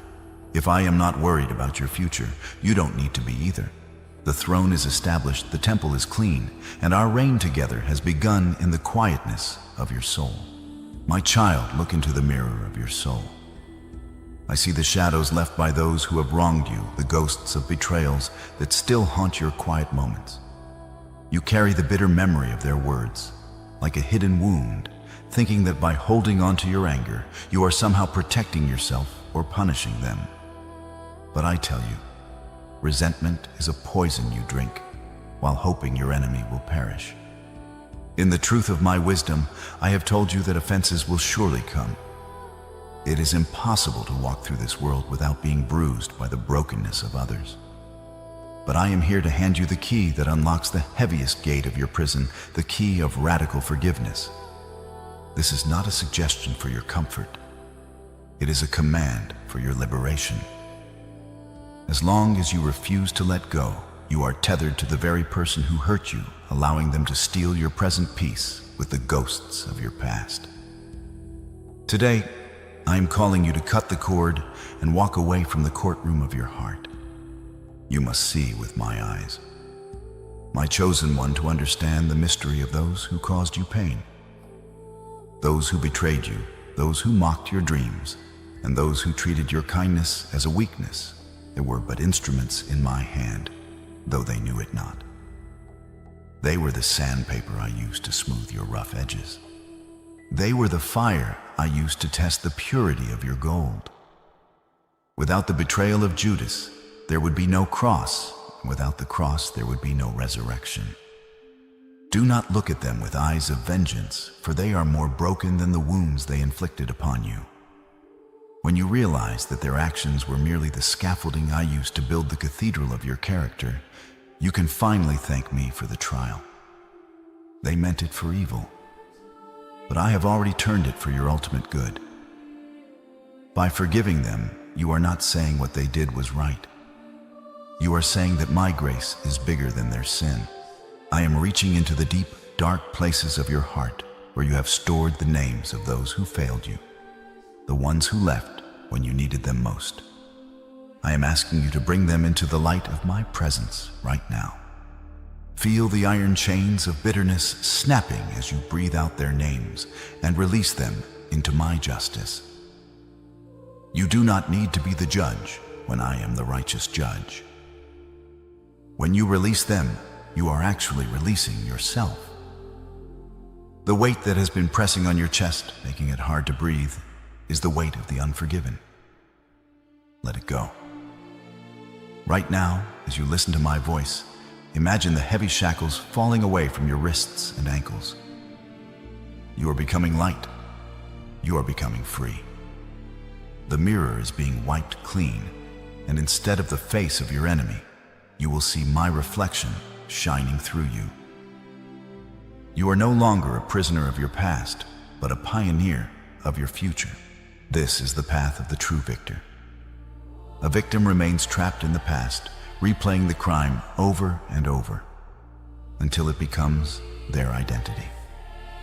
A victor steps into the new horizon, leaving the debt at the foot of the cross. Scripture teaches you this mystery with piercing clarity. You have been forgiven a weight you could never repay. So do not keep a smaller weight clenched in your fist. When you forgive, you close a door that the enemy has been using to drain your spiritual power. You are reclaiming your energy, your joy, and your divine focus. Your heart is no longer a battlefield or courtroom. It is a garden of grace. Walk forward now, my precious child, with your head held high and your heart unburdened. The chains are gone, the debt is canceled, and you are finally ready to step into the abundance that resentment was blocking. You are free indeed, and in this freedom, you will finally see the new things I am doing. Look up, my beloved, for the sun is finally setting on the long season of your sorrow, and the horizon is beginning to glow with a light you have never seen before. I am the God of the new thing, and I am speaking a word of life into the dead places of your existence. Do not dwell on the former things. Do not look back at the rubble of what was lost or the ashes of who you used to be. I am standing at the threshold of your future, pointing toward a landscape that is being transformed even as you breathe. In the very place where you experience the most scorching heat of your desert, I am opening up springs of living water. I am making a way in the wilderness and rivers in the wasteland. You have spent so long staring at the no that you have forgotten I am the great yes. The landscape of your life is shifting from a place of scarcity to a place of abundance. And I am doing it right now, beneath the surface of your current reality. I am moving in the invisible realms to bring forth the tangible manifestations of my favor. I see the financial struggles that have kept your head bowed low, and I tell you that the era of just enough is coming to a close. I am breathing divine innovation into your mind and opening doors of opportunity that no man can shut. You will find that resources will begin to find you, and connections you thought were dead will suddenly spring to life with new purpose. I am also renewing your relationships, my chosen one. I am removing the parasites who drained your spirit and replacing them with people of destiny, men and women who will sharpen you, support you, and see the gold I have placed within you. This new horizon is not just a change in your circumstances, it is a change in your identity. You are no longer the one who wanders.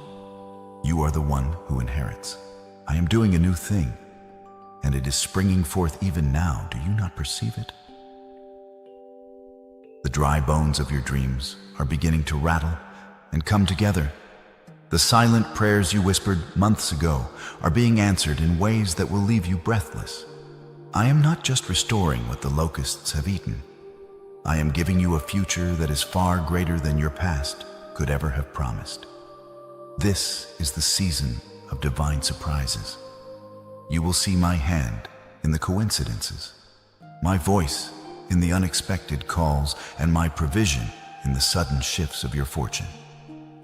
Trust the horizon, for I am the one who painted it.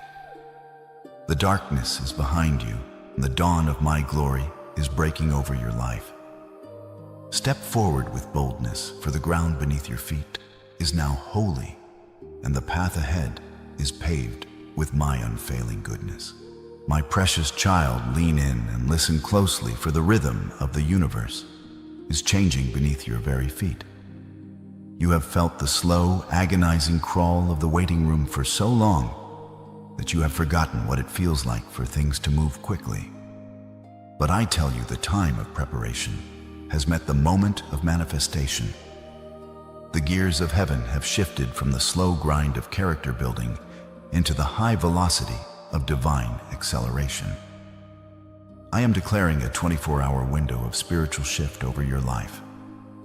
Within the next 24 hours, the atmosphere surrounding your circumstances will begin to ripple with the first waves of my movement. You have passed the test of discouragement, and you have stayed faithful in the silence. Now you will see what happens when the Creator of time decides to compress years of progress into a single day of favor. This is not a distant promise for a far-off future. It is a spiritual emergency of grace that is breaking into your now. I am sending you a signal, a divine wink from heaven, to let you know that I have taken over the battle. Before the sun sets tomorrow, keep your eyes open for a specific sign. It may come as a phone call from someone you haven't spoken to in years, an unexpected message that carries the answer to a prayer you whispered in secret, or a sudden, unexplained shift in a situation that has been stagnant for months. You might see a certain number repeatedly, or hear a specific phrase that brings a sudden, sharp clarity to your confusion. This is not a coincidence. It is my signature on the page of your life.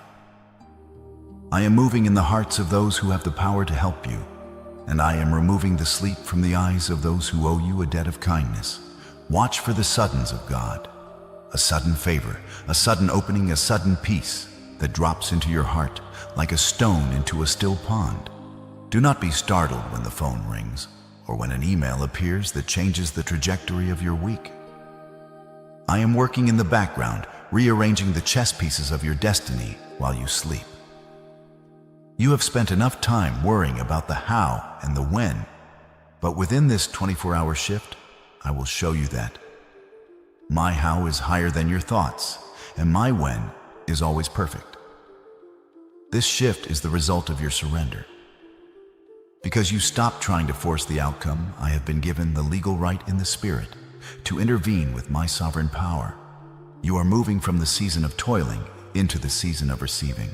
As you go through your day, stay in a posture of high expectation. The enemy will try to send a distraction or a small frustration to make you lose your focus, but ignore the noise. Keep your spiritual ears tuned to my frequency. I am doing a quick work.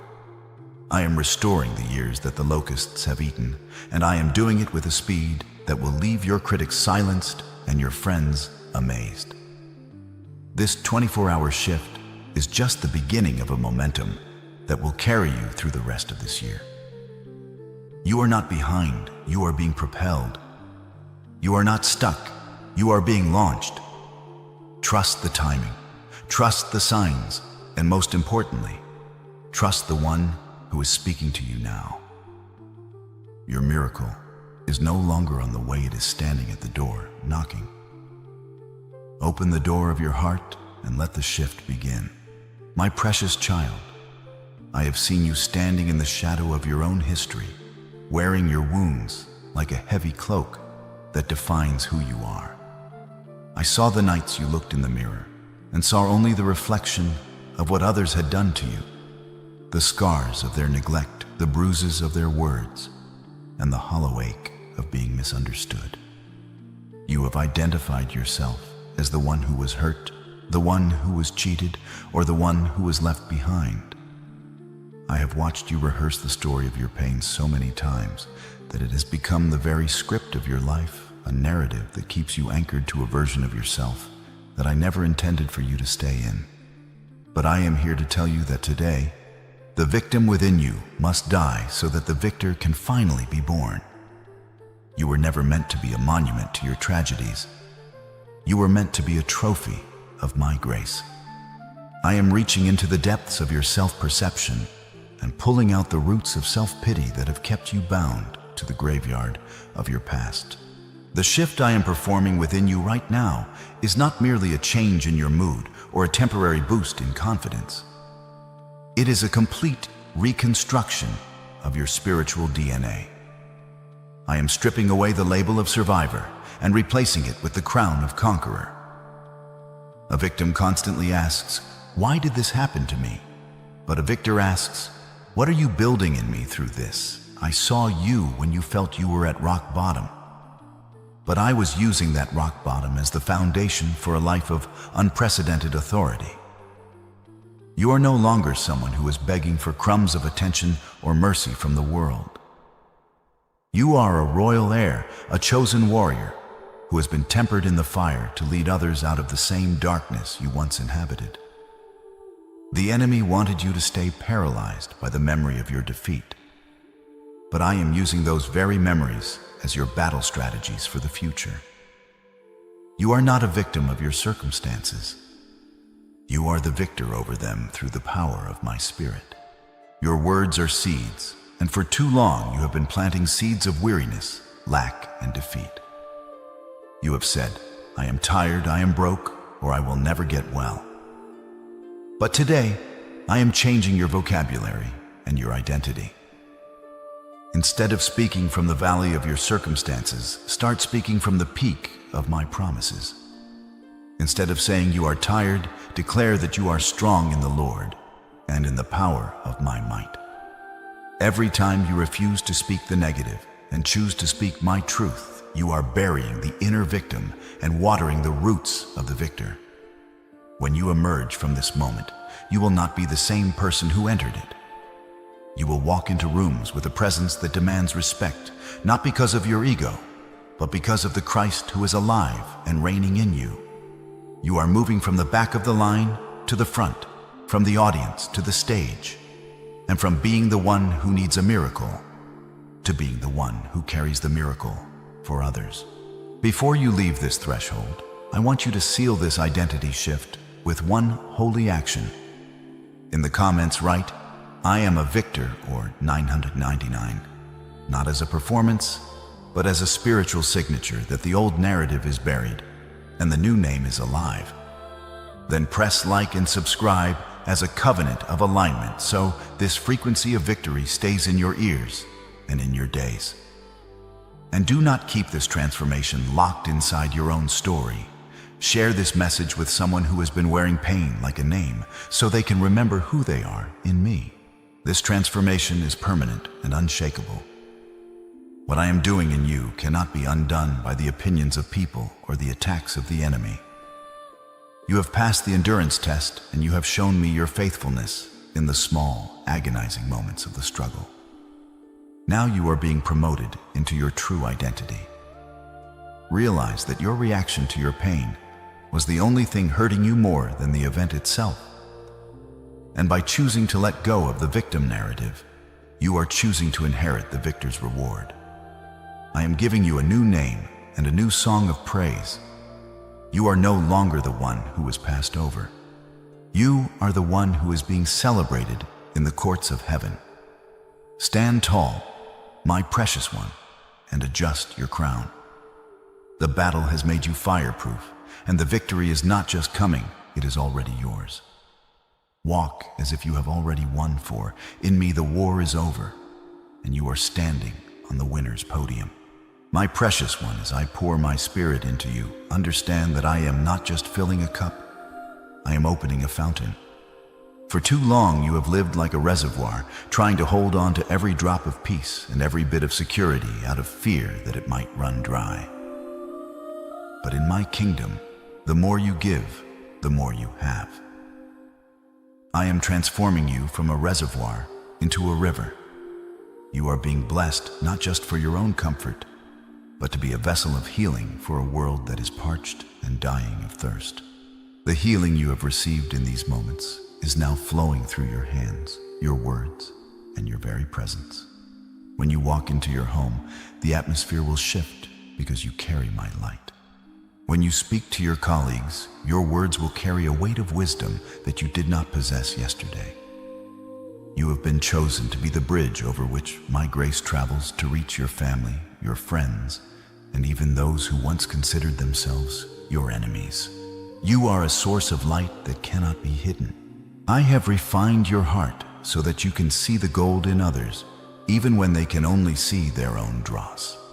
Your scars have become your credentials, giving you the authority to speak life into those who are currently walking through the same fires you have just exited.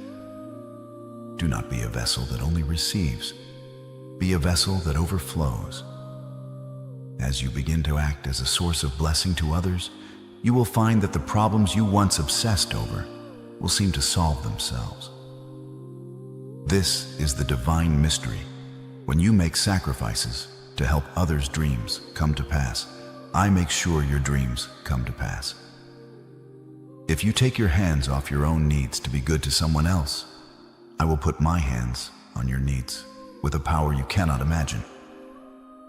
Be a vessel, not a reservoir. I am asking you right now to be an instrument of my message.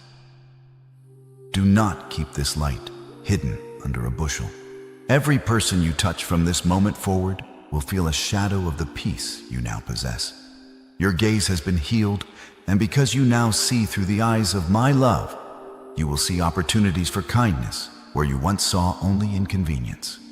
You are the answer to someone else's desperate prayer. You are the miracle that someone else is currently crying out for. As you step into this mission, I will ensure that your own supply never runs dry. I will provide for you so abundantly that you will always have more than enough to give away. You are my hands and my feet on this earth. And as you represent me to the broken, I will represent you to the heavens. You are no longer just a recipient of the promise.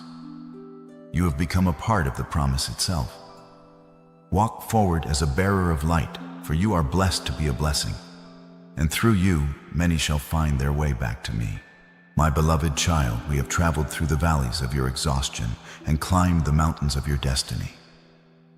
But listen to my heart one last time. Do not seek the blessing, seek the giver. Do not search for my hand merely to see what it can provide. Search for my face because of who I am. Many will come to me for the bread, but you have stayed for the life. Many will come for the miracle, but you have found the master. Your journey is not ending here. It is only beginning to transition into a deeper level of intimacy.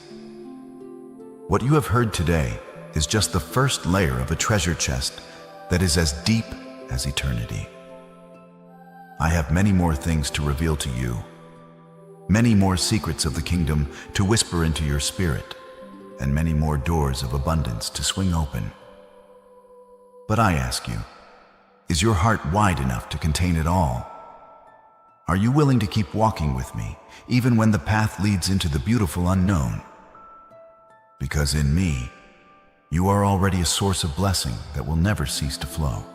Remember, my child, as long as I wake you up in the morning, I am not through with you yet. You are a work of art in progress, a masterpiece being painted by the hand of the Creator. No matter what the world tells you, you are never alone. You are never behind, and you are never forgotten. I have already gone before you to make the crooked places straight, and I am staying with you to ensure you never stumble. Relax and trust me. Live your best life free from the chains of worry and the weight of the past. The 24-hour shift has begun. The victor's crown is on your head, and the new horizon is bright with my glory. Go forth now, not as the person you were an hour ago, but as the royal heir I have declared you to be. It is done. It is finished. It is yours. I love you with an everlasting love. Amen.